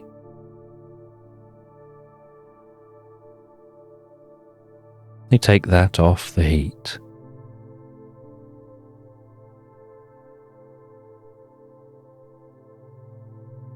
They pour the drink into a glass, and that drink is a bright fluorescent yellow.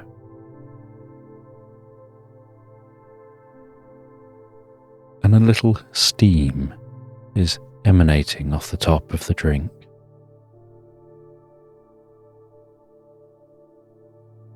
And they give the mole rat a little bit of that drink.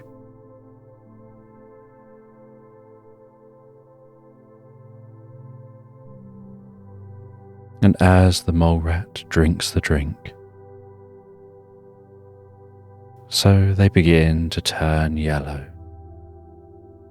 And the yellow begins to emanate from their skin.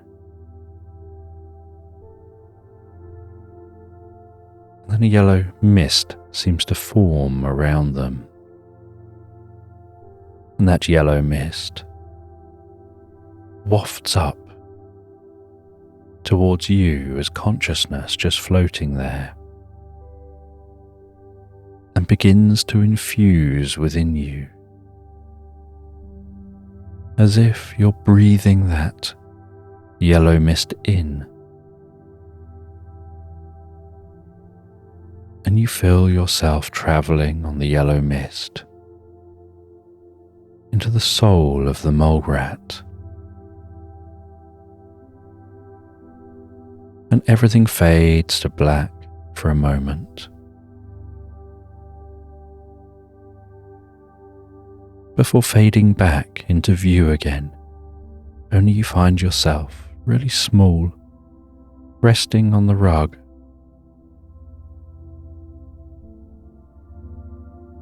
with some of your thoughts being mole rat thoughts, and other thoughts being your own. And they once again offer you that blue cupcake. They tell you the effects of this drink will only last a short period of time.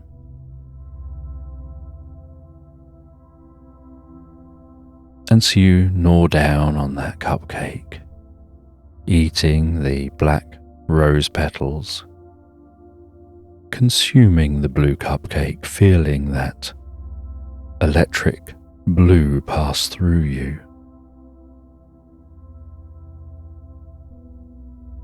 Feeling a tingling forming through your mind and body. And as you finish that cupcake, so the potion wears off, you drift out of the mole rat, back as a consciousness. Only this time you notice something has shifted. It's as if your consciousness has expanded. You're no longer aware of just being you, but you're aware of being connected to everything around you. And this alien talks to you about how they're one of the creators of these portals. They draw like-minded people together, those who are curious and seeking something greater than themselves. And while you're here as a consciousness, so it means you can be anywhere you like. there is no physical you. You're not just in the ether, you are the ether. You're the energy of the universe.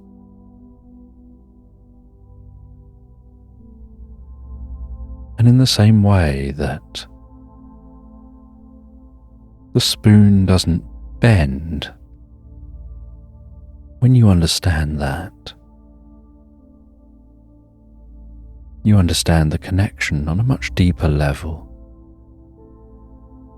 And there's only a limited time to teach you this before you have to return to your body in your own time. And what you want is to return with your consciousness upgraded, like upgrading the software of a computer to something far more advanced.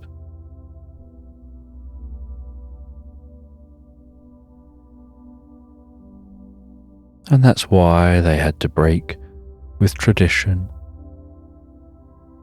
and work fast to meet you.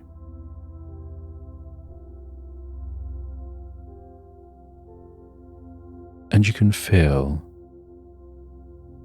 that new learning and understanding weaving and passing through your consciousness, swimming among the channels of thought.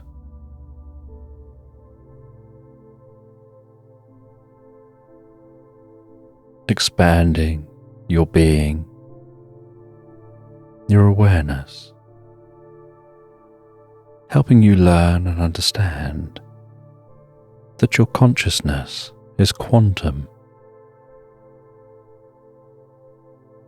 that it is here and everywhere all at the same time.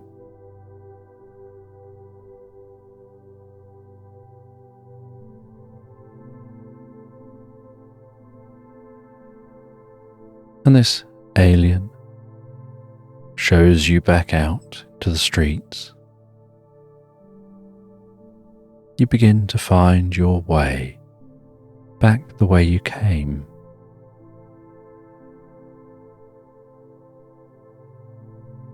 You see Max Headroom standing almost like a bouncer at the end of the street.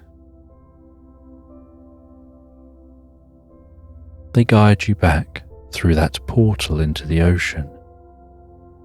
And as they pass through the portal, so they become that psychedelic octopus again. And you follow them through the ocean, now noticing in the darkness the patterns in the undulating and pulsing lights.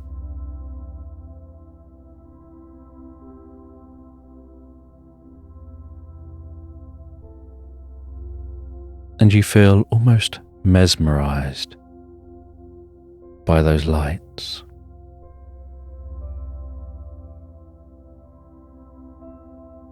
You head back towards the shore.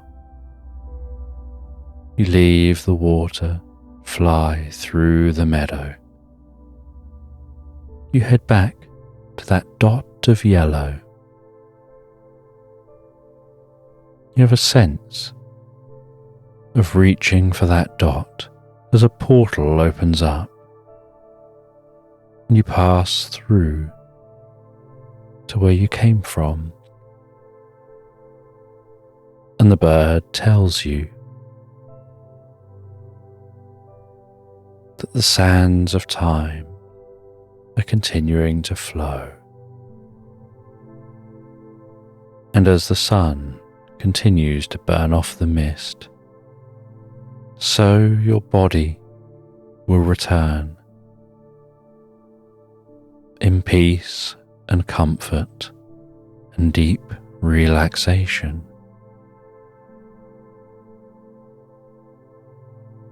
As if it's been renewed and repaired like taking a car into a repair shop. For an MOT, getting it all checked over, making sure it's all fit and healthy and in working order.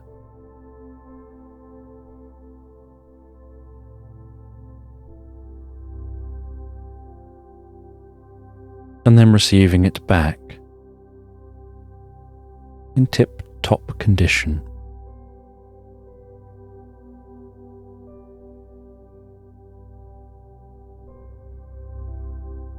And some things can be a pain when things go into repair,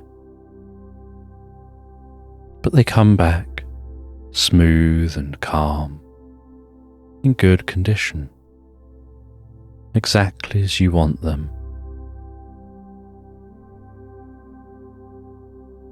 It was a pain back there in the repair shop, not where you are.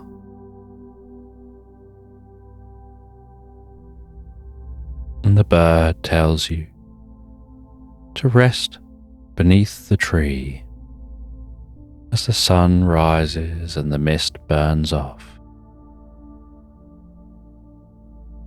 And as you rest beneath the tree, so your body will find you and your consciousness will reintegrate with the body. Like a delicate game of chess, working out the best moves, like the pattern found in a seashell.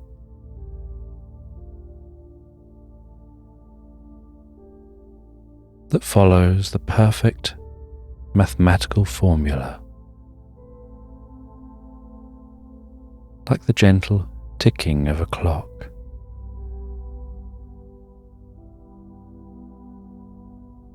And while you rest beneath that tree, so you feel like you're drifting into a reverie. And as you drift deeper and deeper into the reverie,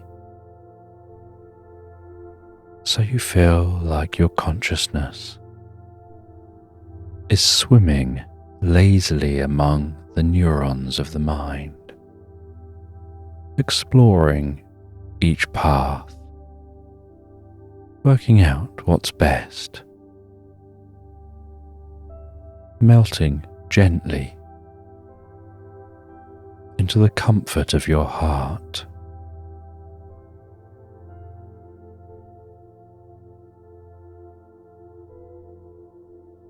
And you can feel your body returning, your mind relaxing deeper and deeper. And then in the heart of your mind, right in the center of your mind, like in the heart of a maze, you discover a small, delicate jewelry box. And you think of it as being so much like Pandora's box.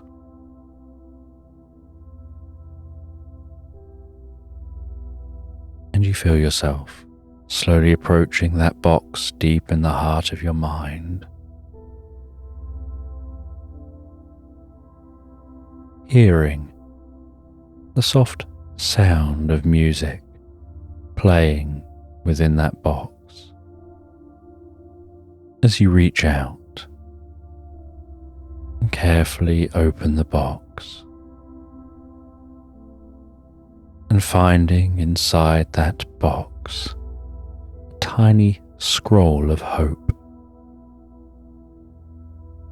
carefully unraveling that scroll of hope,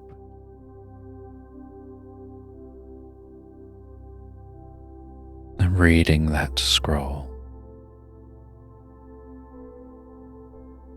and feeling that the reading takes you deeper and deeper into an understanding of consciousness, of comfort and deep relaxation,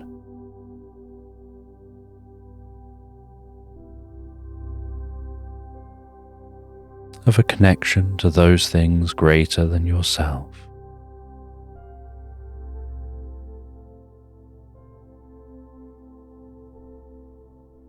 mission of discovery.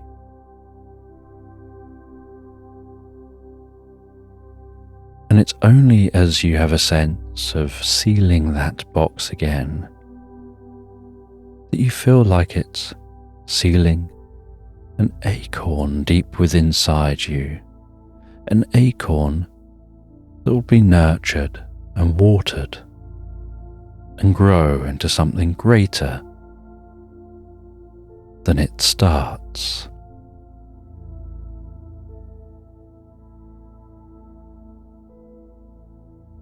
And you feel the warmth of the sun tickling across your face. As you open your eyes gently, seeing the last of the mist evaporated by the warmth of the day.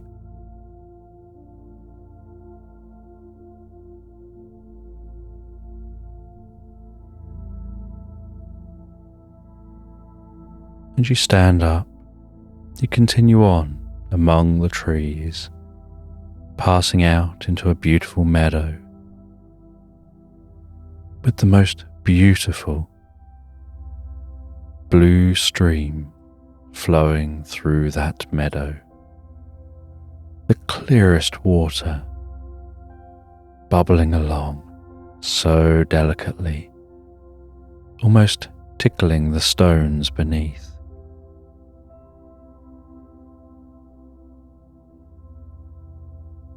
And you feel that something great is growing within you. A deep understanding.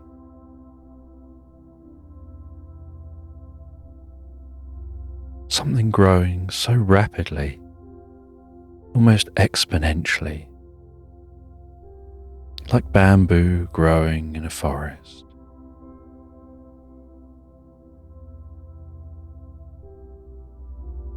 Everywhere you look,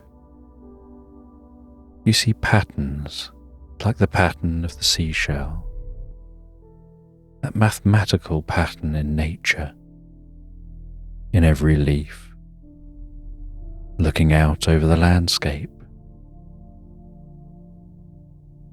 looking at a large scale down to the smallest scales.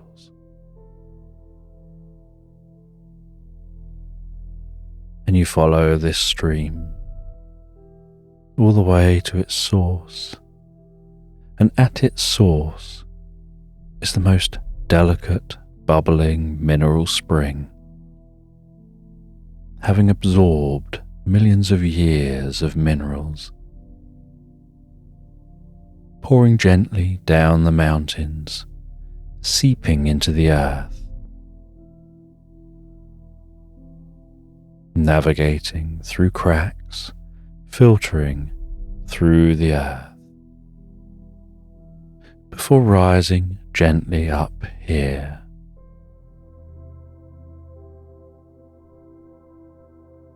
And you take a drink of that natural spring water, feeling the coolness of the water as it passes down your throat, bringing peace and calm.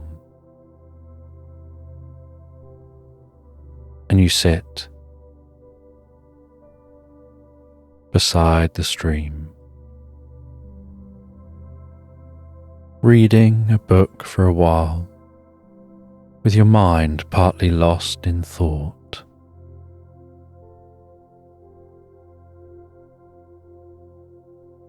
Constantly drifting to thoughts of your experience, to thoughts forming, as if being aware of the surroundings around you on a whole new level, as if something around you is forming deeper and deeper within your mind.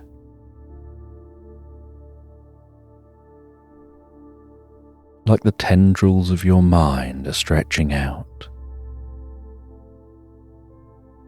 to reality around you.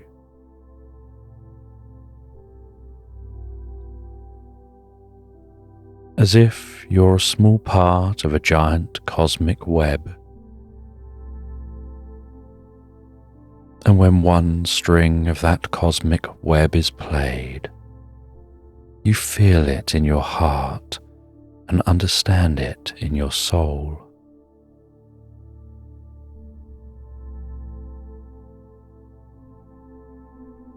And you just think to yourself about your experience as that mole rat, and a thought comes to you: if life gives you lemons, melt them down and make gold.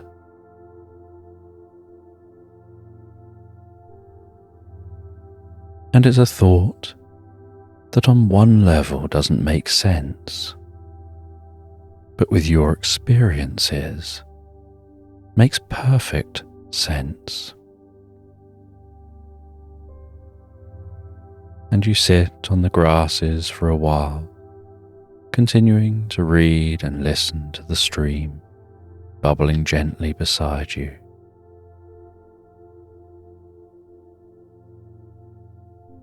As the sun gently meanders across the sky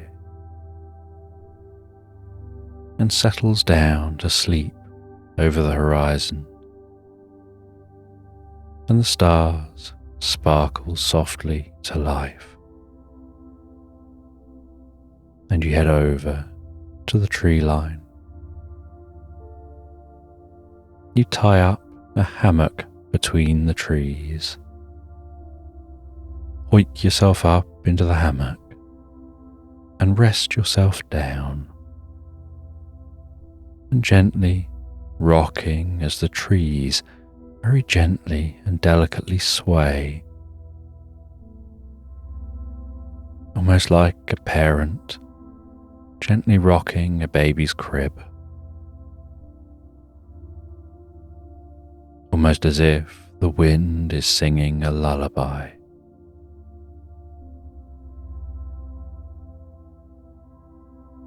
You feel this sense of drifting peacefully and comfortably asleep, the breeze gently tickling your face. Your consciousness still processing, still learning and updating. A deep sense of comfort through your mind and body as you rest there as a mind, while you sleep deeply as a body.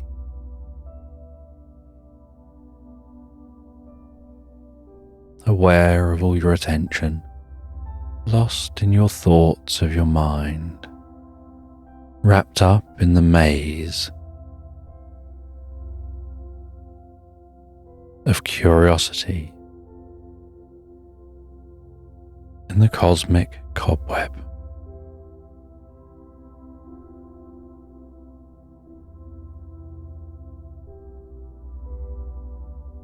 As you explore that maze, in search of finding yourself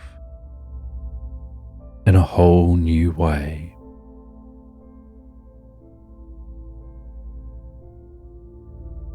of gaining a deep understanding of Pandora's box in the heart of your mind.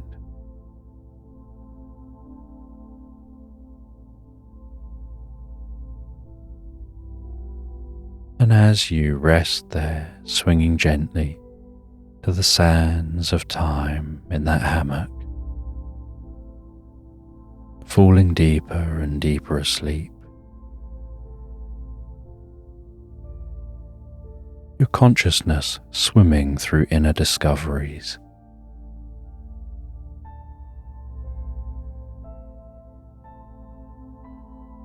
Your mind eventually quietens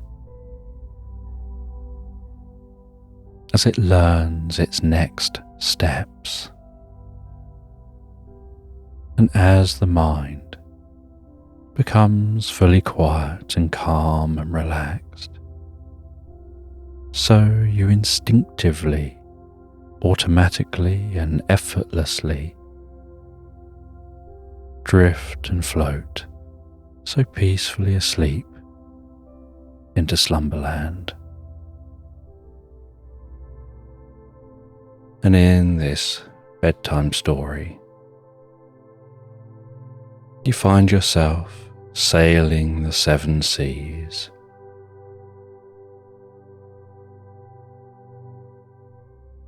You wake up every day. You head out on the deck of the boat.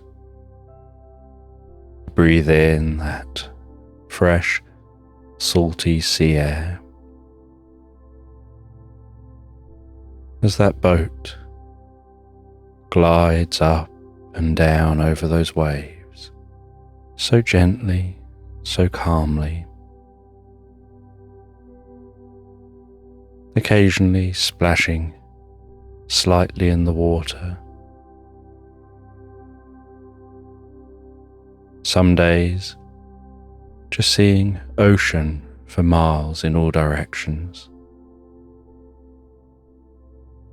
Perhaps barely being able to tell the difference between the sea and the sky. Other days, seeing whales breaching and splashing down.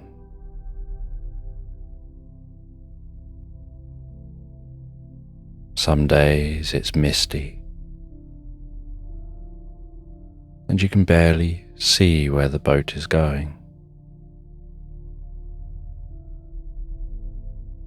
And when it's misty,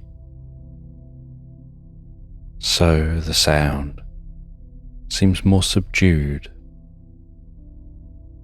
and calmer and quieter.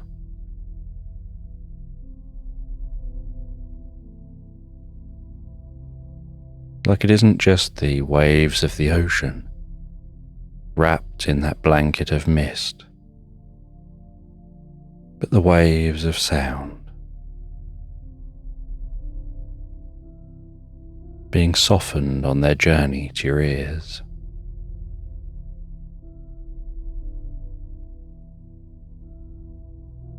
And while you travel through the 7 seas, you stop at unusual places, the first to chart these locations, making new discoveries.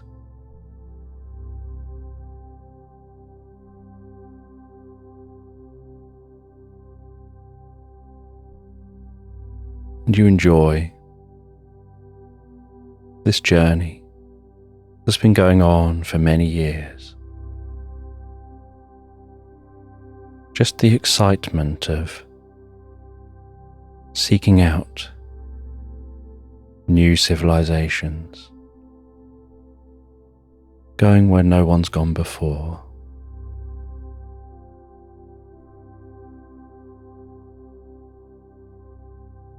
And one day, as you're ambling around the deck of the ship in your finest fuzzy slippers,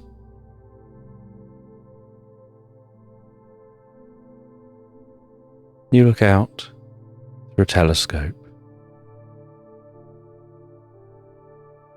at a slight lump on the horizon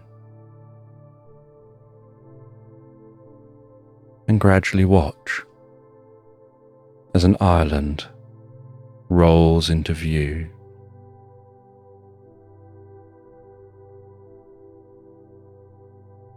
And the captain directs that ship towards the land. And you stretch out those maps on the table, weights holding them down. And using rulers and writing in pen and using other devices, you explore that map and you begin to mark on the map this new location you're heading towards. And you can see where it is in relation to other locations that are already discovered and that you have newly discovered.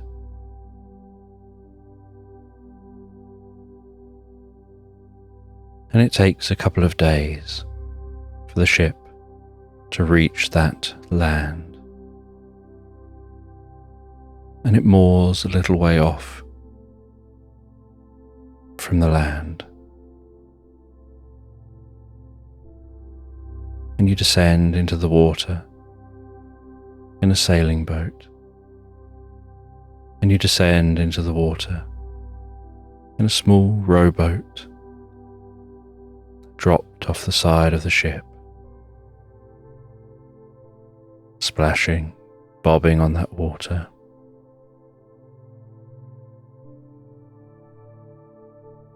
As you row towards that island, hearing the sound of the waves rolling up onto the shore, that sound getting louder as you get closer and closer.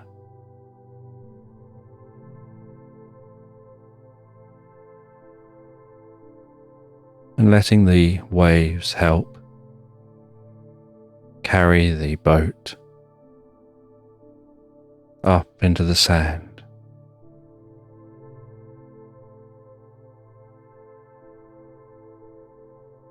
The sound of the keel of the boat sliding, scraping through the sand and wedging into the shore.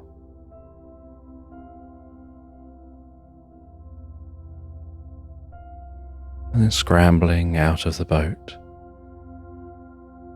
feet sinking into the sand as you disembark onto the beach under that warm sun. The sounds of unfamiliar birds in the trees, curious, colourful flowers stretching around the base of those trees.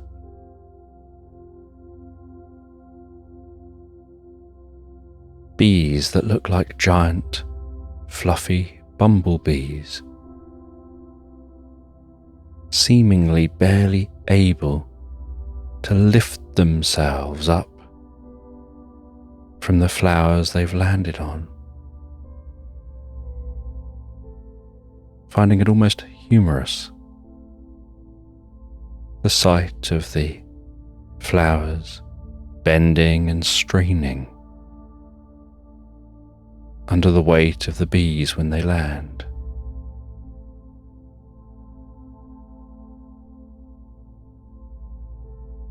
And large, colourful butterflies flapping their way around those flowers, their wings almost shimmering in the sunlight, leaving behind a kaleidoscope of colour.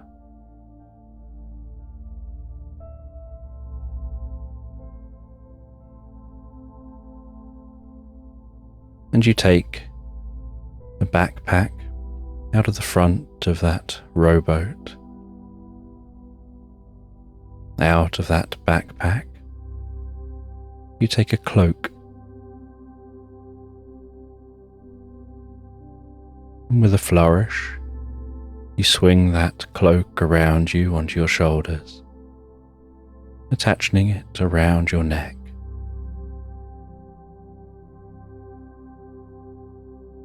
You pick up the backpack.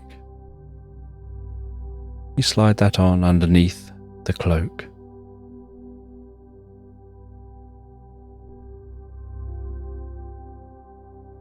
And you set off into the heart of the island.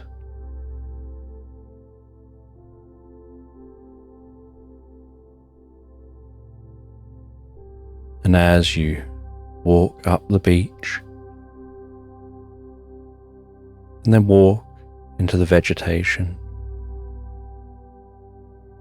You leave behind the sound of the ocean,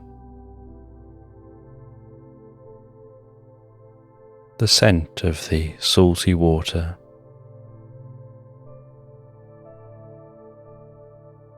and the ship just bobbing there, slightly out to sea.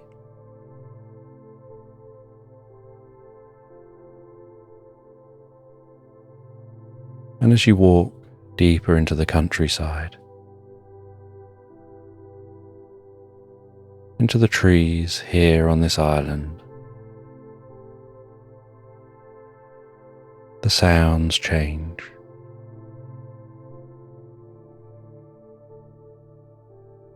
The unfamiliar bird sounds, the scampering sounds of small animals, and you're unsure of the size of this island.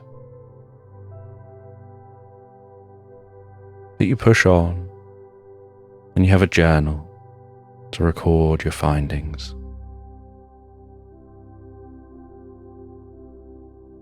And through the heat of the midday sun, you're sheltered among the trees.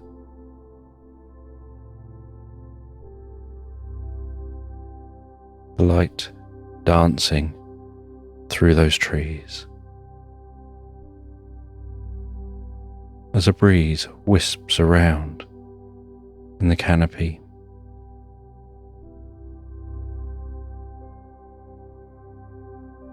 And you hear a faint, distant, musical sound,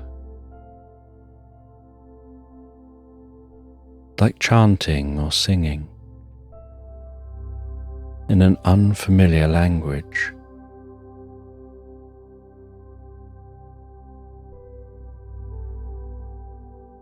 And you decide to go and investigate. As you cut through this woodland in the direction of that sound, slowly, quietly, carefully,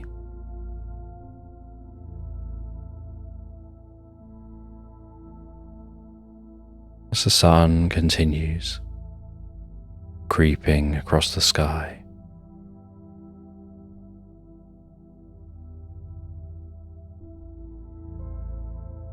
And then in a slight clearing, you notice light flickering and can smell that scent of a bonfire.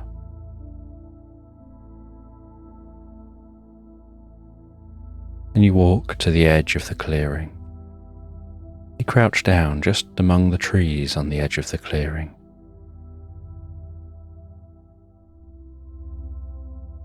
And you see small little people dancing around that fire.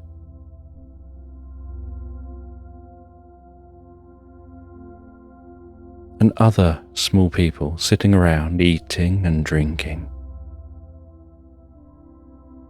And some drinking a bubbling concoction being warmed over a fire. And then seemingly dancing with a slightly different quality to their movements.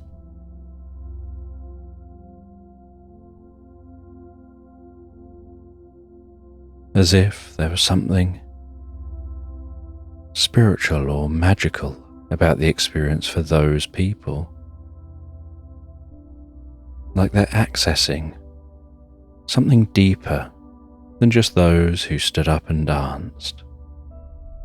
They were doing more than getting lost in the music.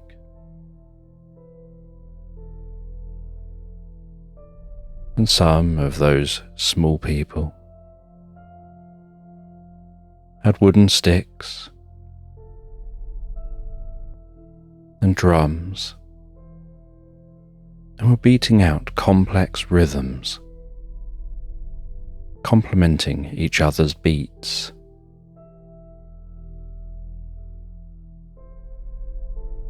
And those who drunk that special liquid had a robotic quality to their dancing. There was an economy of movement.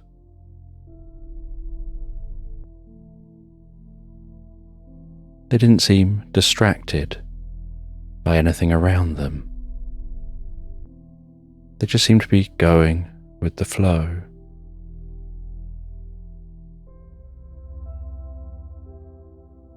And you hid quietly, out of sight in the woodline, just observing as the sun continued passing towards the horizon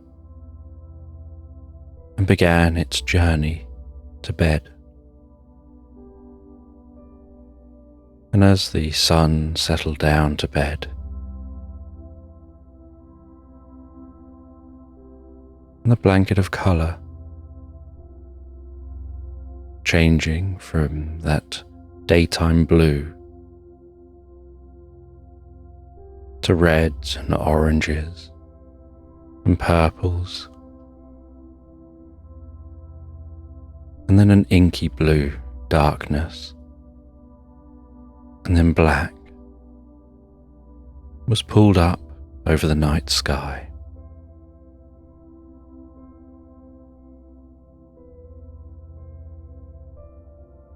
With the dusty sight of the Milky Way stretched overhead.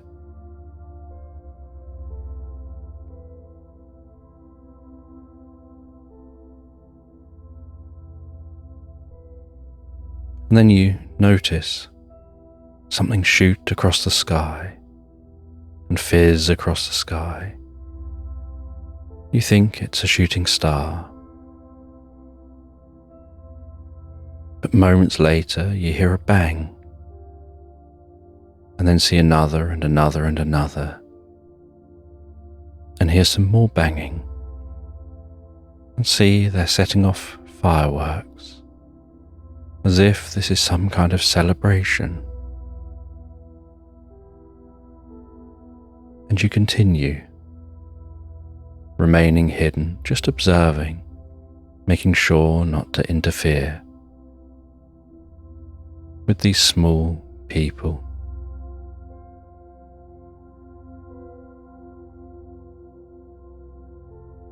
And after many hours, the fire under the liquid begins to burn down.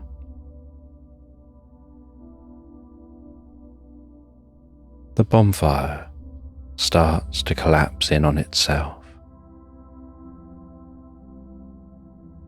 and then starts to burn down to embers.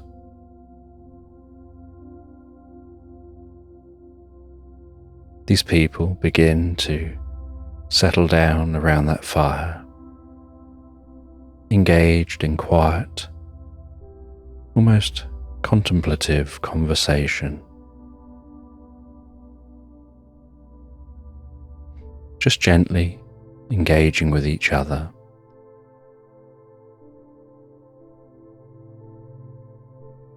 And you feel your eyes getting heavier and heavier.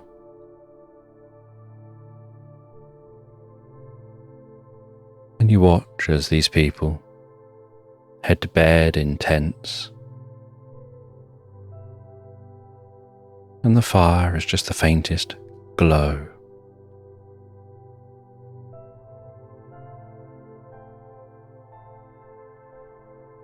And once the last of these people goes to bed,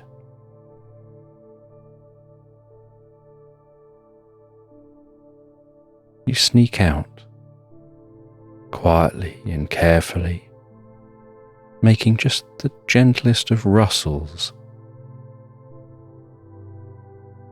as your feet and legs push through the tall grass. And you walk over to that pot over the fire, and with curiosity you take a ladle of that liquid, now cooling, You pour that into a bottle.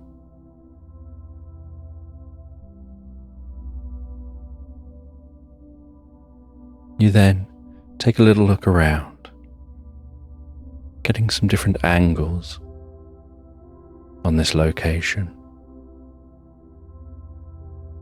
before sneaking back into the trees and sneaking your way back in the pitch black with just the sound of the nighttime creatures for comfort and company.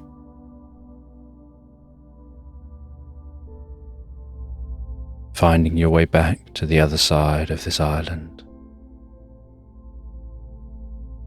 back to that beach. And at the top of the beach, you set up your own camp. You light a small fire. You open your journal and record what you've learned and discovered.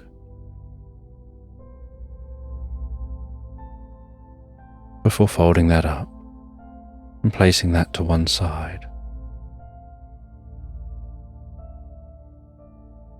And you take that drink and you decide to warm that drink over your fire. As it seems like it's supposed to be drunk warm.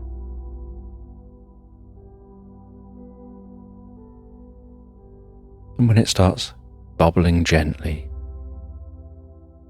with the faintest wisp of steam rising from the drink, you remove it from the heat. You let it cool just a little bit before taking a sip of that drink. And a bit like breathing in mint, you feel that drink tingling up behind your eyes, down your nostrils, out of your ears, down your throat.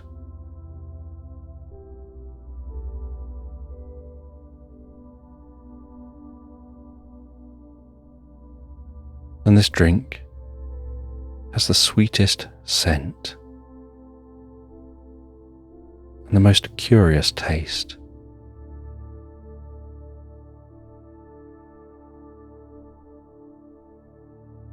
And you tuck yourself back into your tent. You slide on your fuzzy slippers.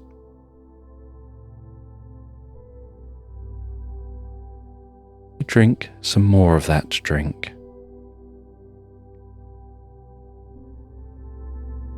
You feel that spreading down your arms, down through your body, filling your head, all the way down your legs to the tips of your toes, seeming to soften every part of you, relaxing your muscles.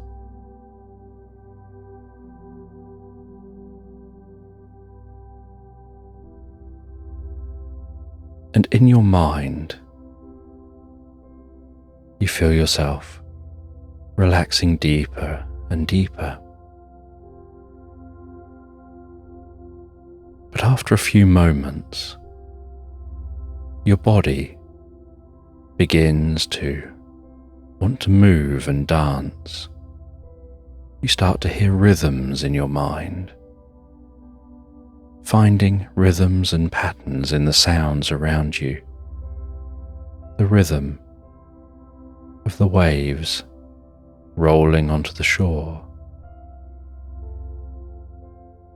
The rhythm of the movement of the tent as the wind whips around it.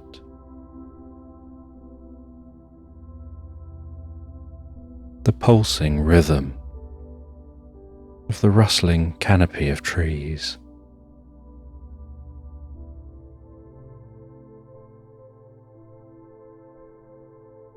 and you feel almost compelled to move with the rhythm, and find yourself heading out of the tent and dancing around that fire, seemingly dancing to the rhythm of the flickering flame.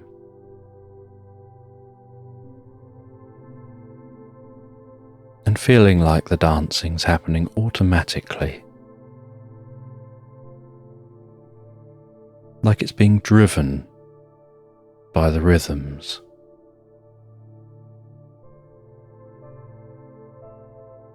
And yet your mind is becoming increasingly calm and relaxed. And your body, despite wanting to move, feels like all those muscles are deeply calm and relaxed. Like all the movement is happening automatically and effortlessly, without any tension or effort on your part.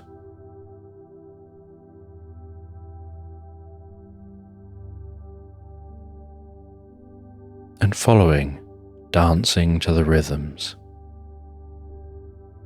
you feel the body seem to almost say to itself, "It's time now to sleep," and you instantly want to rest. And so you head back to the tent. You drink a little more of that drink, finishing the last of the drink off.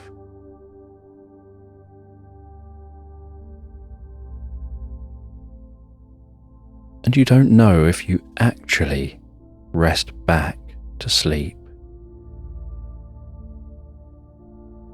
or if you just imagined resting back to sleep, but you suddenly feel the feeling of falling gently backwards, as if falling onto a cushion of clouds, resting your head on those clouds, feeling weightless, as if nature itself is holding you up. That kind of weightlessness you get when lying on your back, floating on the surface of the water in the ocean, where your whole body just bobs gently up and down, where it feels like there's no effort on your part to do anything at all.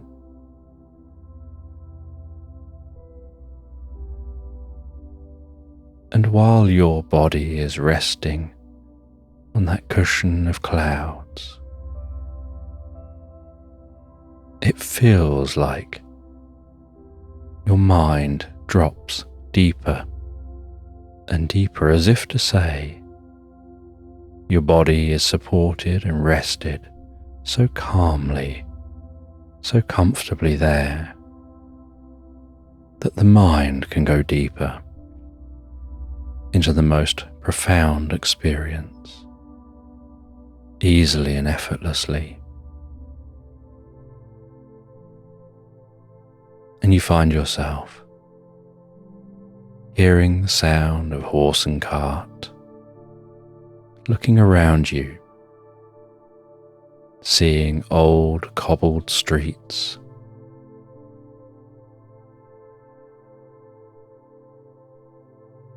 and then you see something slightly unusual. A frog driving along the cobbled streets in a matchbox, being pulled by two snails.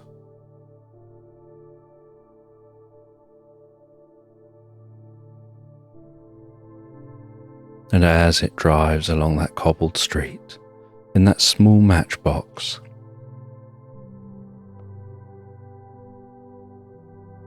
you stop and inquire as to who this frog is.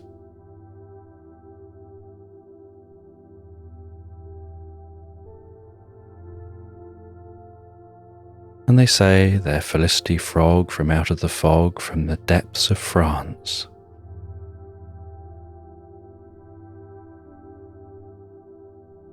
They rescued these snails from some whales on their journey over to England.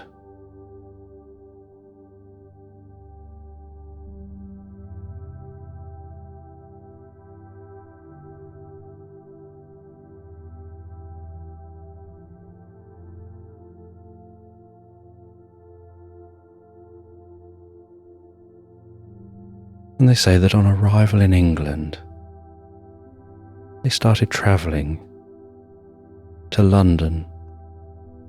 They'd heard that the streets are paved with gold. That's what they were told.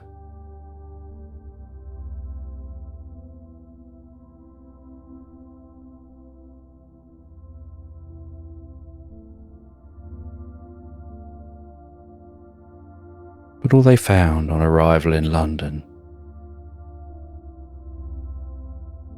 was a kitten who was smitten with a boar wearing a mitten, carrying a glass of Jack Daniel's whiskey.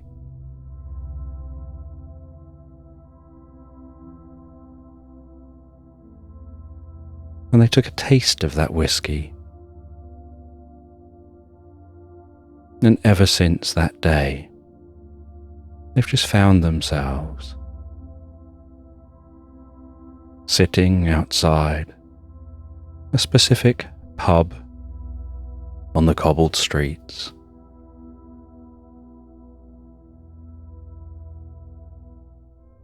drinking a Long Island iced tea with a popsicle to stir it.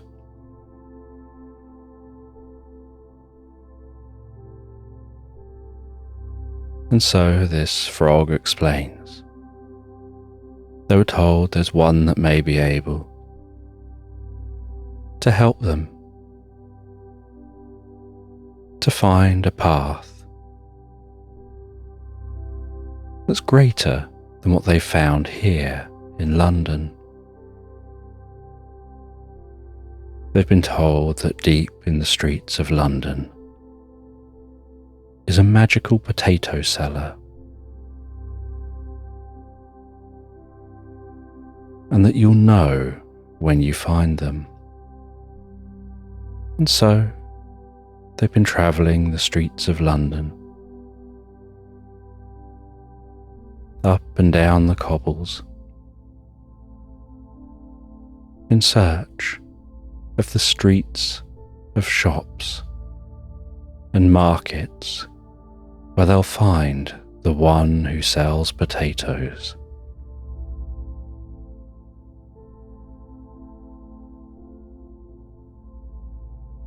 And you have a sense of walking past, making a mental note that you'll record this in your journal.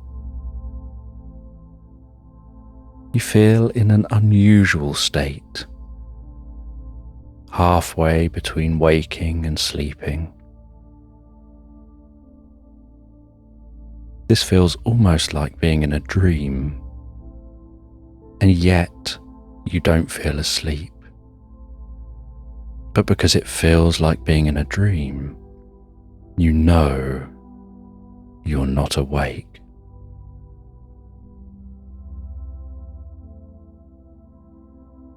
And you walk these cobbled streets.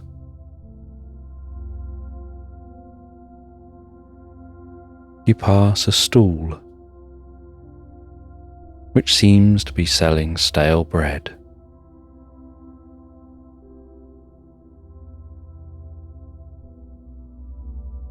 You pass another stall with a wolf with a red cape on,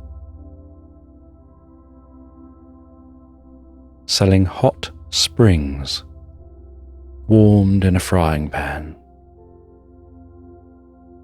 and then placed in an oven to keep them warm.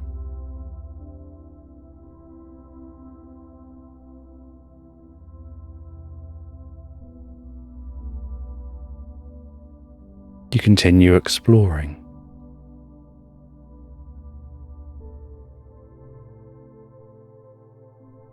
And you start to hear a voice.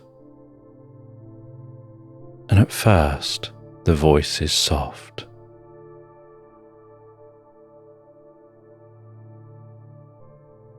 And you try and figure out where it's coming from.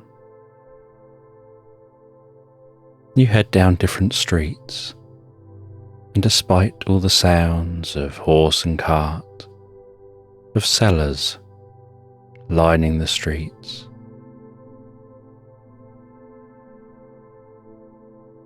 the sounds of nature wrapped around you, you can still hear that voice. Almost as if the voice, although very faint, is seeking out your mind. And you try and find that voice, weaving your way through different streets.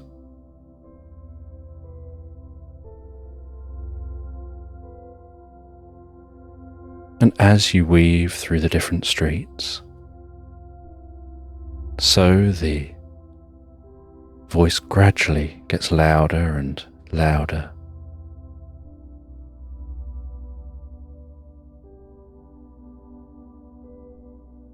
And you end up walking down a very dark alley. And there's something deeply calming about this alleyway. As if there's a hint of magic down here. And there's a gently glowing door at the end of the alleyway. And you walk slowly towards that door. You click the door open, walk through the door, and it feels like you've just walked into a planetarium. You can see stars surrounding you, as if projected in all directions. But you can't see a projector. You have this sense that it feels like you're inside, looking at this view, not outside. But you can't see anything other than stars. So it's just a feeling you have that in here, the sound quality of your footsteps, the feeling of the floor, something about the air and the atmosphere makes you feel like this is inside a room, even though it looks like it goes on almost infinitely, as if you could be out in space. And in the center of this room is a small chest. And you open that small wooden chest. And inside the wooden chest is a small wooden puzzle. And you gradually move the bits of wood around on the top of the puzzle. And notice that as you're moving them around, they start to form a pattern, an image developing on the top of that puzzle.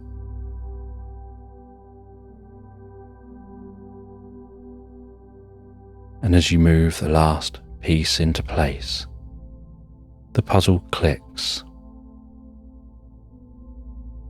You open up that puzzle and a beam of light stretches up into the air. A purple, sparkling beam of light. And out of that beam of light, a voice can be heard, telling you that this is your mind, interpreting the experience of connecting with the deeper layers of reality from drinking that drink.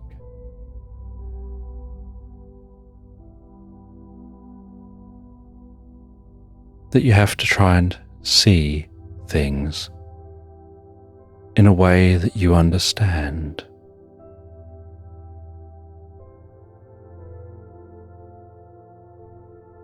And so this takes things which you're familiar with, but combines them in a way that's meaningful, that may seem illogical on a conscious level, but makes perfect sense when you understand it's all symbolic of a deeper connection to reality. And while the voice is talking, so the light pulses in time with each and every syllable that's spoken, in an almost hypnotic way.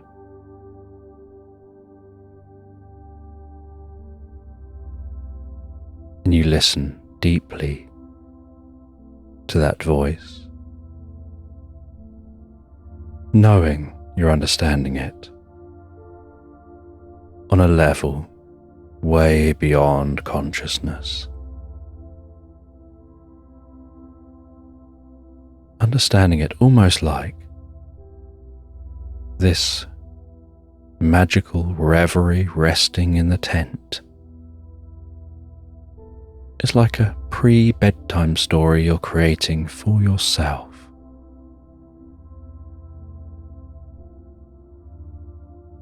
As that drink works on expanding your mind, connecting you on a fundamental level with reality, right down to the waves underpinning all of reality.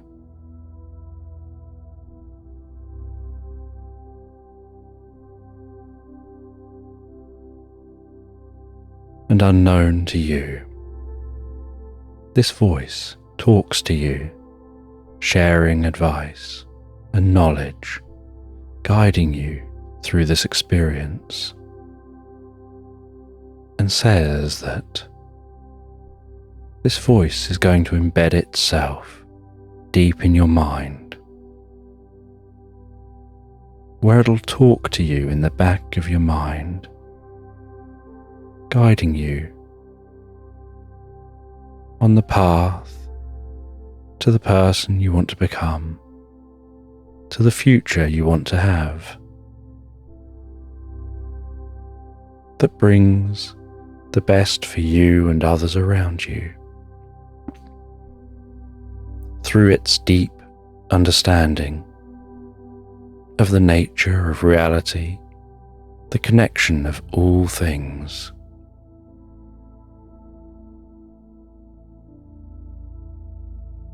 And you may hear it as your voice, as the voice of someone else, as the whispers of the wind, that hint of a word you think you hear in a slight breeze, the hint of a word you think you hear when you wonder whether you've just misheard lyrics of a song.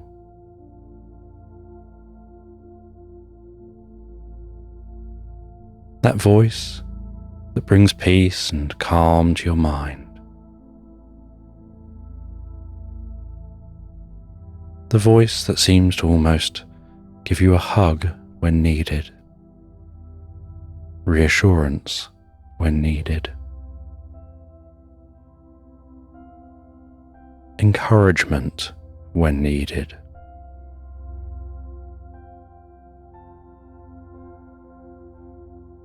And it says you can always keep that in mind, that it's there to support you. And you don't have to do anything at all. It'll just be there supporting you in the background whenever you need it. Sometimes you may think it's a bore, but it'll be there.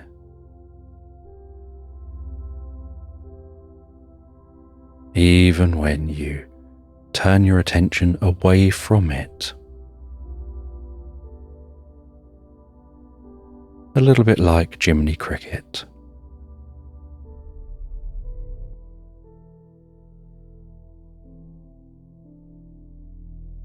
And that light intensifies, and the stars overhead intensify.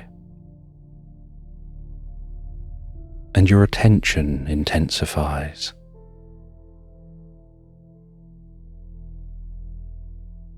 Before you feel like you're starting to fall asleep, and the light begins to fade and the stars begin to dim.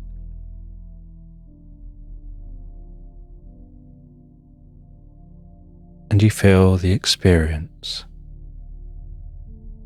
almost folding itself up like folding up an old map.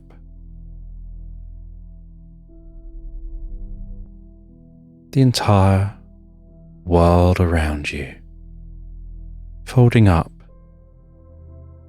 into that wooden puzzle box until you experience yourself sat cross-legged on an unknown ground that you cannot feel beneath you, as if sitting in the air, with just darkness all around, and yet somehow you can look at yourself and see yourself, and you can see that puzzle box before you, but in all directions it's just black and silence.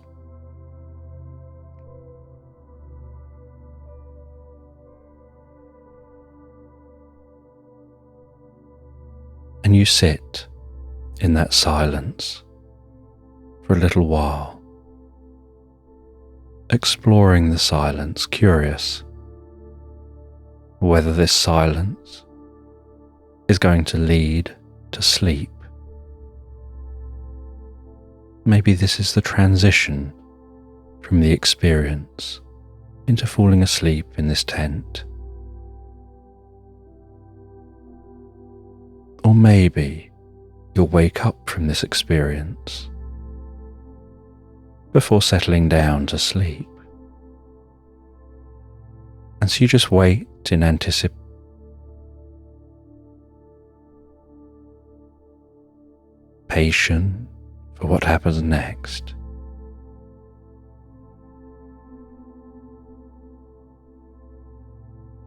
And then out of the darkness,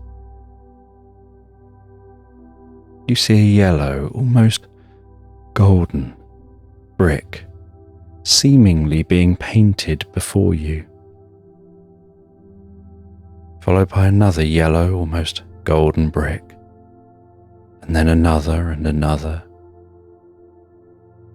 until there's about 8 bricks wide.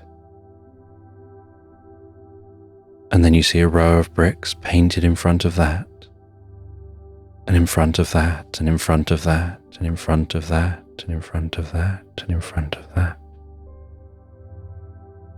Those painted bricks stretching off as far as you can see, making a point on the horizon, way off in the distance, in the darkness. And you see those bricks gradually taking on a matte finish, as if the paint is slowly drying. You can even smell the scent of that paint as it dries, and you feel compelled to stand up and begin to walk slowly along that yellow brick road. And you follow that yellow brick road in a straight line. As you turn and look back, you see where you are sat. You see yourself getting further and further away from that point. And you turn back again and walk further and further, feeling like you're following this road almost for an eternity. Like the further you walk, the more road appears, and the more road that appears, the further you seem to walk. And the more you walk, the deeper you go, and the more relaxed you find yourself becoming, and the more compelled you feel about what you're going to discover. And eventually, in the distance, at the end of this yellow brick road, you see what looks like a flagpole with a flag, waving very gently in a non-existent breeze. And you walk towards that flag. And as you arrive at the flag, you see at the end of this yellow brick road, right in front of you, with the flag beside it, is a full-length mirror with an ornate golden frame.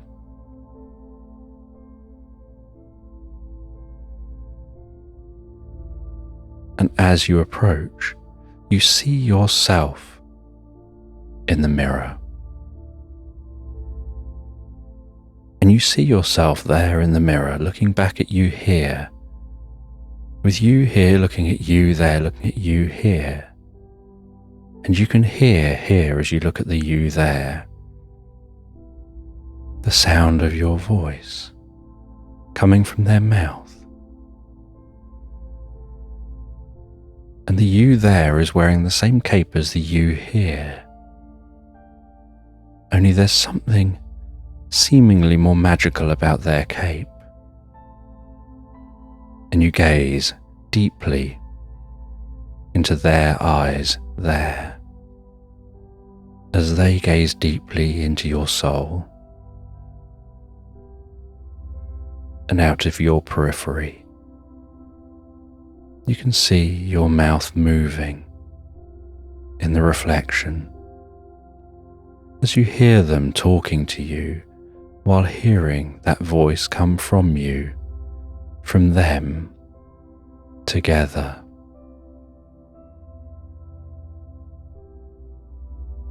I am the wizard at the end of the yellow brick road.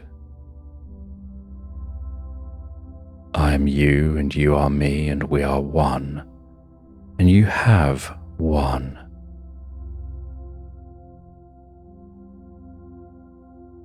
And what's one for me is now for you, just like what's now for you is one for me.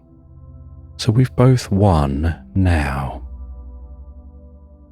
just like we've both now won.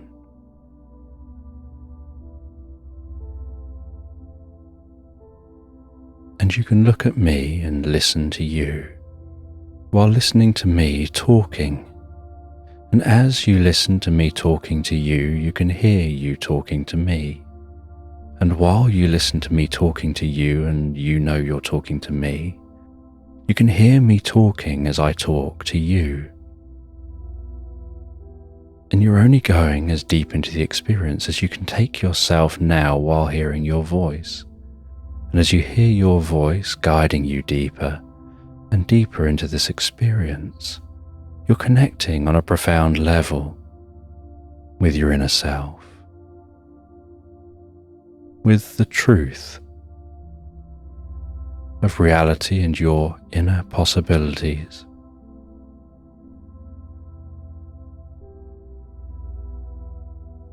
And you know what it is you need to know. You just don't know you know it yet.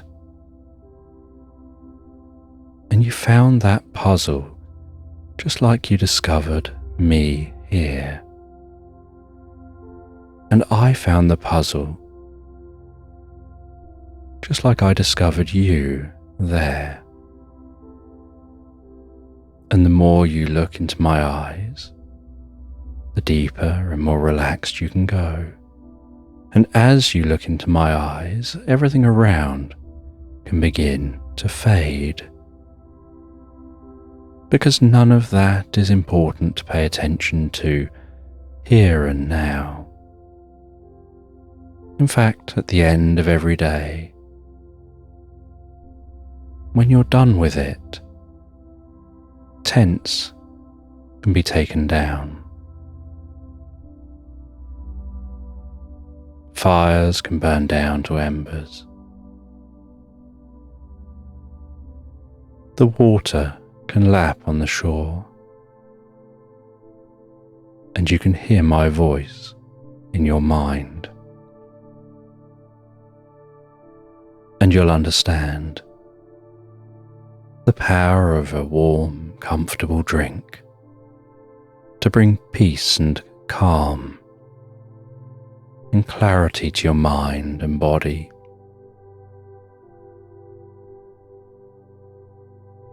The power of a warm drink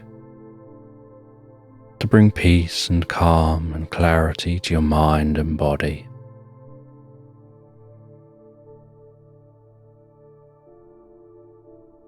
Almost like turning up your senses to what you need to focus on, while turning down the dials to those things which are unhelpful.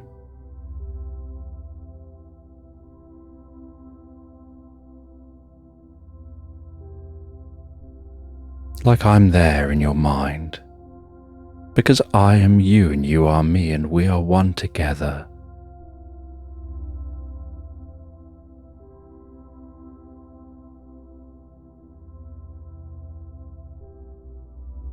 And I am there in your mind, helping you, supporting you, resting a hand on your shoulder, standing beside you when you need me to guide you.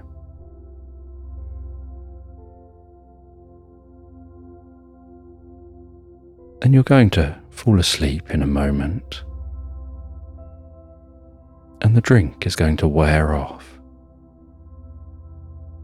But you can have this experience any time you drink a hot drink. Only the experience can be slightly different each time, while you go deeper into the experience in your own unique way.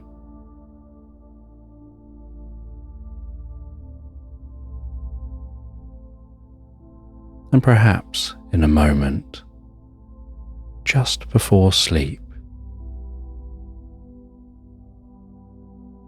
you'll read and your eyes will follow the page, but they won't close until they reach the bottom and are looking all the way down.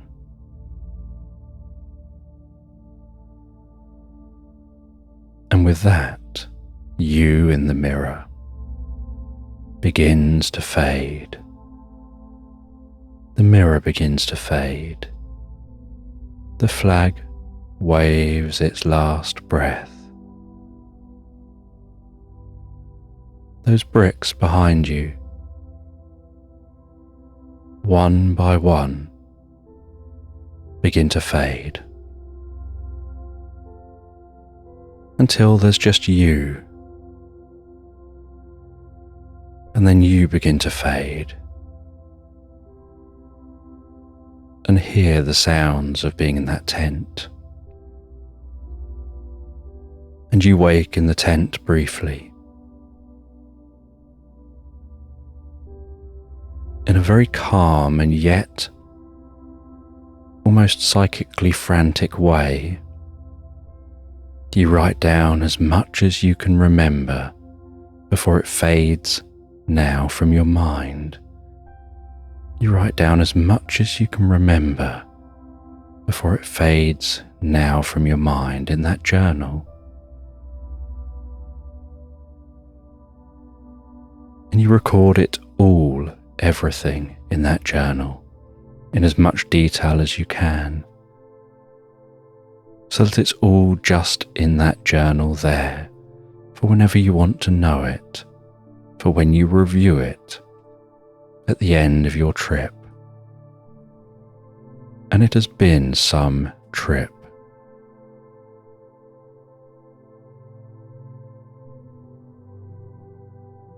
And so you write that down in your journal. You rest back under a soft reading lamp on the most comfortable sleeping bag. You read some of your journal entries, finding it seems to leave your mind as fast as you're reading.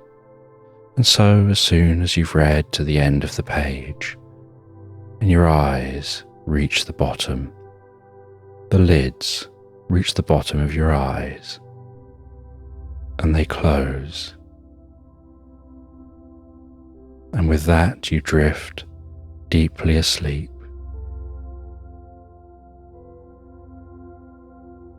And you sleep so deeply, so soundly, so profoundly, getting long stretches of deep, recuperative sleep, dancing your way through pleasant dreams, updating your neurology, before waking in the morning to morning bird sounds unfamiliar to you that are unique to this island. Heading out into the daytime sun from that tent, building a sandcastle on the beach to represent your inner experiences here.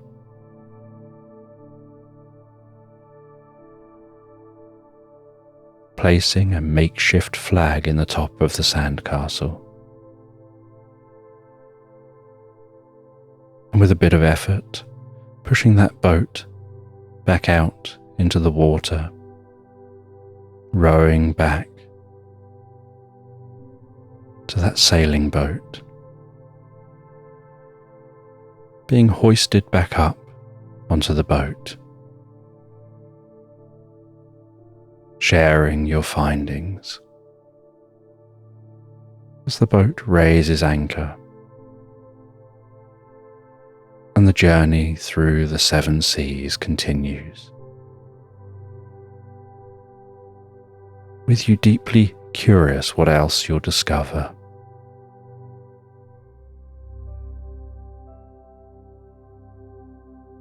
And as the moon tickles the surface of the ocean, and silvery light dances across the tops of the waves, you find it almost hypnotic, while resting in a hammock, gently swaying in that boat, gazing out to sea towards the moon, your eyes getting heavier with each sway, As you sink deeper and deeper, aware you've got so much more journey to look forward to in the future. As you drift now and float deeply and peacefully, relaxed asleep into Slumberland. And you're walking through some country woodland, crunching on the undergrowth.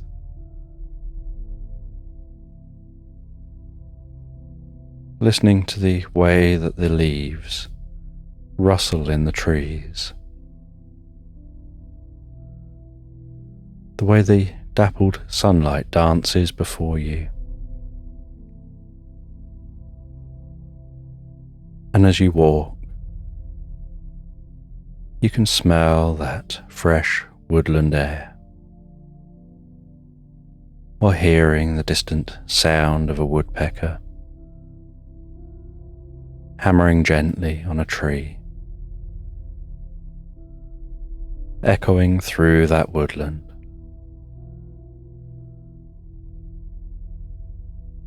The distant sound of a cuckoo calling out,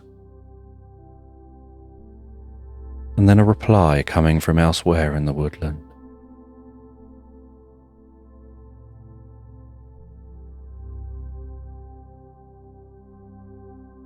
And you follow a woodland path,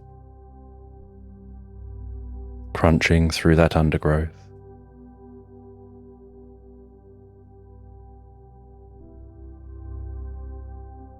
The way the light shines on the different trees, catching in the slight dampness on the trunks of those trees.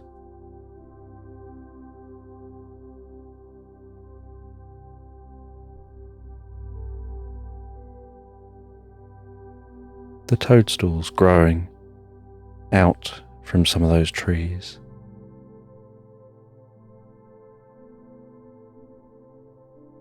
The perfect place to shelter small animals. And while you continue walking, so you spy in the distance a deer frozen still mid-chew,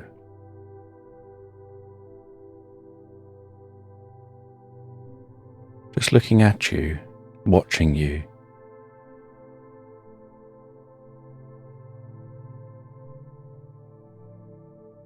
Freezing to try to avoid detection.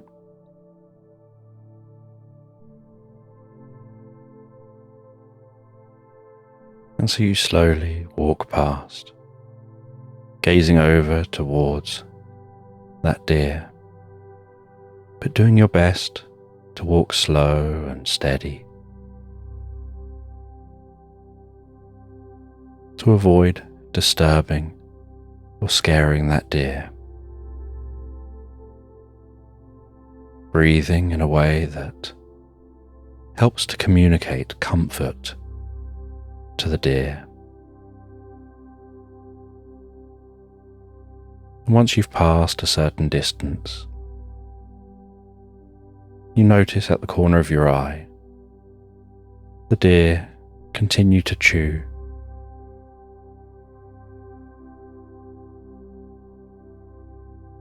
And relax its body and seem to go back to breathing again,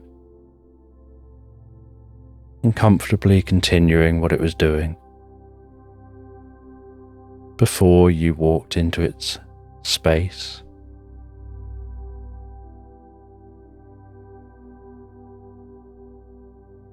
And while you continue walking, you notice the woodland opening up,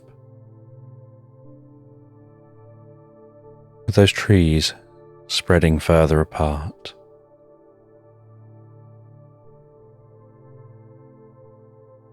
And the ground here carpeted in the most incredible sight of bluebells delicately stretching up from the ground.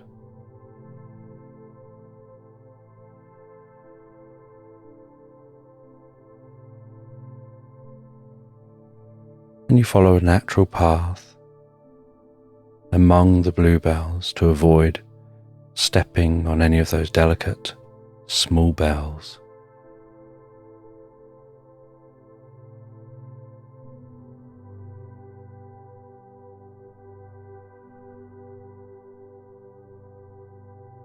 And you can see a cabin in the distance. And that's where you're heading. And so you walk towards that cabin. But the path you have to follow weaves you around a little as you journey to the cabin. Following the path of 1,000 deer, until you find a path that crosses this path and heads back in the direction of the cabin. Just to make sure you're avoiding damaging any of the bluebells.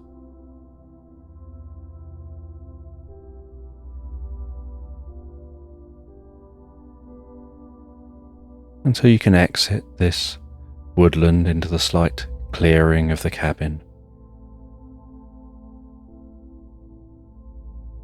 where you can look back and see the sea of bluebells stretching through the woodland, illuminated by an evening sun,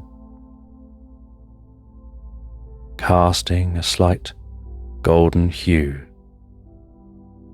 over those delicate bluey purple flowers, with that breeze rustling those leaves. And the underside of the clouds in the sky, illuminated with a slight lavender.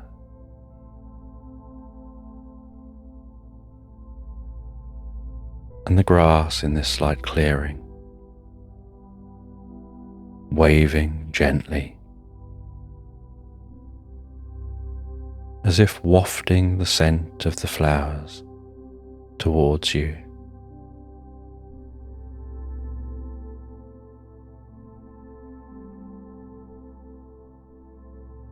And you head into the cabin, closing that wooden door behind you, placing your jacket down and taking your shoes off, making a warm and comfortable drink.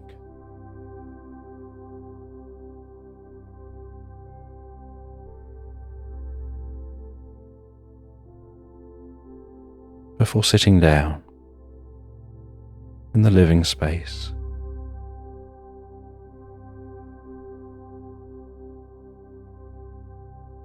with Krusty the cat purring away on your lap.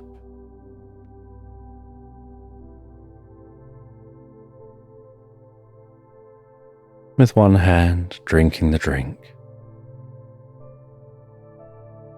the other hand delicately stroking the cat, while just gazing out of the window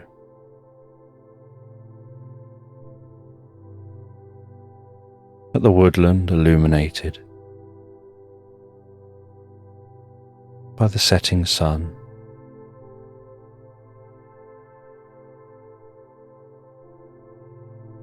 With the purring of the cat almost lulling you deeper and deeper into relaxation, as if your breathing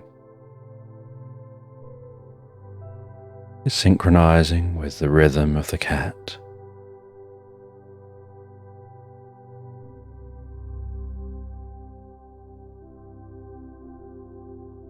And with each sip of drink, you can feel that drink, the warm liquid,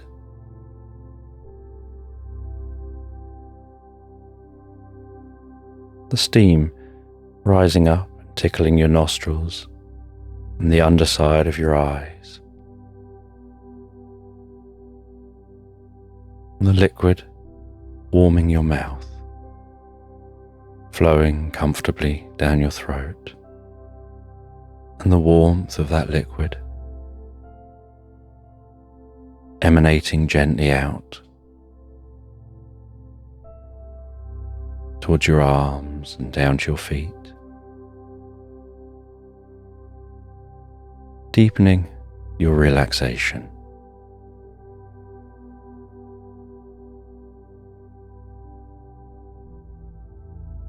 And every few mouthfuls, you place the cup down beside you, just gazing gently out the window, stroking the cat, feeling the cat's purring.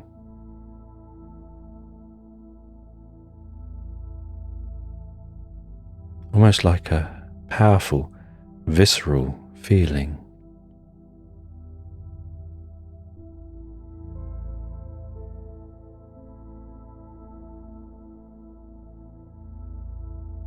And then while gazing out of the window, from time to time you find your eyes gently closing,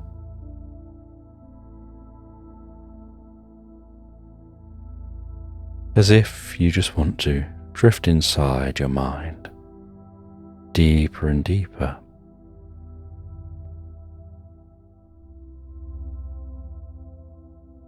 And sometimes you think you've reopened your eyes, but find that you haven't, and so you have to open them.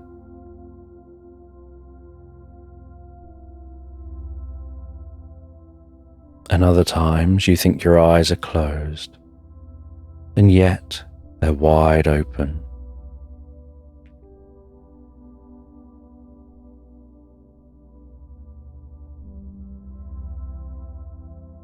And the harder you try to keep those eyelids open, the more they want to close. Because you find you're becoming more relaxed, following that drink, resting in this cabin, listening to the muted sounds beyond the cabin, from the woodland, the gentle evening sounds starting up, the slight creak of the wood settling as the wind blows on the outside of the cabin.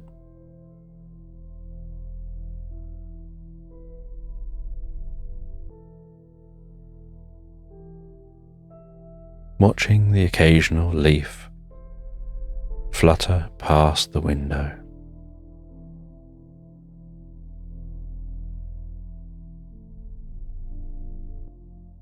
And then the approaching moonlight rising over the horizon, bathing the landscape in a gentle silvery glow, tickling the tops of the trees that you can see through that window.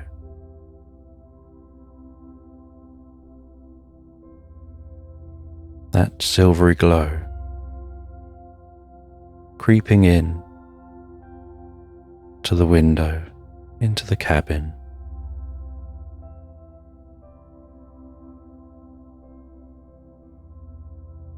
Catching gently on a stained glass vase standing on the windowsill,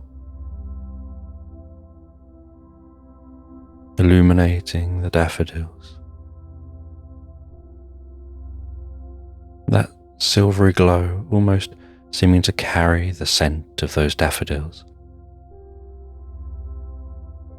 over to your nostrils, as if serving that scent up for you to enjoy.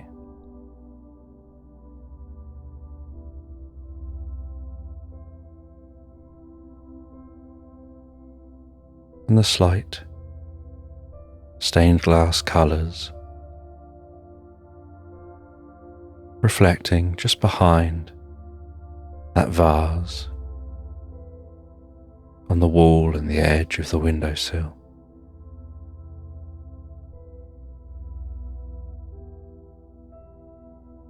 And the light in the cabin only coming from the bounce light from that moonlight.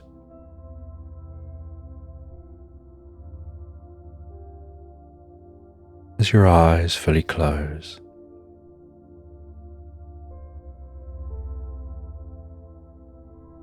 and you find yourself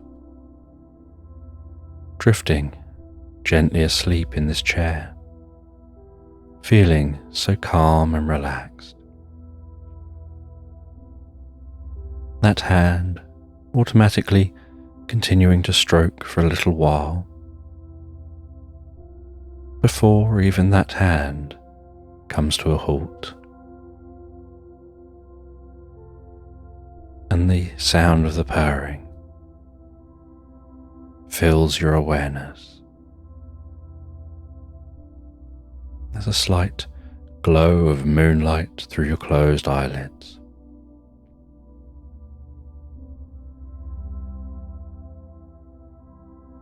You gradually stop being aware of your body as your mind drifts deeper and deeper into your own internal reverie, that own internal experience.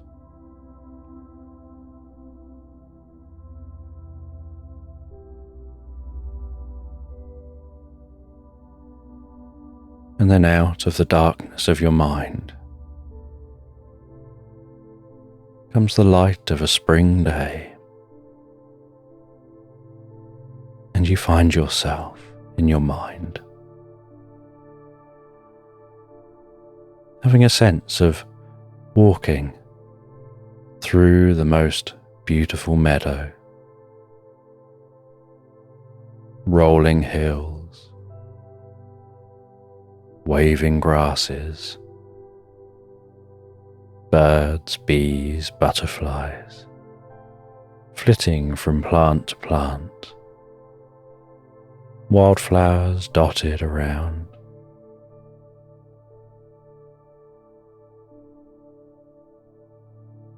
And you catch sight of an African swallow flying overhead, carrying a coconut.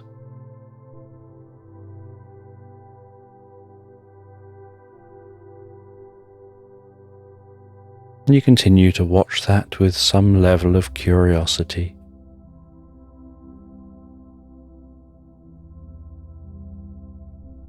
Before it heads out of sight over some hills. You begin to walk through this meadow, descending the first hill. And as you descend, so you see a rabbit bouncing past on a pogo stick,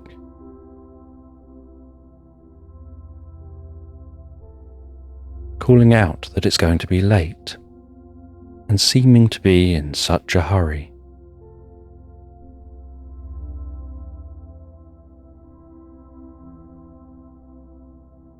And you begin to walk in the direction of that rabbit. You follow the pogo stick marks across the meadow.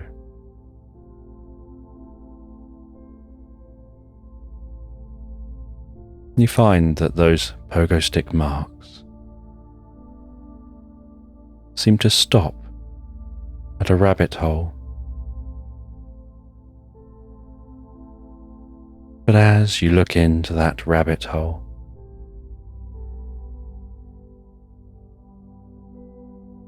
you find that the rabbit hole seems to be full of a dense purple fog, pulsating, glowing gently.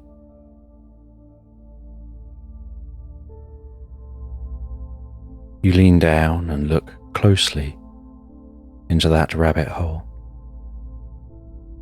And the more you lean and the closer you look, the smaller and smaller you get.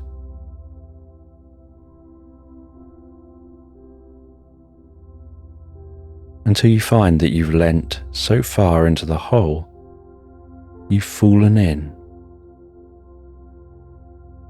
And you tumble in cartwheels down that hole, so easily and effortlessly.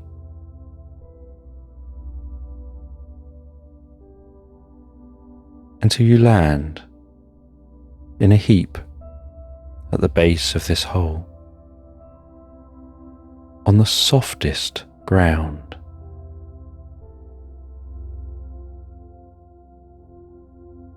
And as the purple fog clears, and you look down beneath you, you find that you seem to be sitting on a giant sponge cake. And with every subtle movement,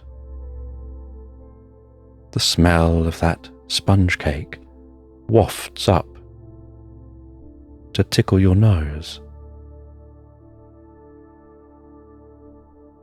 And with it is a slight hint of orange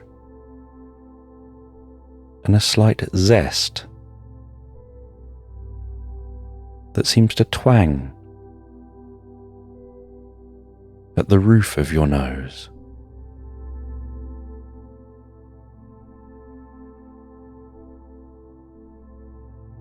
And you stand up and start to walk across that sponge cake, each step slightly springy.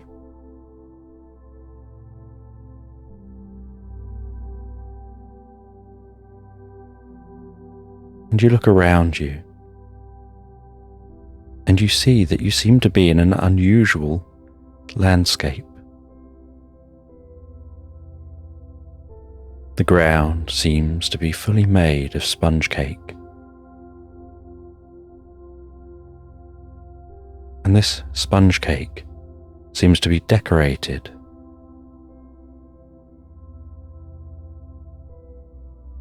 with green icing piped on top for the grass.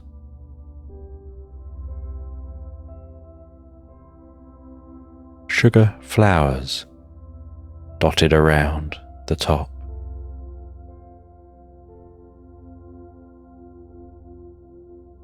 A chocolate waterfall cascading down a cliff made of dense chocolate.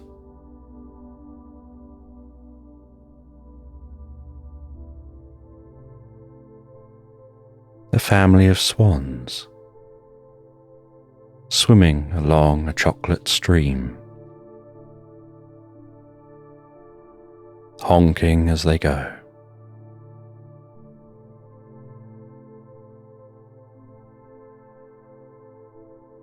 And while you walk and explore,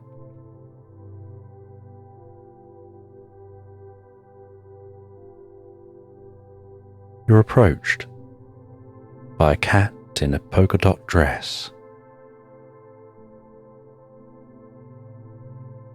wearing something around their neck, something that looks so soft and delicate.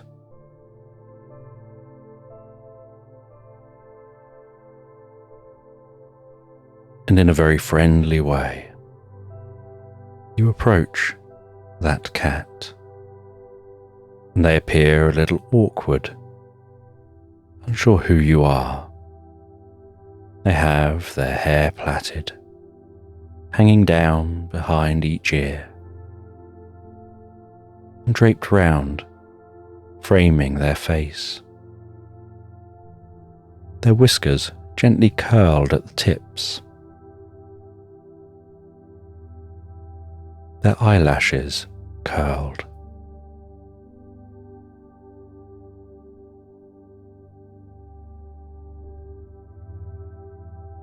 And they introduce themselves. And they say that perhaps you must be here for the party. The rabbit has just passed through, so they'll show you the way too. And you ask them about that delicate thing round their neck, saying it looks so soft and delicate, so well woven. And they say that it's a necklace. It's the most delicately woven lace. It's woven with the weave of a caterpillar that carefully weaves that together, taking the finest silk threads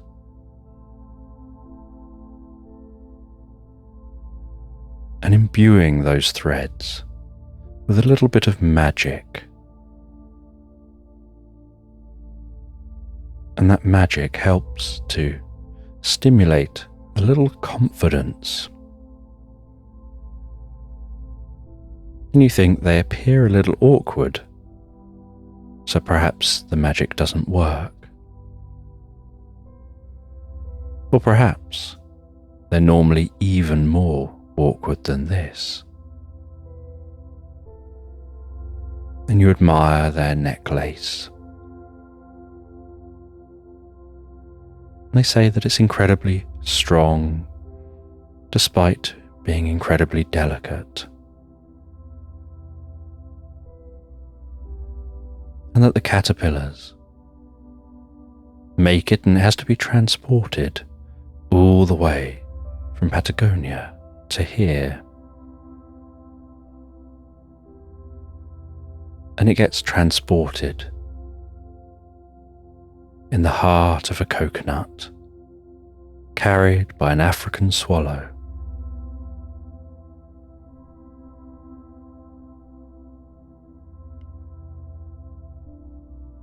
And they show you towards the party.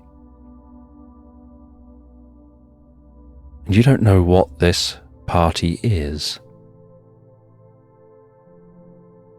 You've just kind of found yourself here. And are going along with the experience. And in the heart of this land is a large gingerbread thatched cottage.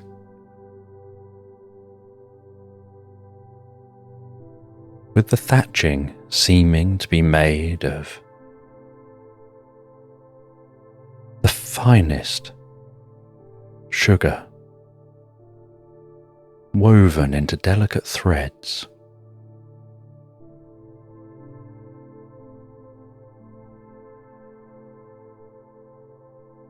Like the most incredible candy floss.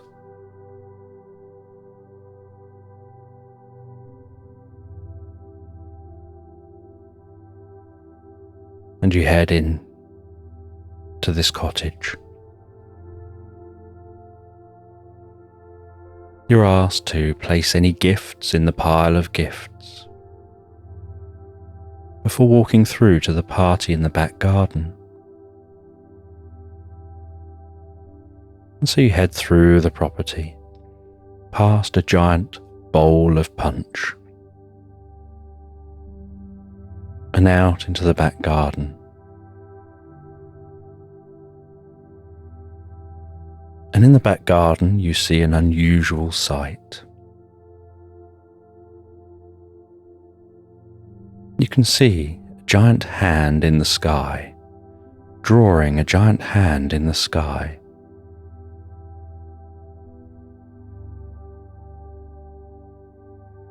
You can see what looks like many steps leading from the end of the garden up into the sky.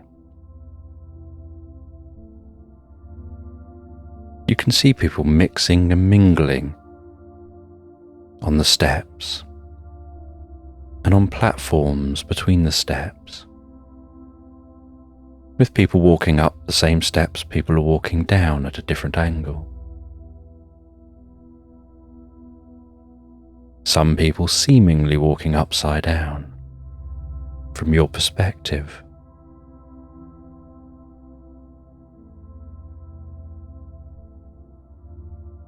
And people at 90 degrees to each other. And you look around this garden. You see different guests here.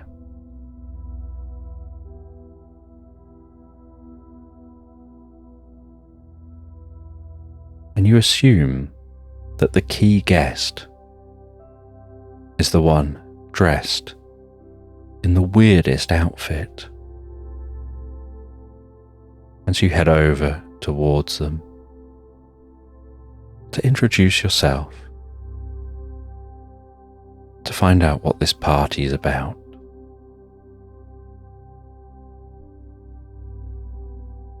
And it's a tall, slim penguin dressed as a wizard, wearing a pointy wizard's hat. And you walk over towards them. You introduce yourself. You ask if it's their party. You apologize for intruding upon their party and say that you've just found yourself here. You were following a rabbit on a pogo stick. And they say, yes, that'll be Dave. He likes to hop around everywhere and seems to be going through this fad of doing so on a pogo stick, while all the others hop around on their legs.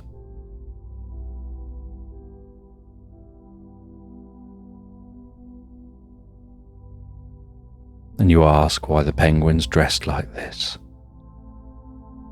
And they say that they love magic. And they like to dress as a wizard. They don't believe magic is real, but it's fun to pretend.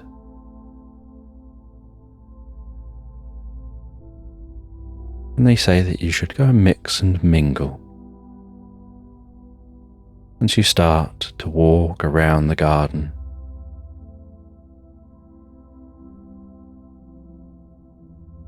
You go over to sit by a little campfire and find that the campfire is actually just warm sugar rising up into the air, crackling gently like popping candy, releasing little puffs of sugar. And above that campfire is a gingerbread bowl of bubbling hot chocolate with the strongest chocolatey scent.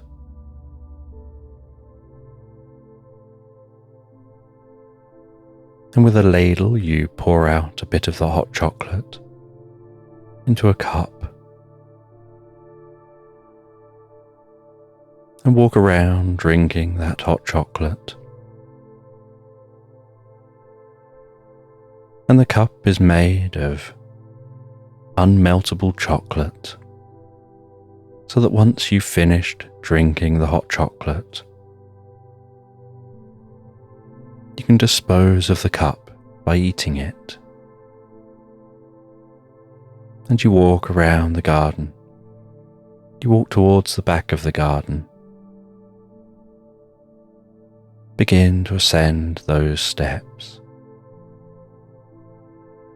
Walking past people at a 90-degree angle who are heading down the same step you're heading up, only stepping on the opposite step. And as you ascend, so you realize when you look back that you're now at an unusual angle to the ground, and yet perfectly fine, as if the ground is beneath your feet. And so to you, down is sideways to those on the ground.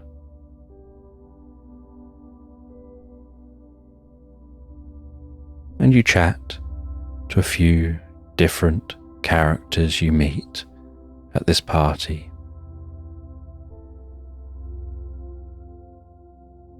Exploring these unusual steps. And the higher you walk, the closer you find yourself getting to the moon. And the moon here seems to be an unusual electric blue moon. And at the top of the steps is a hot air balloon. And you board that hot air balloon.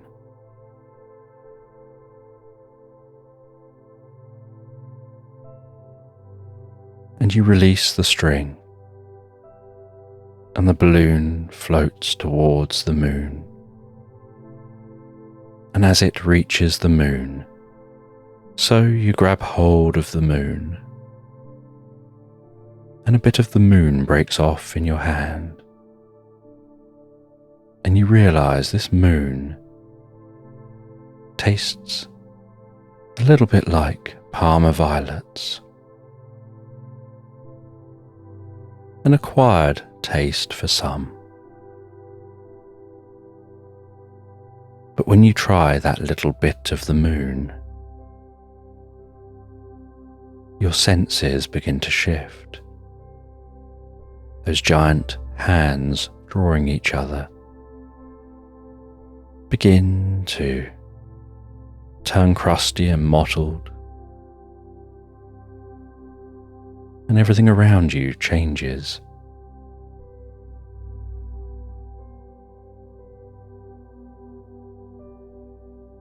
And it all begins to look like an oil painting, as if some higher power was painting everything around you, painting over what's there with a new vision of what could be. And the moon shifts and changes.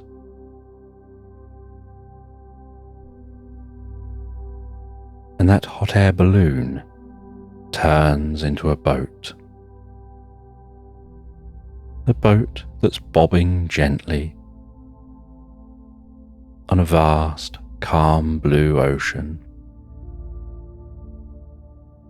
The most beautiful tropical sea with a distant tropical island. The sound of this oil painting blue sea wafting against the underside of this boat as it drifts towards that sandy tropical island.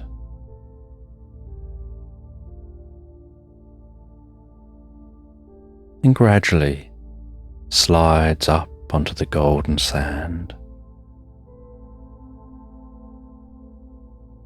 Like a paintbrush sliding across a canvas, softly coming to rest there as you disembark that boat. The gentle crunching sound of stepping onto that golden sand. The softness of the sand,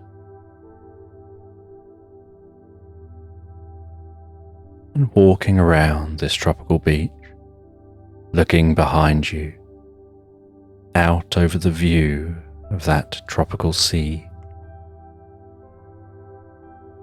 The moon now on the horizon, casting its glow across the water. Pinpoints of stars flickering and undulating in the sky.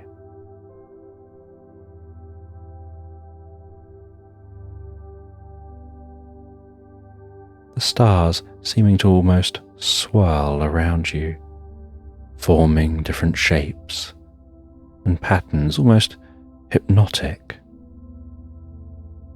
drawing you into wanting to sit down and rest on this beach. As orbs form, grow, and fade away.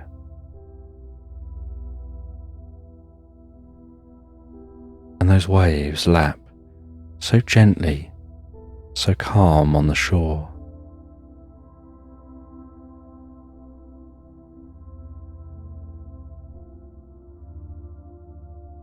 And you feel yourself laying back and resting here. The temperature of the air here, so comfortable. You find your eyes closing.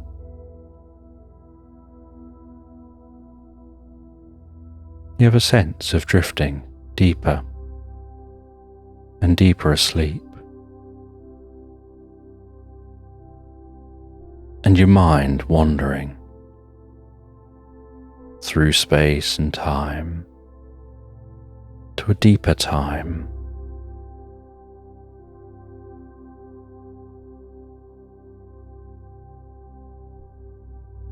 Hearing the sound of a gently crackling fire,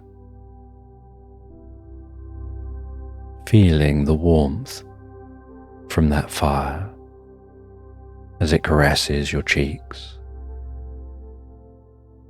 hearing the mumble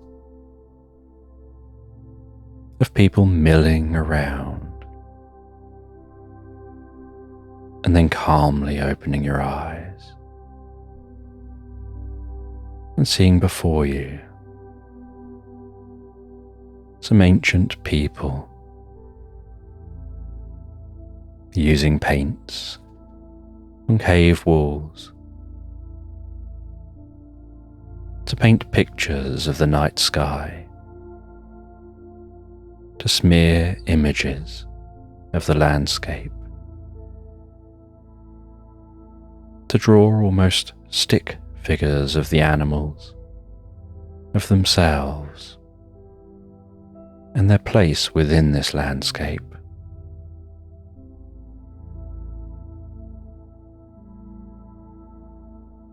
And the way the firelight dances around the cave walls, and they glance over at you, but seem to almost not pay you any attention at all, just accepting you're there like one of their own, resting by the fire.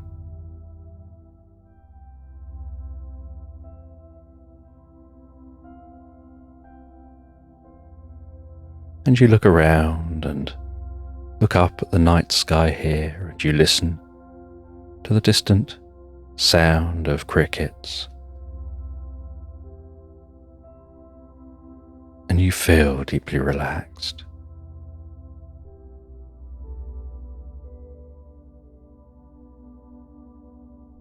And you watch as these people use their drawings to plan what they'll be doing tomorrow. And you see the way they're moving along from one drawing to another, as if working out what to do on different days.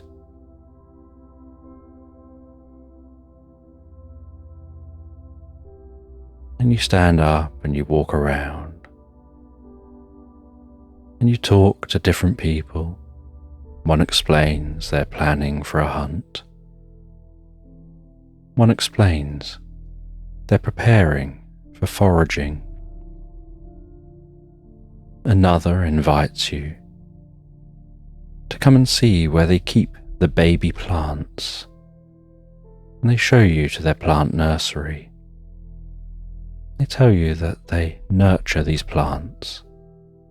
They grow these plants up. And once these plants are big enough and strong enough, they use those bigger, stronger plants to plant them in their own nursery, to nurture them and grow them up.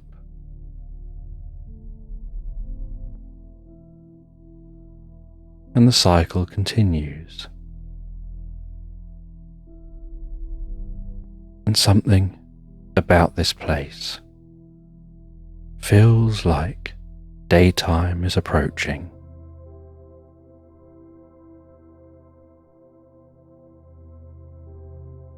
And so you walk towards that daytime. And the more you walk towards that daytime, the more you find yourself aware of the purring cat.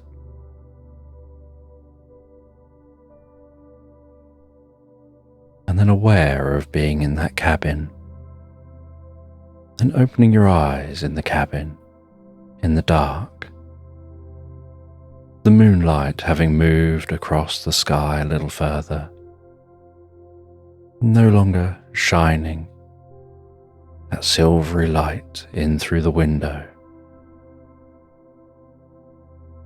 You carefully place the cat on the floor.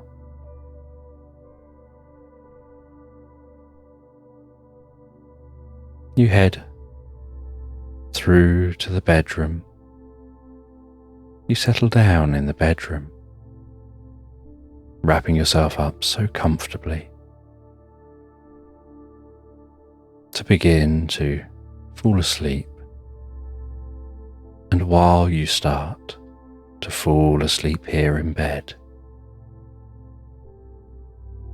you imagine that you've just walked out the back of a farm on the most beautiful moonlit evening. And you've walked out to the fields and you can smell that fresh evening air. Notice the stillness of the air, the fresh scent of wildlife, the flowers, the gentle bleat of sheep, the sight of sheep, some sleeping and some awake, filling a field, and the way the silvery moonlight almost seems to make the white backs of the sheep glow against the dark backdrop.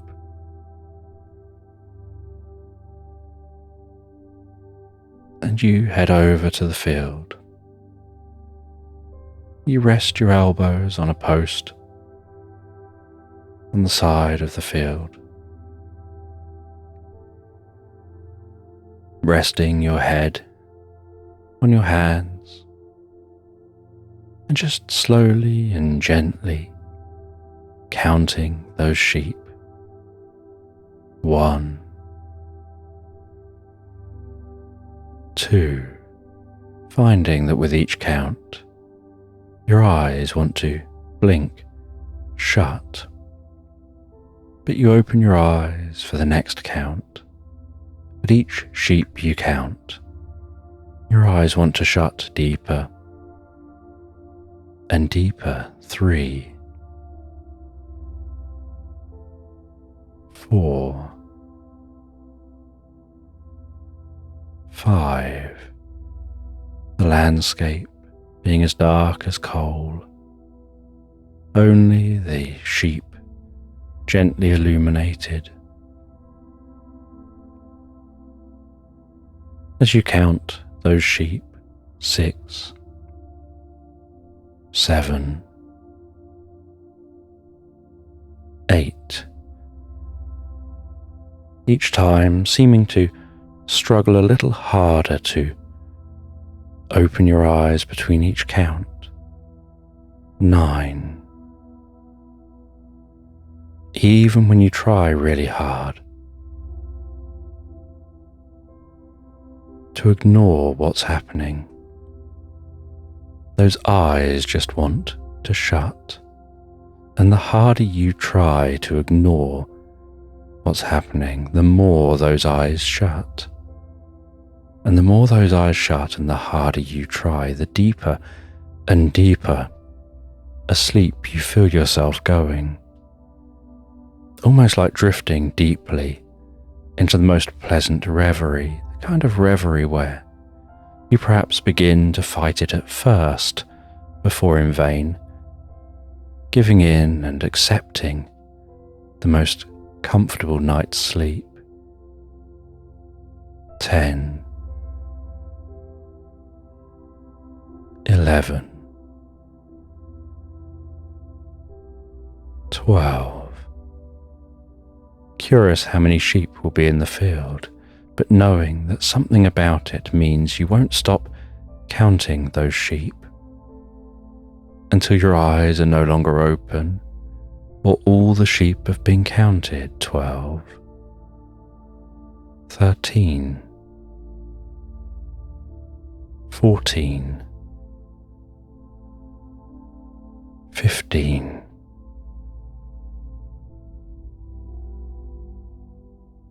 16. As if time slows down and your eyes get heavier and heavier, and your mind becomes like a pool of water on a windless day.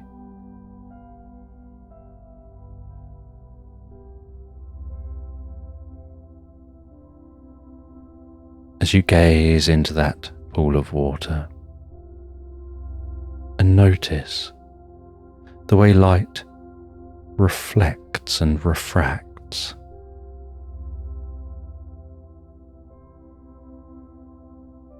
and bends as it passes through the water.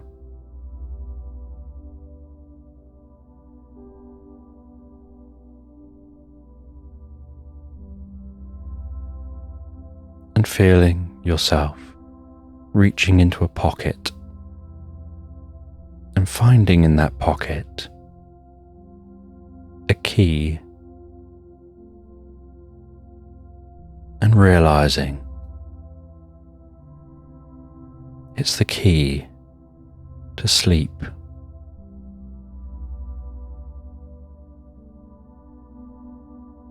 And seeing before you in your mind's eye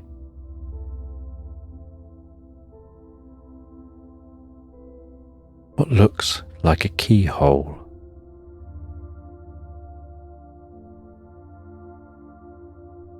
And placing the key in the keyhole. And with a click and a clunk, turning that key and hearing it, altering the mechanism, and then hearing what sounds like ticking and tocking, and gears gently whirring, like a clock starting up.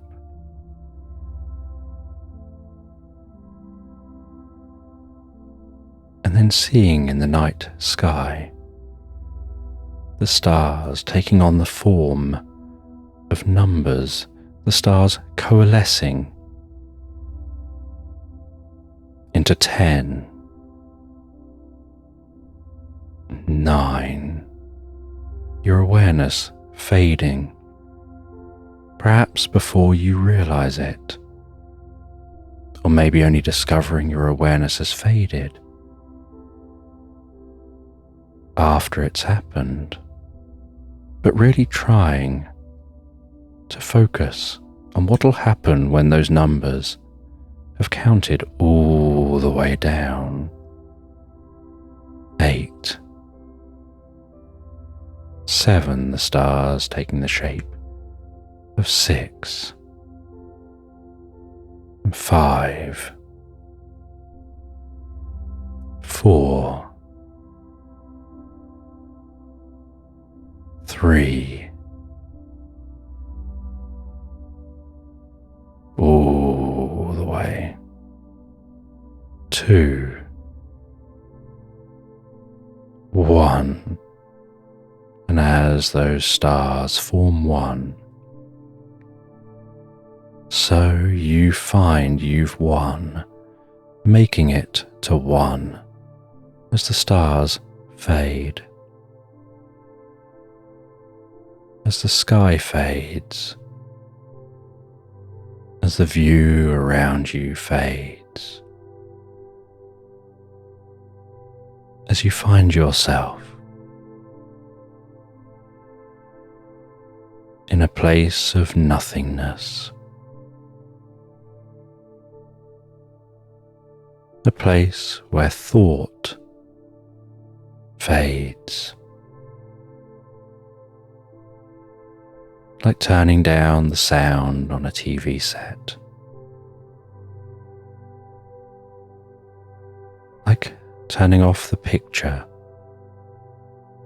where there's no up nor down, no left nor right, no back nor forth, just nothing, no echoes, no sound without or within, nothing to see here or there.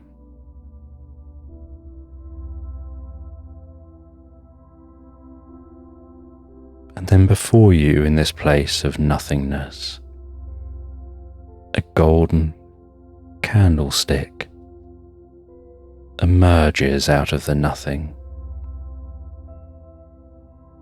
with a gentle flame flickering on top.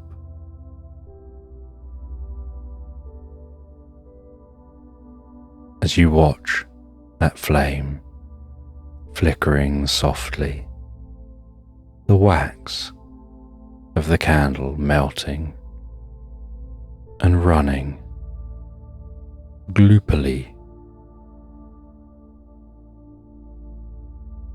down that candlestick and dripping into the nothingness. And with each drip, you instinctively find yourself sleeping deeper and more profound.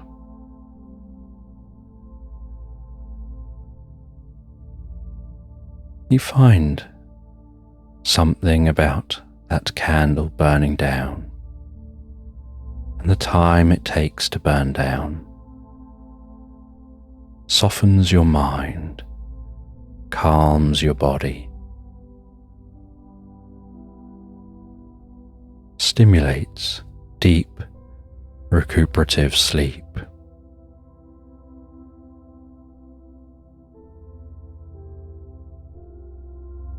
And when the last of the wax has dripped away, so the flame goes out, and you know tomorrow you're here specifically to go looking for that thing you're most grateful for.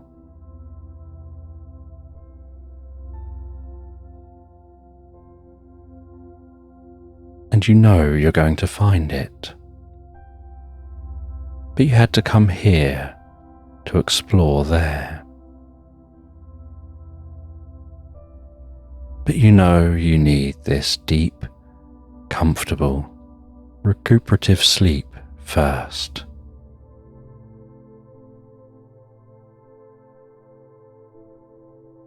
The sleep that's only possible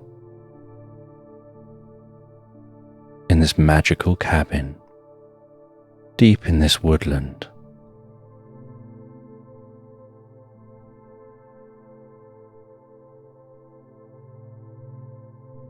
Where you can access a harmonic resonance with your inner self in a way you unlikely fully understand, because you can only understand it by discovering it through experience. And with that flame flickering out and darkness, the most comfortable, relaxing, calming darkness setting in around you,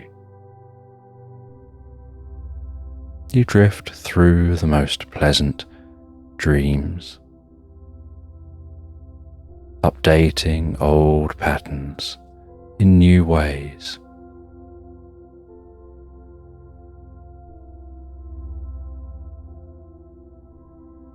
Making changes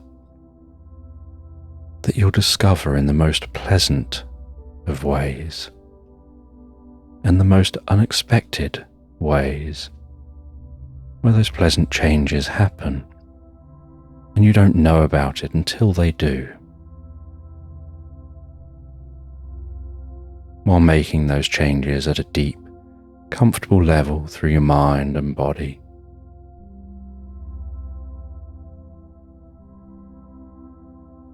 And healing within yourself, ready for tomorrow. And drifting deeply and profoundly asleep into Slumberland. And swimming under the sea, the teddy bear's fur is flowing in the water. Bubbles are rising up from its breathing equipment. There's a distant sound of some singing humpback whales. Time seems to be running slow. The light shimmering through the surface as the waves roll overhead. And everything seems to be moving in slow motion. And that teddy bear descends deeper and deeper, swimming down towards the white sand on the ocean floor. Its legs kicking slow and gently, with the flippers waving with each kick. And as it nears the ocean floor, so the movement of the flippers stirs up the sand behind the teddy bear.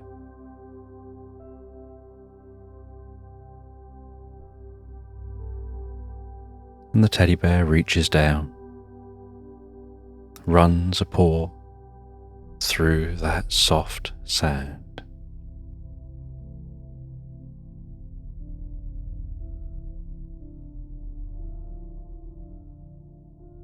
and swims along towards a small area of rocks. Those grey rocks with patches of green mottled across them. Some fronds of seaweed anchored on the rocks, stretching up and waving as the sea moves back and forth while the waves move overhead.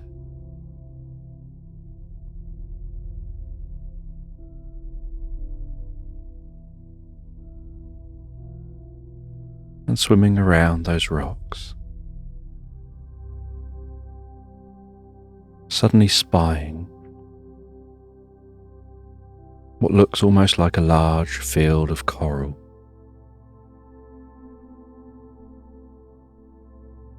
A dense patch of sea life.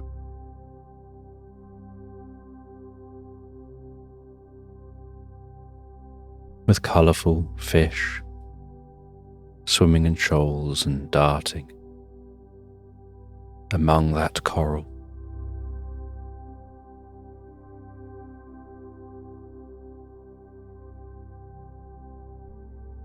Some of the coral seeming to gently move within the water,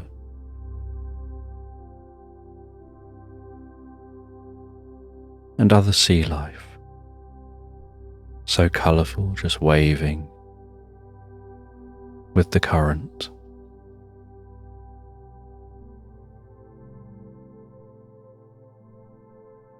And bubbles rising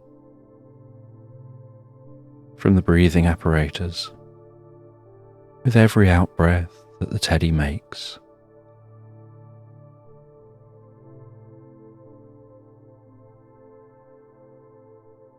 And then swimming down through the coral towards an area of water which seems a little lower than the sandy sea floor, that seems to be reflective in a different way, almost like a mirror laid on the sea floor. But it's actually just a different layer of water at a different temperature, with a different salinity.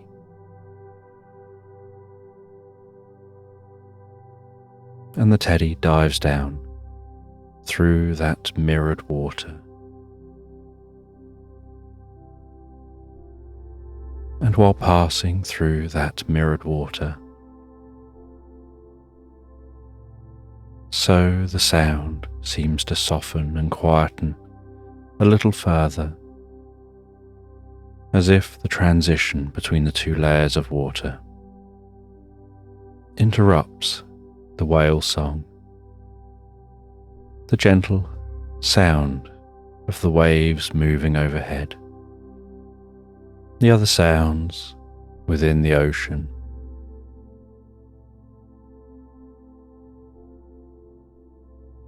And the teddy unclips a torch from his belt, turns that torch on, and swims down deeper and deeper, swimming into a cave. And the teddy knows this is only a short cave. It's only a short dive until being able to exit from under the water. But they have to dive deep, and they swim down, pushing forward deeper and deeper as it gets darker and darker.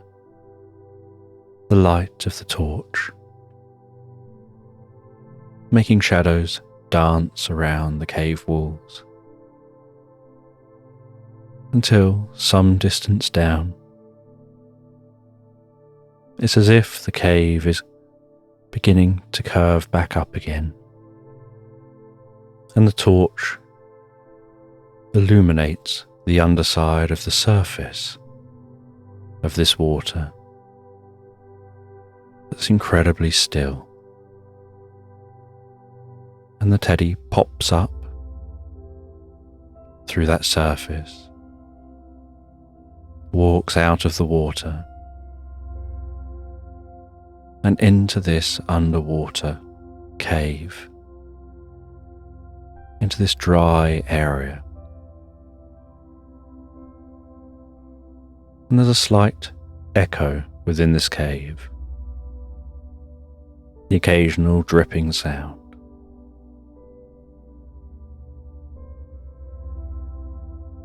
And the teddy looks bedraggled and much thinner than normal, with its fur wet and sticking to its body. And it takes off the swimming goggles and the breathing apparatus and the tanks from its back.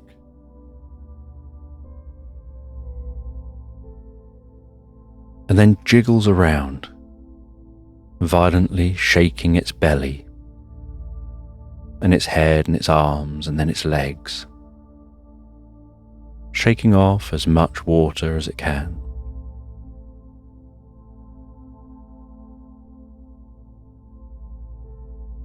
Until it looks like a puffball, and then tries to smooth down its fur a little, dabs its paws in some water, just to apply a little bit of water to help smooth its fur down and neaten its fur out a bit, until it's happy with its appearance.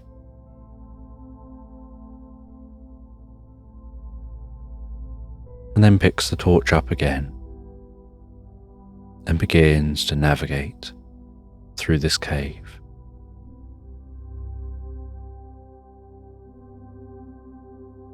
And as the teddy navigates through this quiet cave, it knows what it's looking for, and it knows that it'll know when it's found it.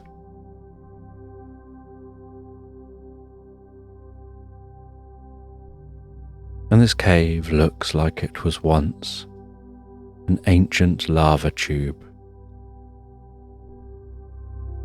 that has somehow managed to remain dry, with the water never quite making it up, filling this tube. But there's also a slight warmth to this cave, a very comfortable, calming warmth.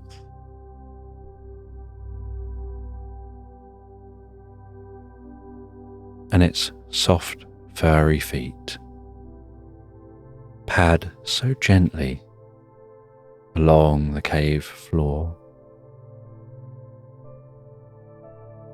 barely making any sound at all.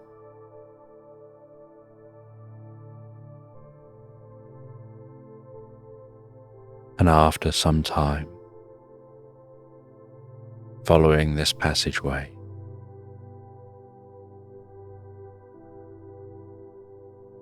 this passageway begins to turn and deepen, and they follow that passageway deeper and deeper.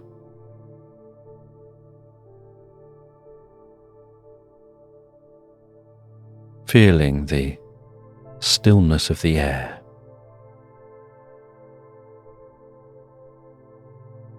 and that comfortable warmth.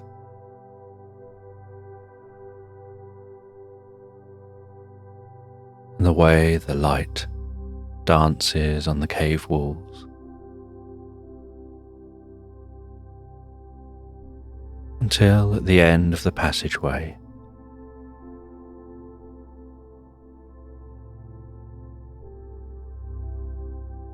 is what looks like a shimmering portal.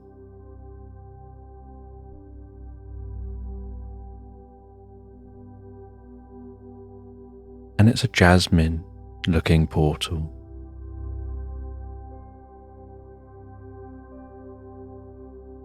Shimmering, pulsating, with a slight hint of electric, and a very slight hum.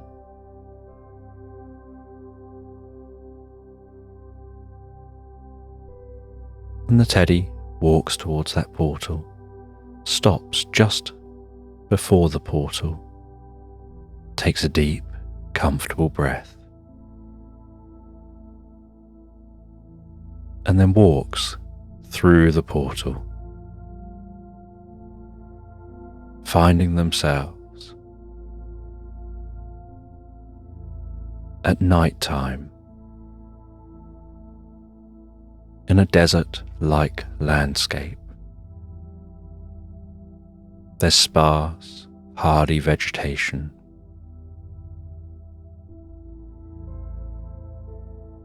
The air is cool and the sky is clear, the stars dancing overhead.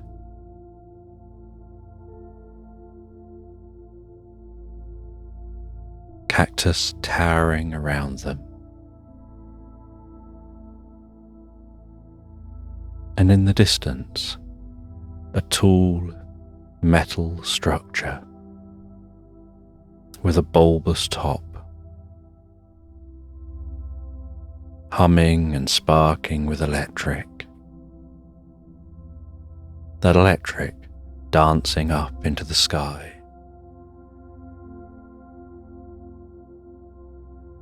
Running its fingers through the desert landscape.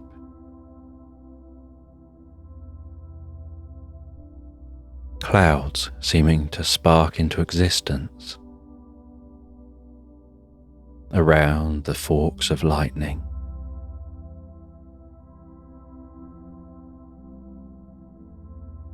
And the teddy walks towards that structure and can see that at the base of the structure is a small white building.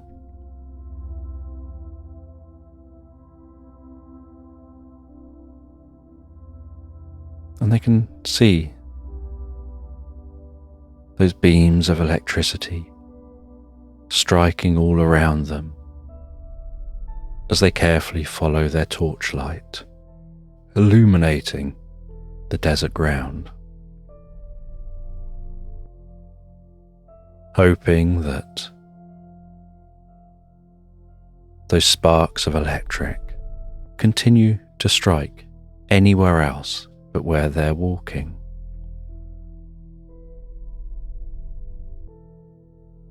And they walk all the way to the structure.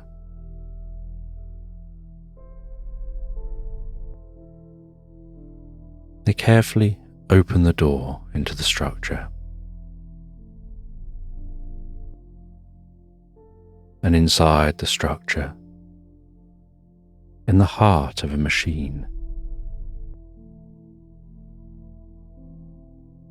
they see a tall, slim man with a drawn, long face and wide, friendly eyes, engrossed in his work.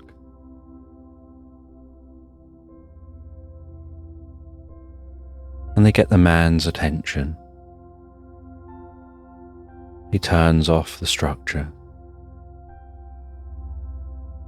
walks out of the machine and comes over to the teddy, and seems a little surprised to see a teddy bear walking and talking.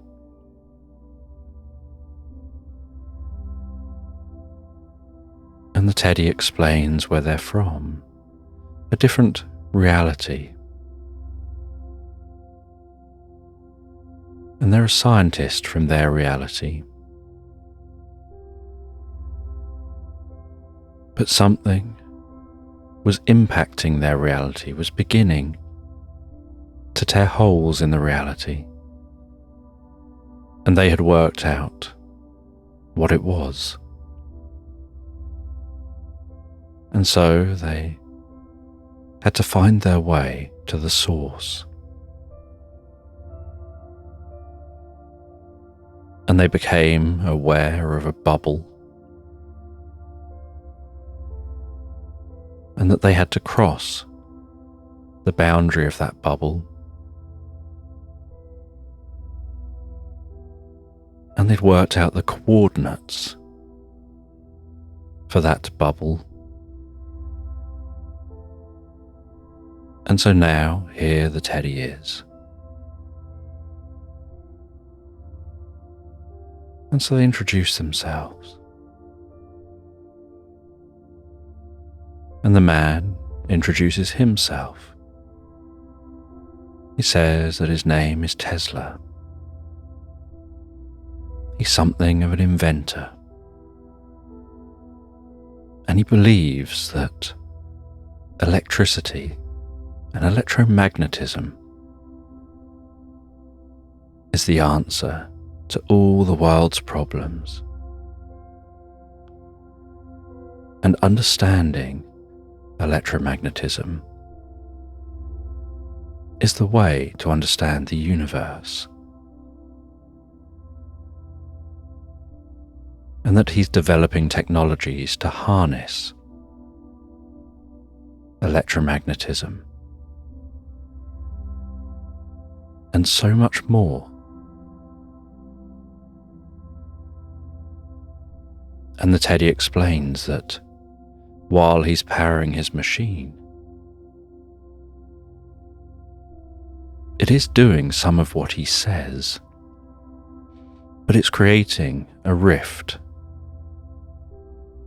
between the two worlds, and tears are appearing within his world.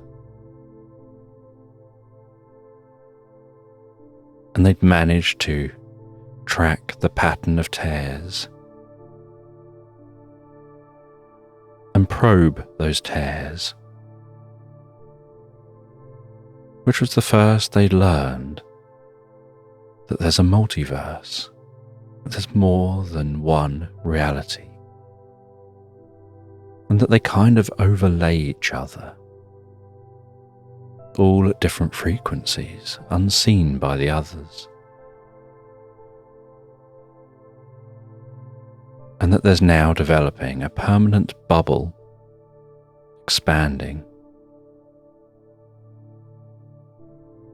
And that's what they'd passed through to get here.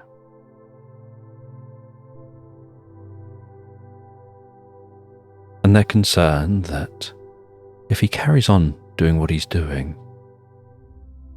he might tear the fabric of reality. And if two realities are in the same location, they don't know what the consequences of that might be. What could happen if those tears turn into giant rips through the fabric of space and time? And in a very thoughtful way, Tesla sits at a table, head resting in a hand, eyes gazing up at an angle, chin on the fingers, one lip curled slightly up and the brow furrowed, and the ears slightly pulled back in thought.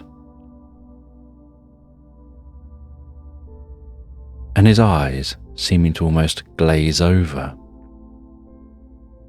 and the Teddy just watches as Tesla becomes incredibly still. And the Teddy watches more, and then moves round in front of Tesla, waves a paw in front of Tesla's eyes, looks very closely into Tesla's eyes, trying to work out what's going on.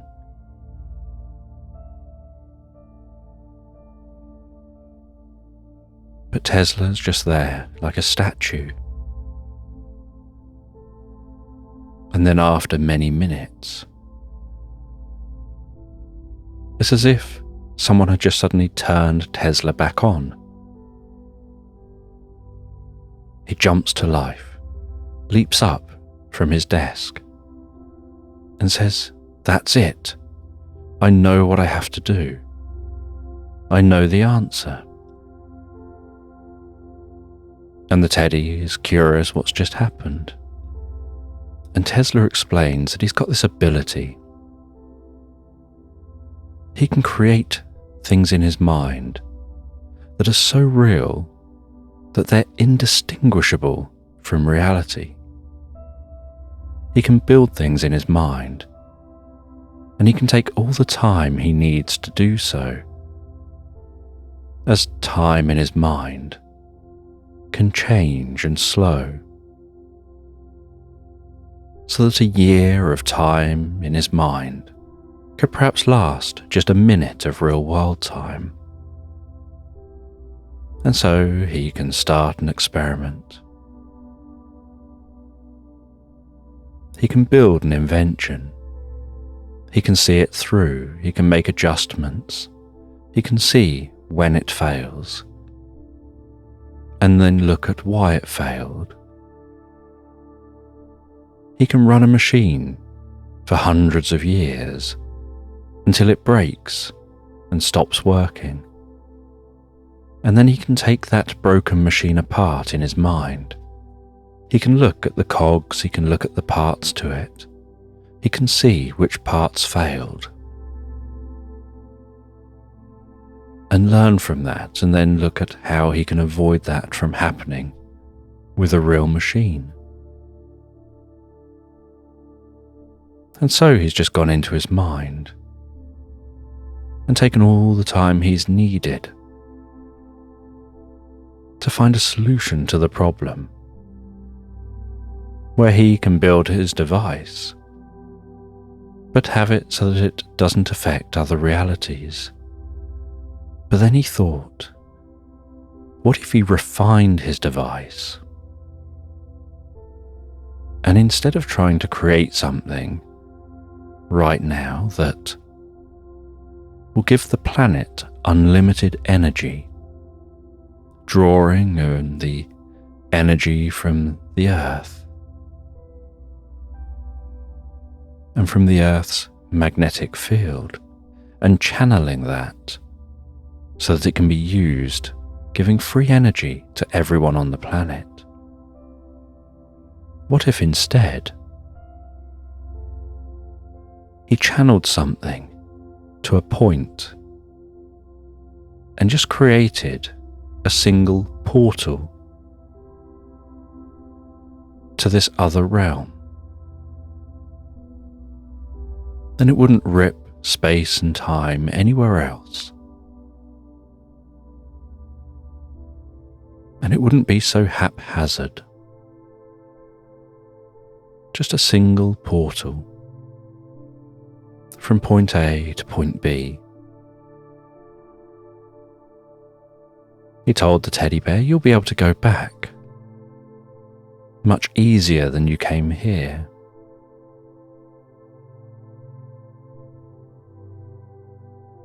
And maybe we can learn and work together, sharing knowledge across the realms.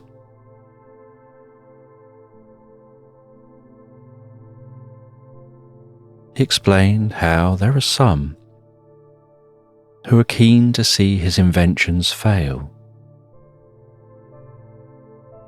because all he's trying to do is create something that will be helpful and free.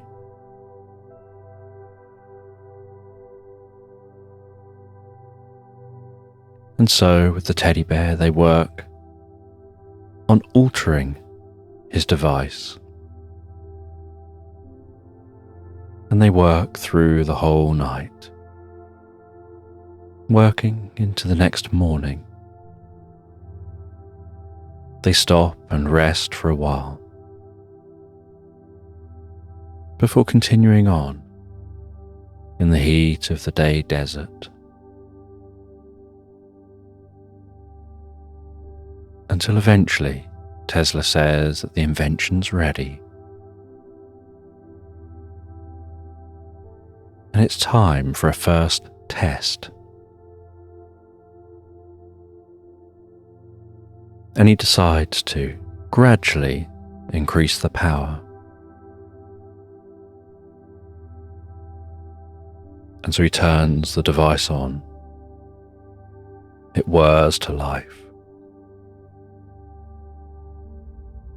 Purple, sparkling, begins to form around the device. Crackling electricity arcs its way up and down the machine. A beam of mist seems to emanate from the device. And before them, what looks like a portal begins to form. Only this portal, as it increases in strength, can be seen to have shifting images within it, as if every subtle frequency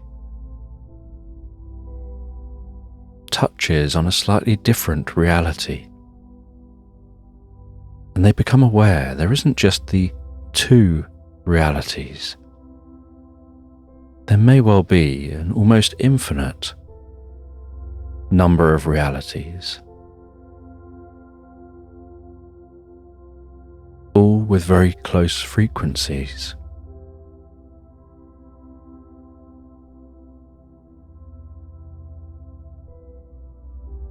And so Tesla shuts the machine down for a moment and investigates to try and work out the exact frequency the original machine was at. And he works out the frequency it was at to a very, very, very fine decimal place, before powering the machine back up again, but this time focusing just on that incredibly narrow frequency. And once the machine's at that narrow frequency, and the portal is forming and stabilizing, Tesla increases the power while keeping the frequency the same, and the portal seems to strengthen. And the teddy can see through the portal that it looks like their land. And so they head towards the portal. They say that they'll investigate and check it out. They head through the portal, and the landscape looks like theirs. The night sky through that portal looks like their night sky. And so they head back to Tesla. They confirm that that frequency is their land. And Tesla asks, "Are you curious to check out some of those other places, some of those different realities?" And obviously the teddy is. And so Tesla powers it up again, adjusts the frequency until he sees a reality forming, and then strengthens that portal on this reality, and notes down what the frequency is for this reality, and says that the teddy can go through, investigate, discover what they can in this reality before reporting back on what this reality is like.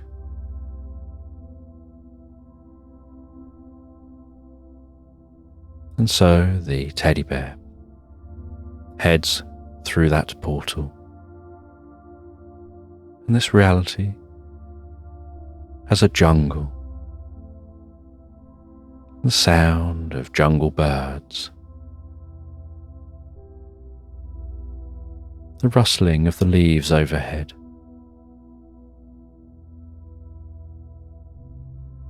the gentle dripping of rain within this jungle,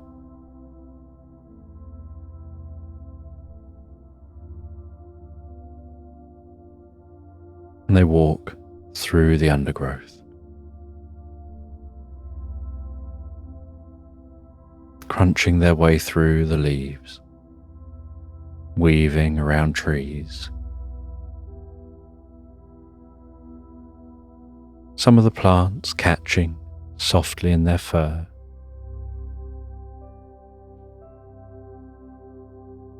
Before heading out into a slight clearing, and the sound of gently flowing water. And on a rock in this clearing is a gorilla with its legs crossed, its arms resting in its lap, palms up, its eyes closed, incredibly still.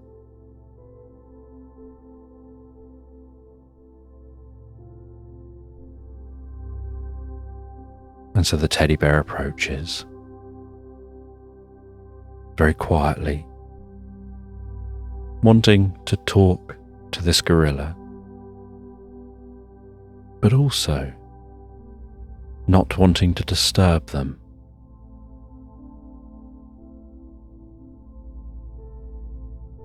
And as they approach, so they feel like the gorilla is in their mind, like there's a deep, booming voice in their mind,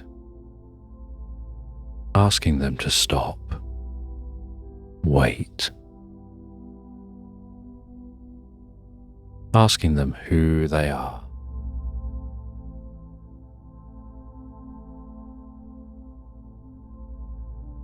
And the teddy bear thinks about the answers,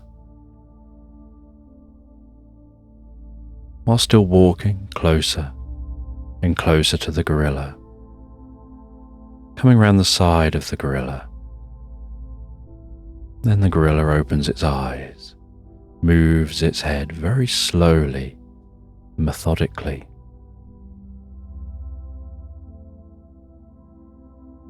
and introduces themselves. They say that they're Albert Ross. They're a monk. They come here to meditate, to find peace and calm, to learn to focus on the spaces between each particle of water.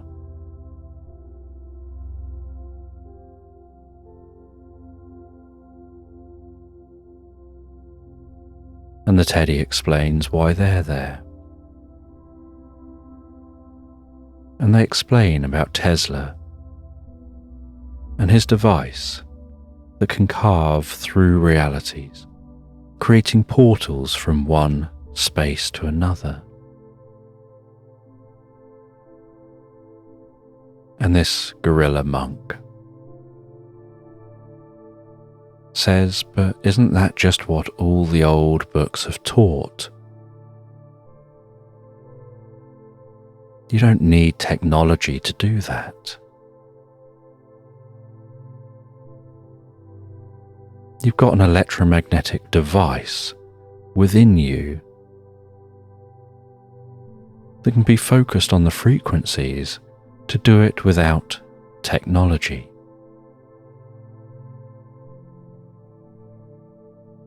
And they describe a technique of meditation that allows you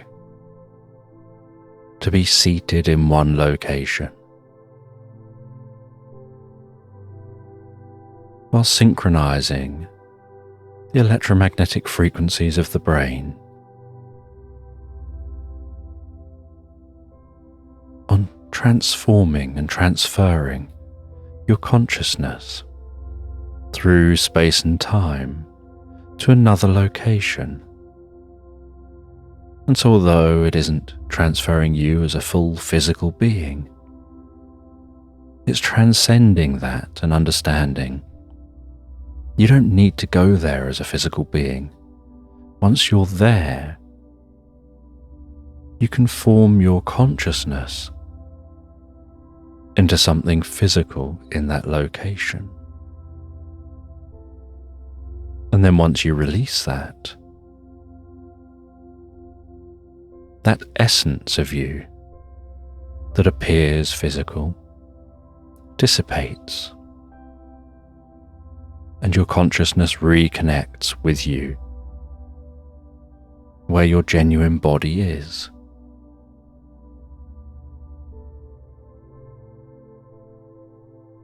And so the teddy bear sits down beside the gorilla, and the gorilla teaches them this technique, and they steady their mind. They listen to the gorilla's voice. That's it. Just let yourself go all the way deeper and deeper into the experience. Focus on the sound of the flowing water, the bubbling sound, being aware that the bubbling is just multiple sounds mixed together. And so focus between the bubbles on that space until you can hear just a single wave passing down the stream, and follow the sound of that single wave as it passes down the stream.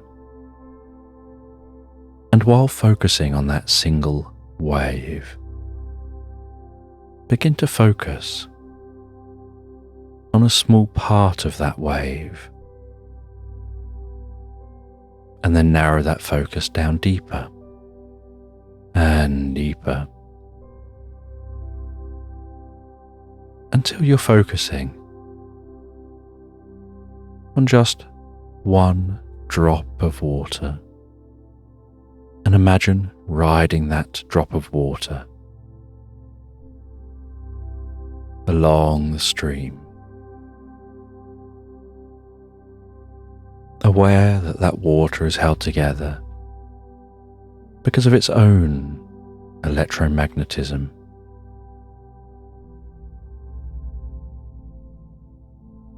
And focus on deeper and deeper until you're riding on the waves, within the water droplet, until you're riding on the waves of a particle. And be aware of how, as you get closer to those waves and you ride deeper on the waves of that particle, that those waves become a sea of possibility. And as a sea of possibility, there's a possibility that that wave you're riding on isn't even here. Because at a fundamental level, a part of every wave is everywhere,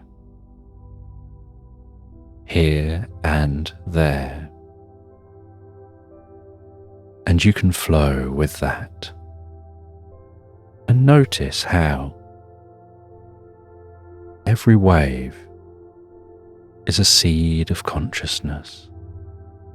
And so you can ride on consciousness, piggybacking on that consciousness, following that consciousness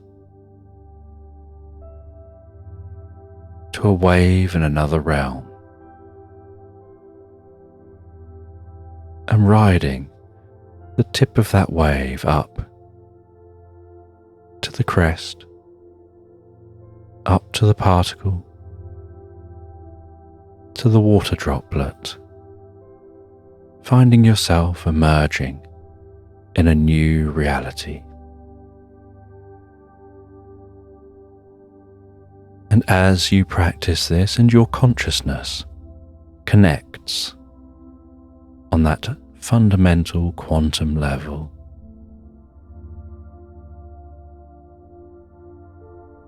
because you're connecting and tuning in to the consciousness of reality.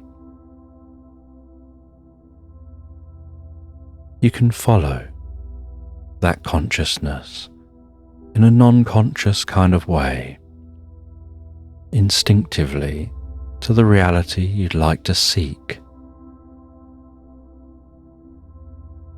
Because that consciousness, that fundamental nature of reality, is timeless and permeates all of reality.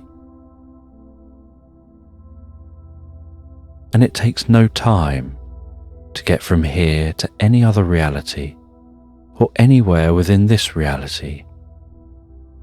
Every point is the same point. When you tune in deep enough,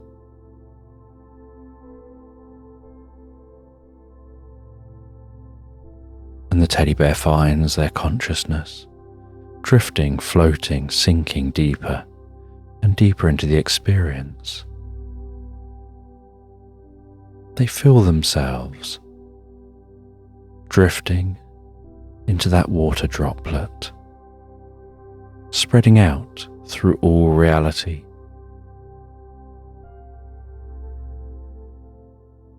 Riding on the wings of a maple leaf as it floats down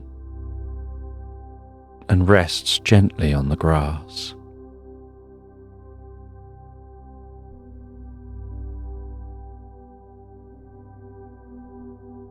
As they see in this reality the most unusual sight. Waves in the clouds, what looks like a giant manta ray gracefully swimming through the sky.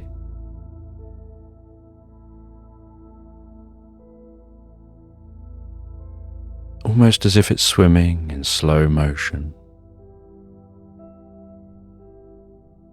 Feeling almost like they're underwater, and yet looking around them, they can see trees, they can see grass, they can see a stream. But there's the sight of a humpback whale breaching through the clouds, splashing down on its back in the cloud tops, the clouds rippling out. The whale swimming beneath the clouds, its song resonating, reverberating through this land.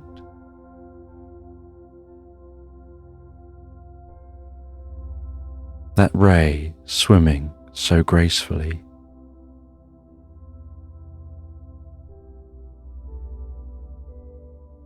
Giant pearls lying in the landscape, light glistening through them,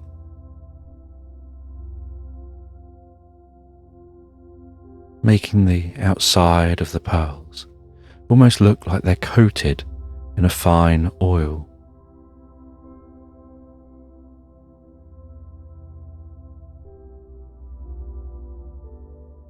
What looks like a giraffe,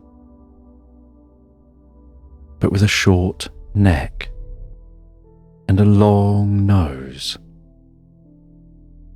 and wide hips, ambling through the landscape, munching on the tops of bushes and shrubs.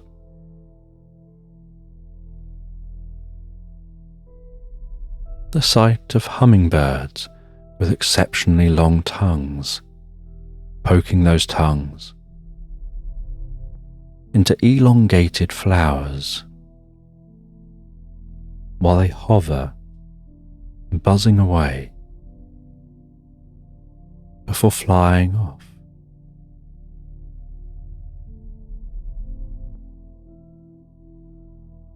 And some pearls still contained within giant oysters, resting, almost like they're resting on a cushion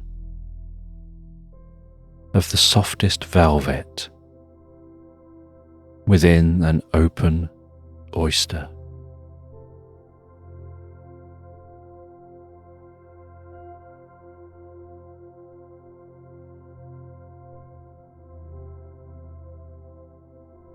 And the teddy bear looks around with intrigue at this most unusual place.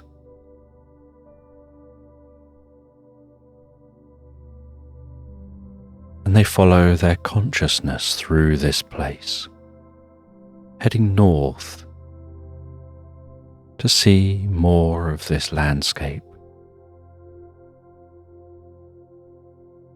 And as they approach the north pole of this place, they see polar bear pulsing with the colours of the northern lights. They hear the whistle of the wind through the snow, the coolness of this place.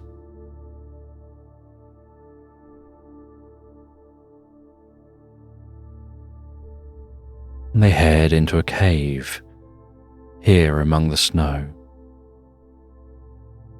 The low drone of the wind rumbling down that cave. And deep within the cave, the air begins to warm. And as the air warms, so they find a pool of gently rippling water. And resting the far side of this pool of gently rippling water is a mermaid sitting on the shoreline, its tail hanging into the water, moving its tail gently under the surface, those ripples gently rolling out. And the mermaid talks so friendly and in an almost enchanting way to the teddy bear. As the teddy bear walks around to them, and while walking around to them, the teddy bear notices the way the mermaid's skin is almost pearlescent, almost sparkling in the low light, as if it's emitting a very gentle amount of light.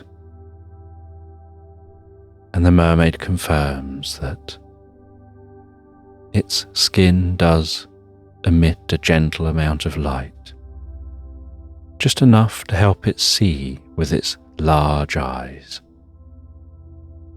while swimming deep under the ocean, where very little light pierces through the layers above.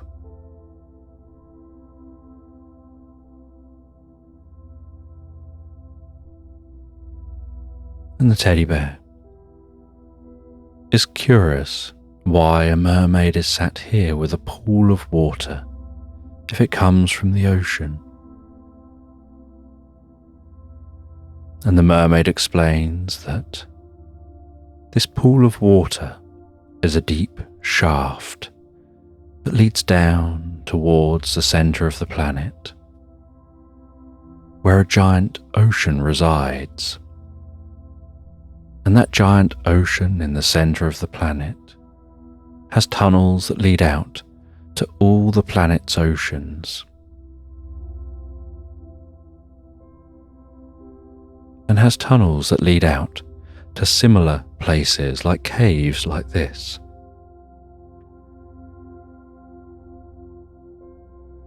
And after the teddy bear learns a little more about this landscape, this reality here, they use their consciousness to find their way back to Tesla, who's surprised to see them not come through the portal. They explained to Tesla that on their exploration, they met a gorilla who taught them you don't need technology to traverse realms. You already have a device within you that can do that perfectly well. And that's what they have been able to do. And they say that although they're here, they're not really here. This is like a projection of their consciousness.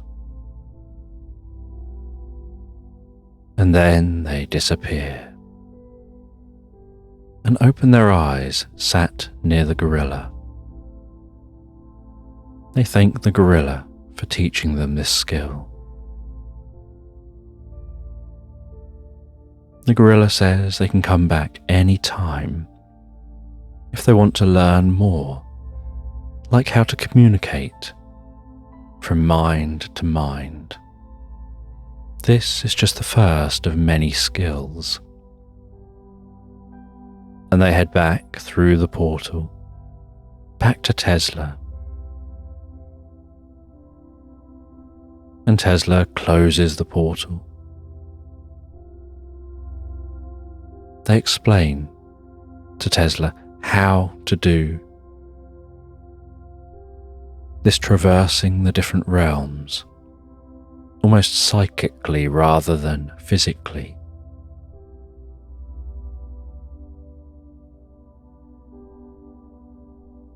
And Tesla wonders about consciousness, whether it would be possible to transcend the body when the time is needed, to keep that consciousness travelling after the body has gone and isn't there to come back to. And they decide they'll make that something of a mission, something that could be helpful to humanity to learn.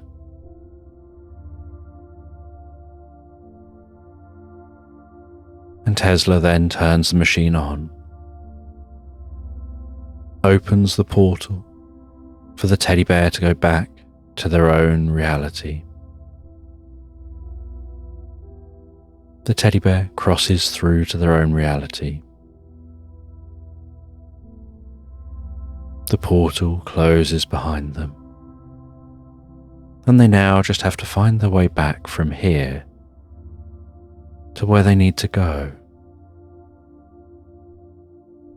And so to find their way back, to work out exactly where they are, they sit down, cross their legs, rest their paws in their lap. They drift deeper and deeper into that meditation. They spread their awareness out among this reality. They focus their consciousness on finding the boat they travelled here from. They then work out where that boat is in relation to where they are.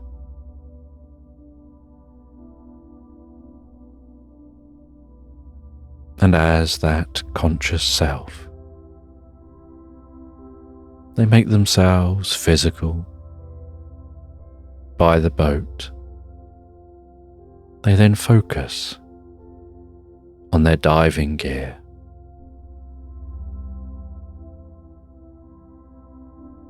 That physical body disperses and then reforms where their diving gear is.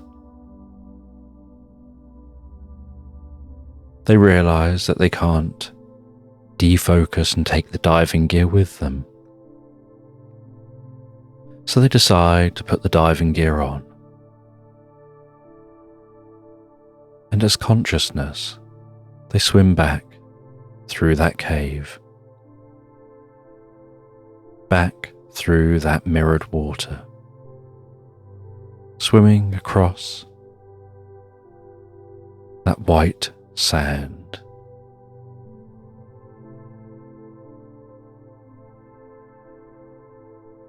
They swim past a delicate seahorse hanging gently onto a frond of waving seaweed.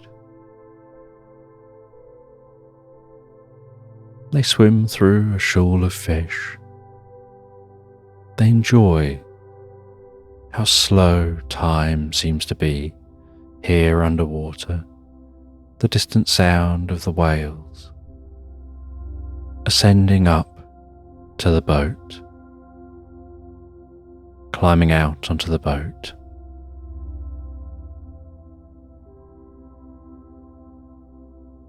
And they pilot that boat to the shore.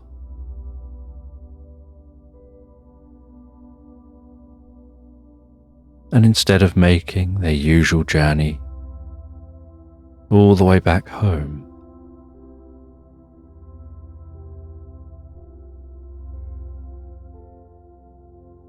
they make the journey to where their physical self is.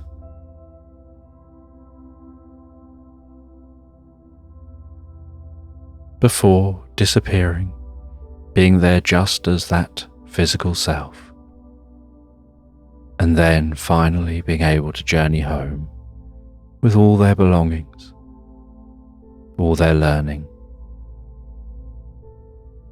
And once home, they write up their report of everything they learned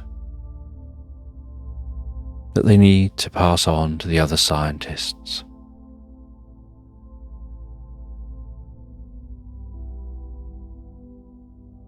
And before going to bed,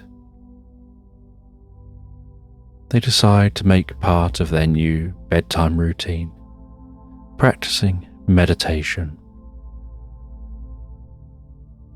and practicing that technique of Tesla's of being able to create such a realistic inner world that they can test ideas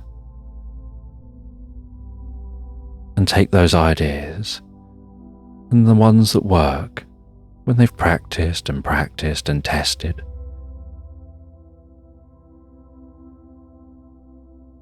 They can then implement those ideas. And so every night, they spend a little time practicing Tesla's technique. They spend a little time meditating. And that stillness it causes in their mind means that with no effort at all, when they go to bed, they settle down.